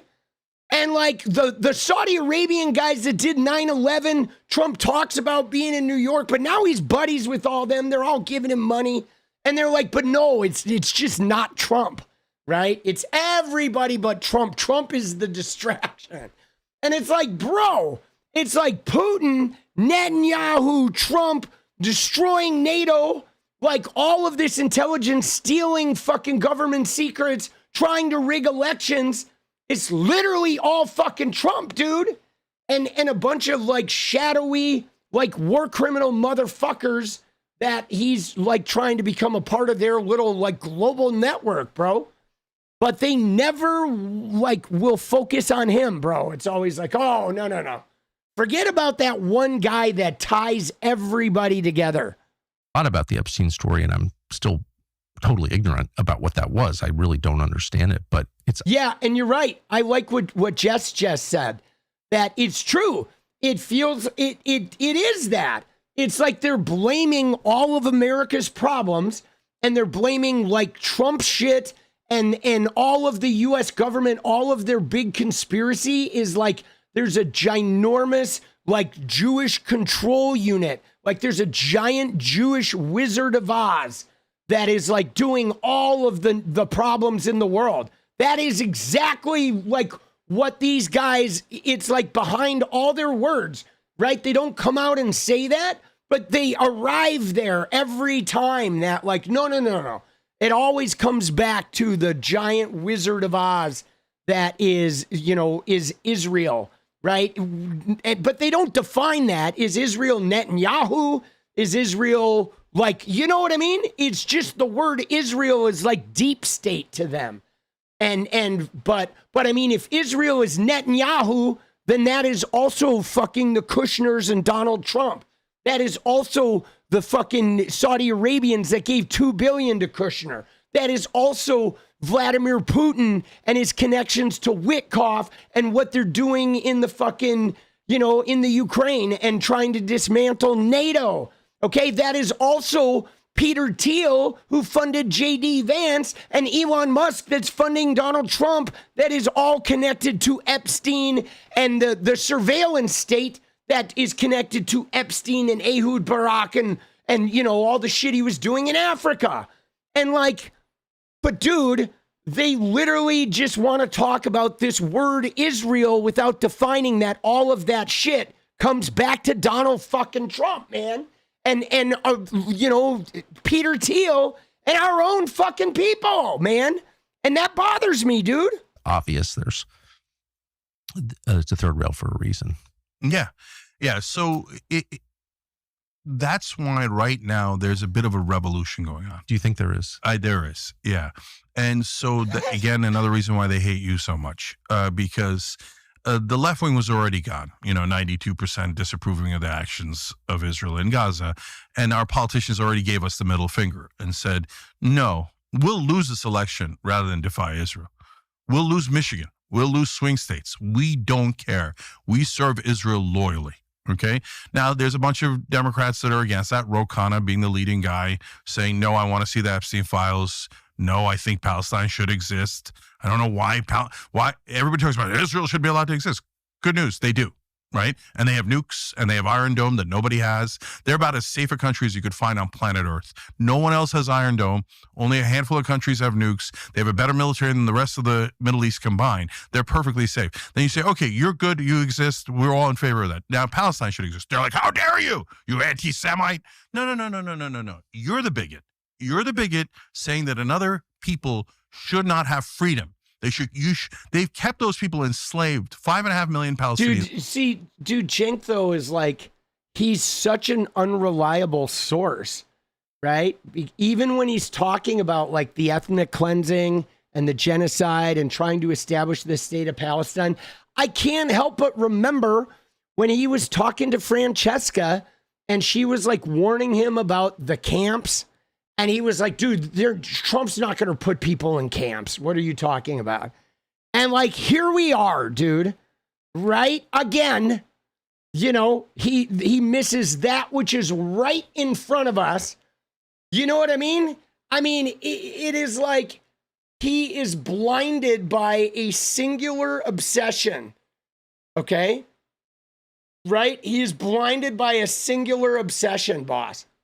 He can't get away from it, right? He cannot get away from it, with the like, dude, he just will not see what's right in front of him. For 58 years. And then they brag, oh, Israel's the best democracy and the only democracy in the Middle East. Well, it's a democracy within Israel. It's a dictatorship within the occupied territories.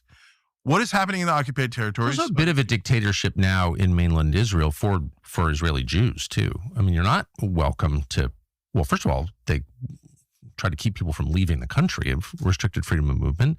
And there, I mean, you get the cops at your door for saying certain things in that country. It's in many countries, that's true, but it's also true. Dude, you can get the cops at your door for saying certain things. That's really familiar. There's another place where I've heard that's happening, right? Dude, getting the cops at your door, right? Or you can there's other countries where you can get shot by a masked police force for doing nothing but like filming them with your telephone camera, right? I mean, there's some weird shit going on in the world, right? Oh shit, dude. You're there, so like, come on now. Yeah. Stop lying to me. Yeah, and so the media, they're an enormous part of the problem. So you see our politicians, both under Democratic and Republican presidents and administrations, say, no, we're not going to release the Epstein files. No, we're going to give Epstein a sweetheart deal back in 2008. And then we're going to take Alex Acosta and make him the labor secretary under Trump. Right? That was the funniest thing that's ever happened. Didn't work very well. Yeah. And by the way, Oh, Ghislaine Maxwell. That sounds familiar. Oh, she's the daughter of Robert Maxwell, legendary Israeli spy. Friend of stole who? Our nuclear secrets. By the way, I don't know that that's ever been mentioned on cable news. Friend of whom? Ever. Isn't that a super interesting fact that the main co-conspirator of Jeffrey Epstein, that her dad was the biggest spy Israel's ever had?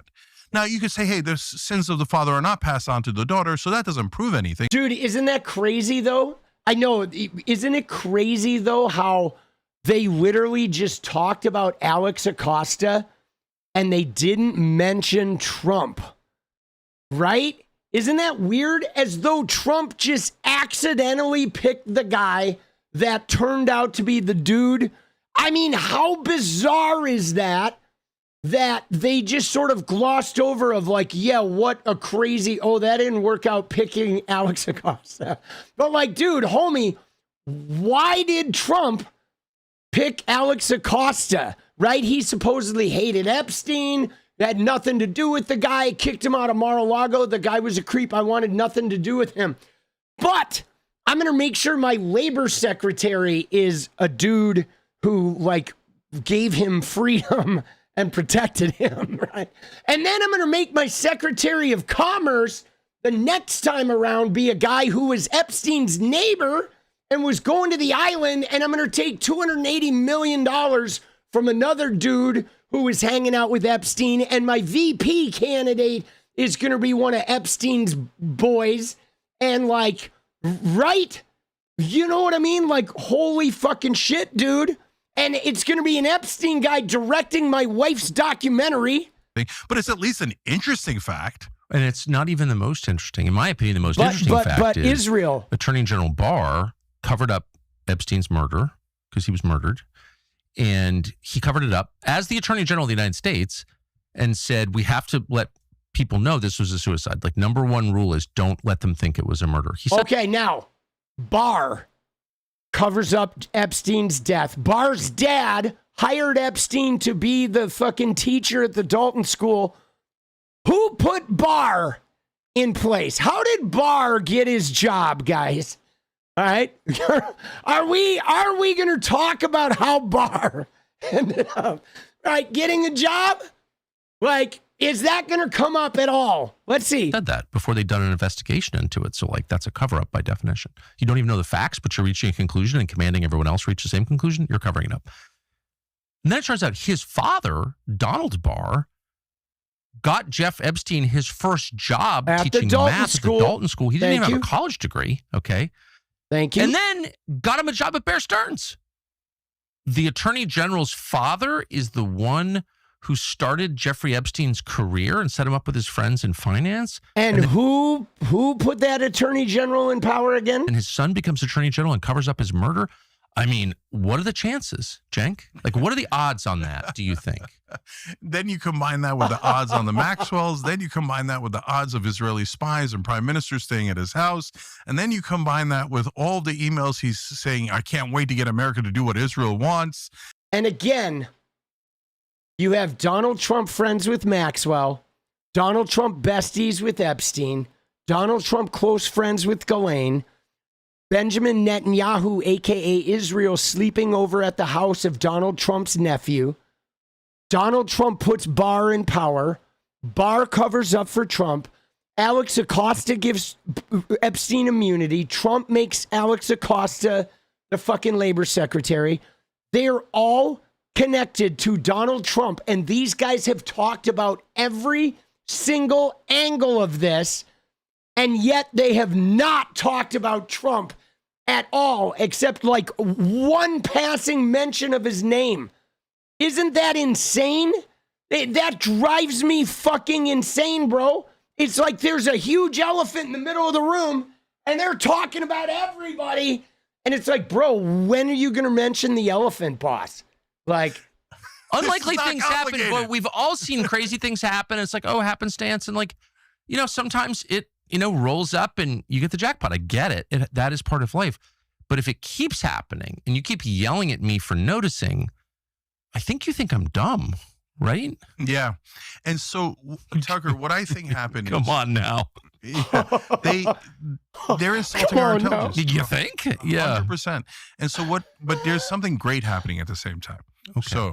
So politicians, terrible, but now we got a little bit of rebellion on the Democratic side with Akana and a couple of guys, a little bit of rebellion on the Republican side with Tom Massey, a little bit of anti-war with Rand Paul. Marjorie Taylor Greene was great. I wanted her to stay. Dude, he loves Marjorie Taylor Greene. Dude, he wants to fuck Marjorie Taylor Greene. The one person, we had Marjorie Taylor Greene on the show a couple of times. People start yelling at me. How dare you? What are you doing? She's the enemy and stuff. And I'm like, guys, they want you to think that the other side is the enemy. They want you to had Marjorie on your show? Yeah. Oh, bless you. Good. So they want you to use all of your energy and all of your fight against other Americans. Of course. And so Marjorie Taylor Greene comes on, and I said, well, I had her on because she's agreeing. Dude, this is like, guys, this is like watching two guys with CTE try to solve like a really, really complex trigonometric equation. You know what I'm saying? Isn't it? It is literally like watching two concussed men with very deep CTE staring at an algebraic equation on a chalkboard and trying to figure out how to solve this thing, dude. Dude, what is CTE? It's the fucking traumatic brainstem injury you get from hitting your head too often. That happens to boxers or football players after a long, right? X plus Y minus Trump equals Israel. Dude, it is fucking like brutal. Like, oh my God. Dude, the willful avoidance of like, you know, every single name that they mentioned. Okay. We just watched a 13-minute segment. Okay. We watched a 13-minute segment about intelligence, about Mossad, about Jeffrey Epstein, and about connections. Okay. The way everyone was connected to everyone. And every single name they mentioned in that whole 13-minute segment, Donald Trump was like the center fulcrum of all of those connections being united. And they mentioned every name and every event, and they only brought up Trump's name once in passing, and they never even acknowledged that he's the common denominator to every single name and event that they talked about.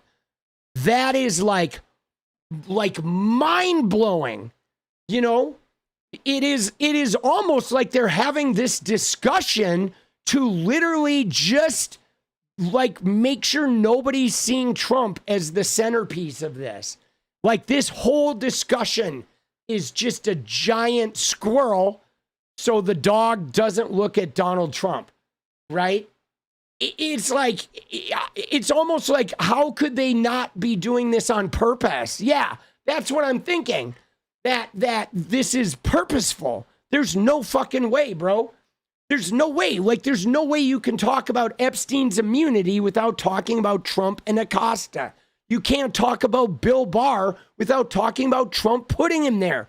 You can't, right? You can't talk about Robert Maxwell without talking about Trump being his friend and then Trump being the gateway for Ghislaine Maxwell into, like, you know, American society, right?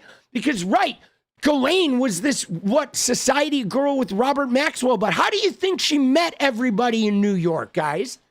How do you think Ghislaine, this fucking sort of like social pariah because of the sins of her father, she comes to America with all that baggage? Who do you think vouched for her in every corner of American fucking like society? It's fucking Donald Trump, bro. It was her existence at Mar-a-Lago at his social club. It was her existence at those fashion events. I mean, literally, it was Trump models was like, and his connections to Bill Clinton, the former president, right? It was like Donald Trump was the one who marshaled Robert Maxwell's daughter into the American social scene. That's how she got in. She didn't possess some magic. You know what I mean? If anything, she had a bad rap because her dad was like an intelligence guy who stole some shit and died pissing on his yacht and was maybe murdered. And they found out he'd been stealing a bunch of retirement pension accounts. Like, nobody wanted to hang out with Ghislaine Maxwell unless somebody in America that had a lot of clout, like, brought her into the family, you know? And like, dude. And again, who's protecting Ghislaine right now? Donald Trump, right? Who'd he send? He sent his personal lawyer to go and move her to a minimum security thing and like get the information to help them redact the files. Like, bro, this shit stinks to high heaven, right? Who, right? You know what I mean? Like, dude, I wish her well. Yes, dude. Dude, Maxwell's father knew Epstein. Dude, Maxwell's father knew a lot of people. Right? Oh, shit. All right, guys, you ready? You ready? I'm going. I got to go make some videos. Dude, we finally hit some Tucker, though. We got Tucker and Cenk. We should watch more of these guys. Dude, these guys are pretty foolish, but I do have to go make videos. All right? I gotta go bang a gong, guys. You guys got a dance party, too, so we got to take care of that as well.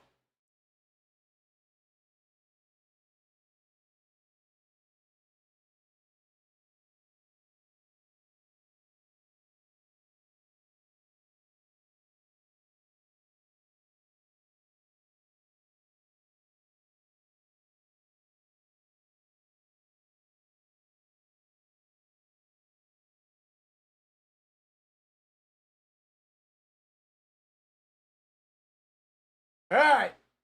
Dude, I heard a weird noise. I don't know what that noise was.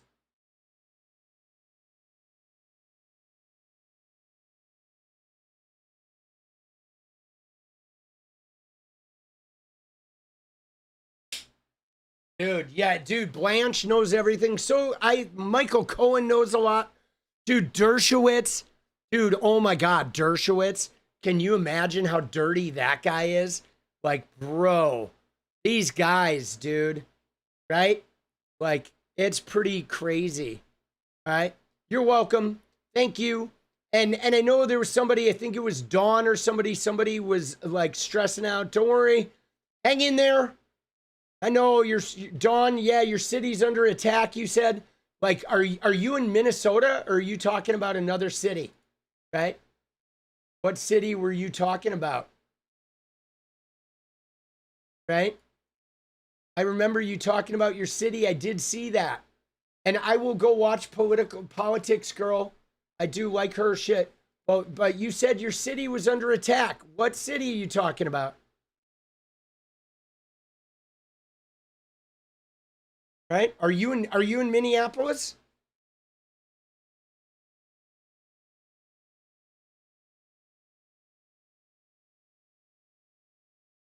Let's go. You were dancing? Let's go. Oh, shit. Oh. Dude, the stretch. I love the stretch before the dance. Dude.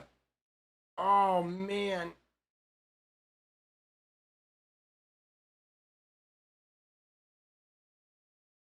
Dude, the pre-dance stretch really makes my day, guys. I don't know about you, but this shit makes my fucking day. You ready? I'm ready, dude. Let's get it. Let's get this shit out of the way, baby. Let's hit it. We're about to dance, boss. Woo!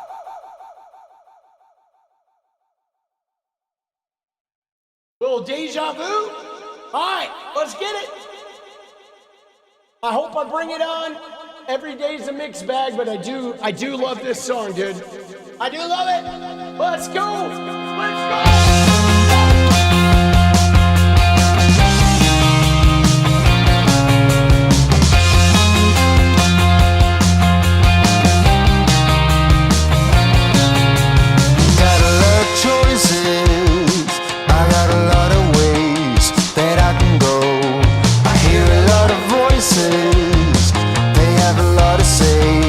But I've known, been here before.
just a bit holy, a notion that I will make it out somehow.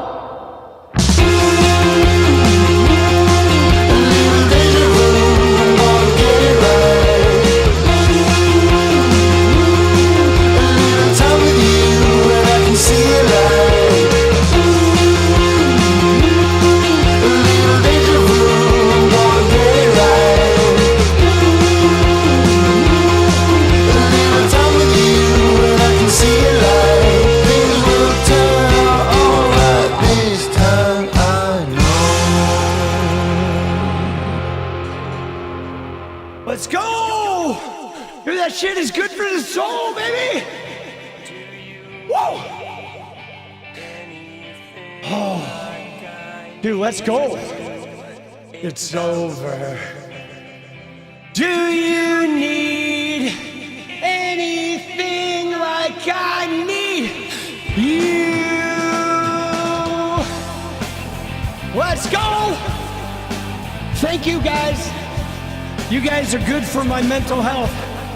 That dancing is good for my physical health. And now, I'm gonna go make some videos. I just wanna say thank you. I'll fucking see you tomorrow. Make sure you take care of your head. It's gonna be a long road, guys. You better save yourself or else. Nothing like success. I would rather be in hell than regret. Good night. Do you need anything like I need you? It's over. Oh. Do you need anything like I need you? I'll see you tomorrow, guys. Good night. Oh, you know I do.